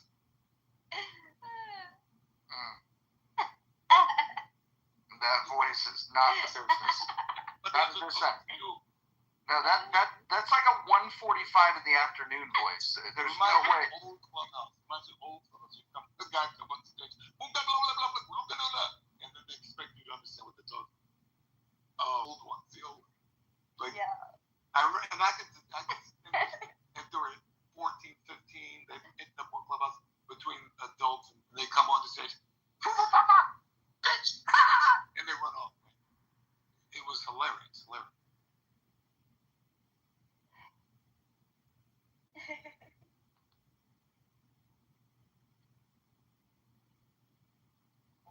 all right, Alex, you suck.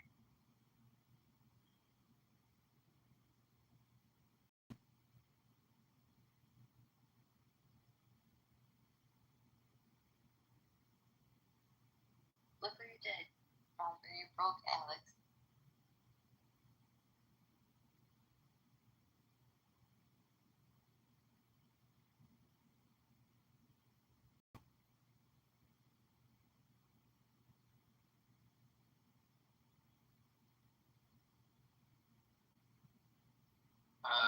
Because I haven't been in this parish for a little while, so forgive me. But Mr. Mojo, my friend, what is the difference between In the Muff, that other house, and then Healthy Debates now? What is the differentiation between these three houses, my friend? I know other people know, but I don't. I'm not in Healthy Debates. Healthy Debates, I think, ran its course. There's the other thing, Rational Discussion Group. That's a place that's designed to have rational discussions, as opposed to being in the muff, where that does not happen. So, do you feel any emotional longing to the house that you created and spent time, blood, sweat, and tears creating? No. After reading the Tao over the last couple of days, I've really adopted this sense that you need to be able to let things go.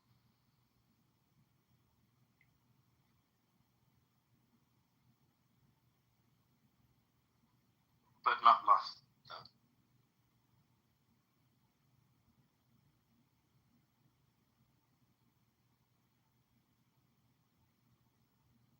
Okay, well that cleared everything up for me.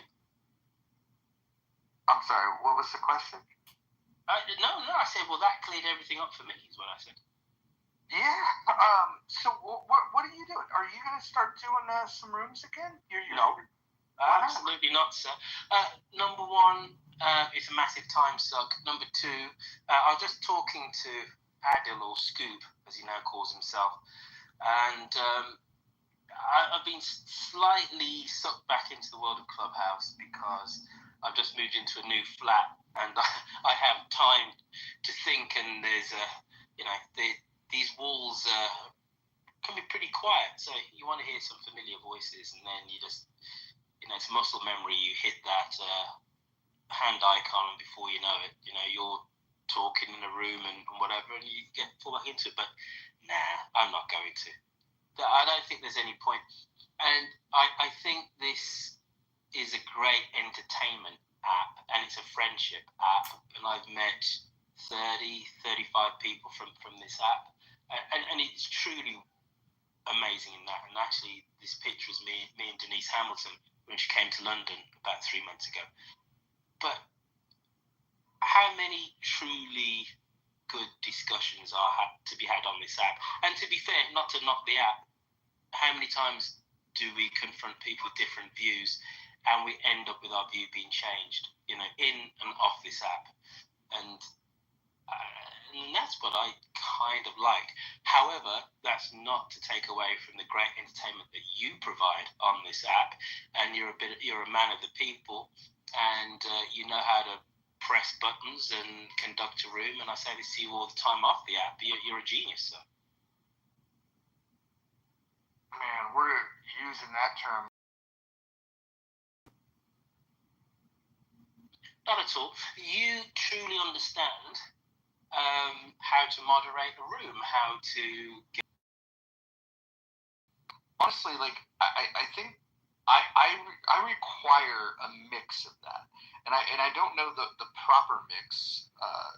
It would be boring if you didn't have a good conversation, but it would also be boring if you couldn't just loosen up and have, like, some mindless fun. So that's the thing I'm trying to figure out, is like how to calibrate all those things.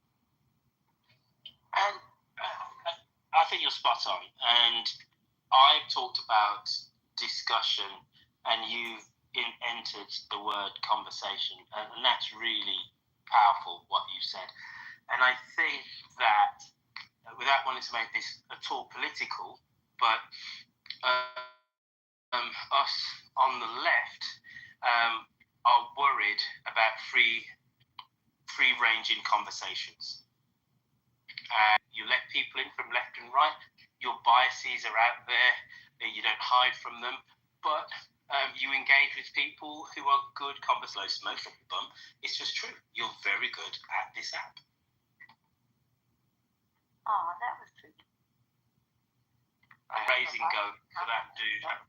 We raised $1,000 tonight. Wow. Yep. If we could do that every day, I think he might be the congressman. Surely it's the law of diminishing returns, isn't it? Maybe, but there's always, we could take it over to Fanbase for a day. We could take it over to Chatter for a day. We could blow it up on Twitter for a day. What's this guy stand for? Well, the $37 trillion worth of debt? I've heard about it. Less vaguely aware, and he could put it in their face and say, hey, this is a problem, and it's a problem that we have a duty to address. Okay, well, I'll let you Americans get on with that, and I will go up and seize my day, my friend. All right, man. Are you going to have a good old-fashioned English breakfast with no, I've already been out. Beans and tomatoes? What's up with the tomatoes? Tomatoes, come on. Please. Why do you guys put that on a breakfast plate, though? Not everybody does it. It's pretty common, but not everybody does it. And what's up with the baked beans? Roger, my good and dear sweet friend, let's not go down that old canard of knocking the Brits for what they eat. This is an old clubhouse ruse of yours. I'm not going to fall for it. I am putting my wallet in my pocket right now. I'm going to sign off. I've got to go out and have a meeting in 1 hour. I'm going to jump in my car, my friend. I love you lots. This has been a wonderful room. Toodle pip, everybody. Have a great day.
Ron Paul moment of 2012, everything was kind of dominated by like this group of like, it was a combination of libertarians and like tea shit, like the liberty movement was dead and the MAGA movement began, at least on like social media. That's how that played out. And by the way, even when Trump's gone, it's hard to imagine what's going to replace it because it's so dumb. You know, I grew up with feminists, and I saw them at rallies getting vicious at times.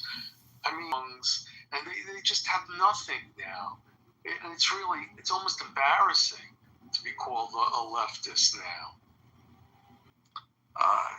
The moderation. I had explained how you had to have a vagina in order to have a mod badge, and then Jane goes, "Hello," and so I was like, "I don't give mod badges to leftists." And she said, "I'm not a leftist," which to a lot of people were like, "No, that's crazy. Like, of course she's a leftist." And she's like, "No, I'm a Democrat." So I was like, "Okay, I'll give you a mod badge." Then I gave her a mod badge, and the first thing she did is she started throwing people out of the room and then modding other people. It was very interesting. It was one of the better social experiments. That was a great one. Yes, great one. But let me just say that yesterday, the treatment that she received, and I get it. This room tends to there's some things that are just beyond the pale, and we gotta be careful. Wait a minute with on this app, including Miss Shirley. I was like, what did you say that was different to her? Right. You can't tell us.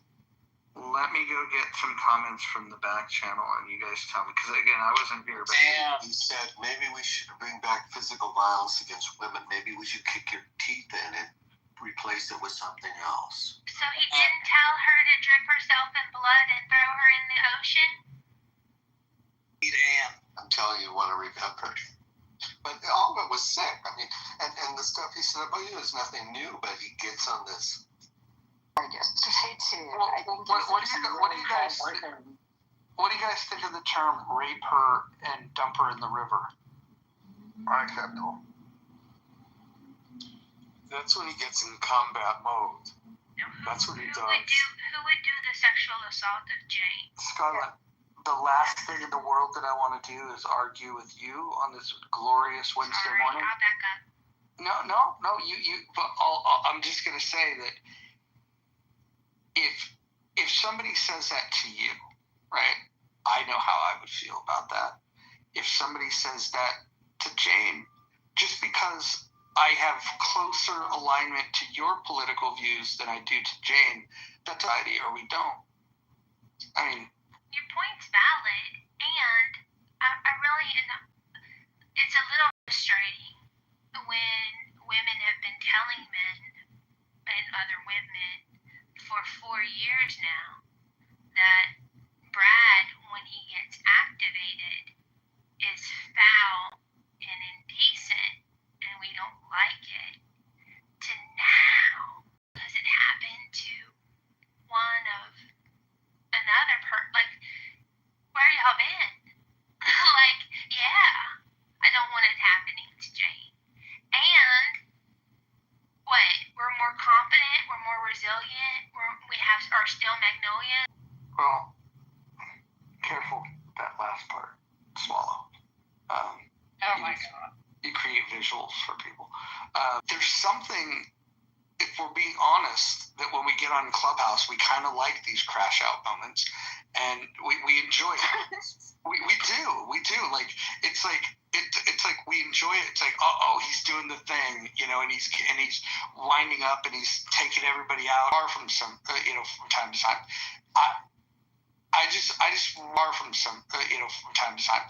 I just want to know, like, can we? Because we can't. The way that Anne handled Brad yesterday was classic. And I think the one thing that I would say to the women or to anybody that are taking direct hits in a moment like that, you have to remember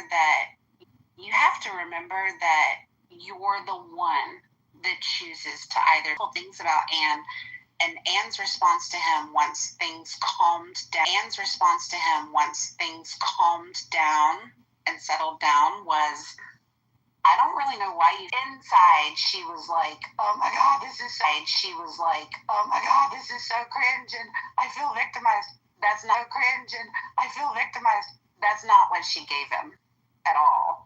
She didn't. She from experience. Somebody said probably the worst thing that's ever been said to me on this app. Somebody said probably the worst thing that's ever been said to me on this app a couple nights ago, and initially, my initial reaction was to draw attention to it, play the victim, make it all about the drama. You know, I messaged that person and I just said, I really don't think, but you choose to be a victim or to not. You choose to be a victim or to not be a victim. So that's my not be a victim. So that's my 2 cents. Isn't there a fine line though between the concept of you choose to be a victim and outsiders doing the victim blaming thing? Because blaming the victim typically doesn't yield the best results, at least as I see them. A woman could get sexually assaulted and they start asking the questions of what was she wearing? Was she seducing him? Chances, I think, are different than here. I was speaking more specifically just about our interactions and our engagements here. Nobody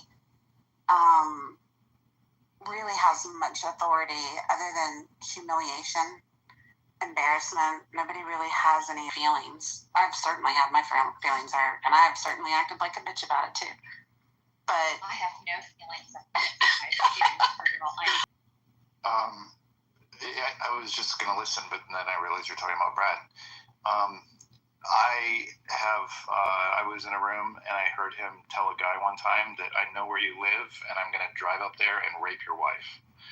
And it stuck with me because I was like extreme to somebody. Like no matter how pissed I'd ever get, my brain wouldn't go there, right? It's kind of like, I don't know. It's really just fucked up. I mean, I've seen him. I haven't heard anything like that from him in a long time. And so I started giving the benefit of the doubt, like, maybe he's adjusted a bit or something, right? We're all extreme, but the rest of us were kind of fucked up.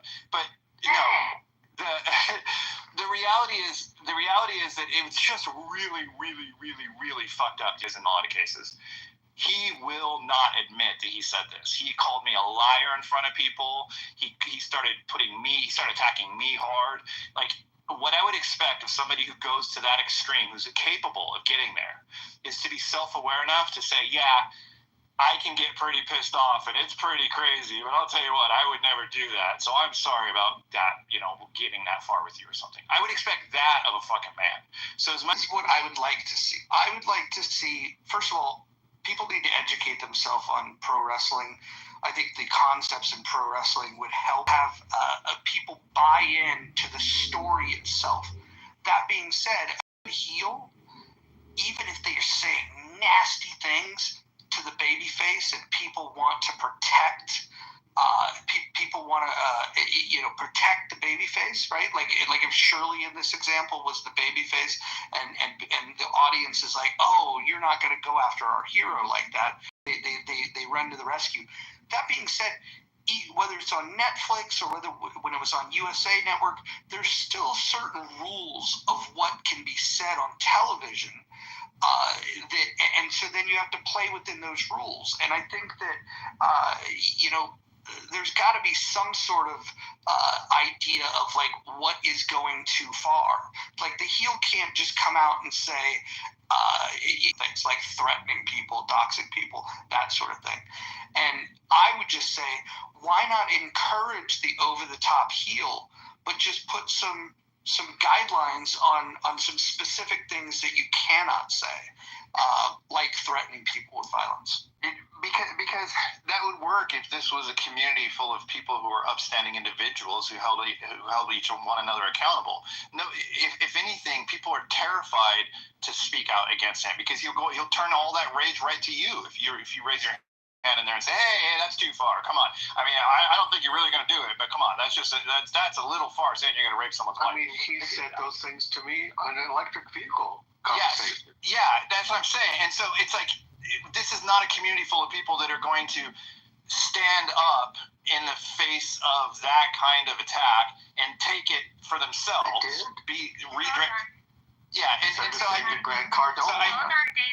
So I guess I'm just saying I don't think that there's enough people of good moral.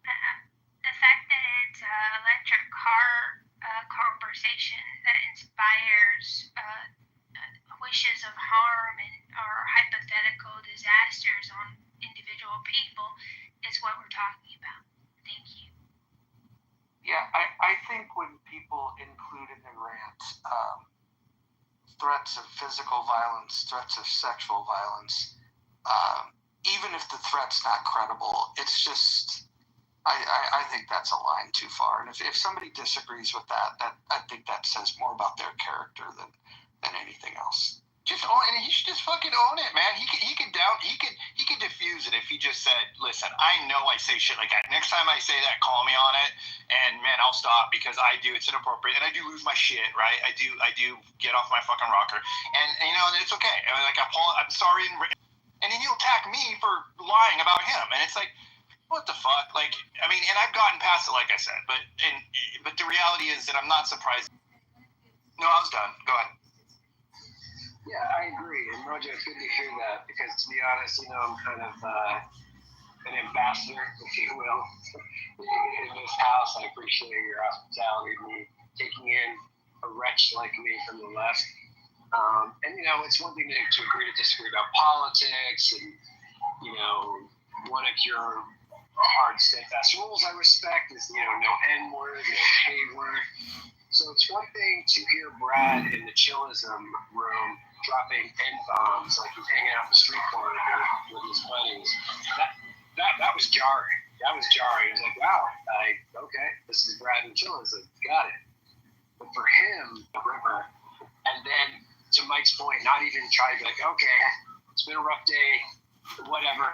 Sorry, guys, I went a little too far. I think the only apology he gave was to SIG for something or whatever. But at the end of the day, it didn't clipped. And instead of even coming remotely close to owning it, he doubled and tripled and quadrupled down. That is a bad idea. And so, Huey, go ahead and walk us through your advocacy for this kind of conversation. Go ahead and intellectualize why you think threatening rape women is okay. And then just tell everybody on the stage why you're not man enough to stand up. And then just tell everybody on the stage why you're not man enough to stand up against these things. Tell us. Give an example. Give an example. Oh, you don't have an example. I do have an example. So you're just saying words. Give an example. Yes. But you've asked me to say words, did you not? Give me an example. Give me an example. Did you not ask me to say words? Give me an example. Did you not ask me to say words? Give me an example. You just made it. You made it.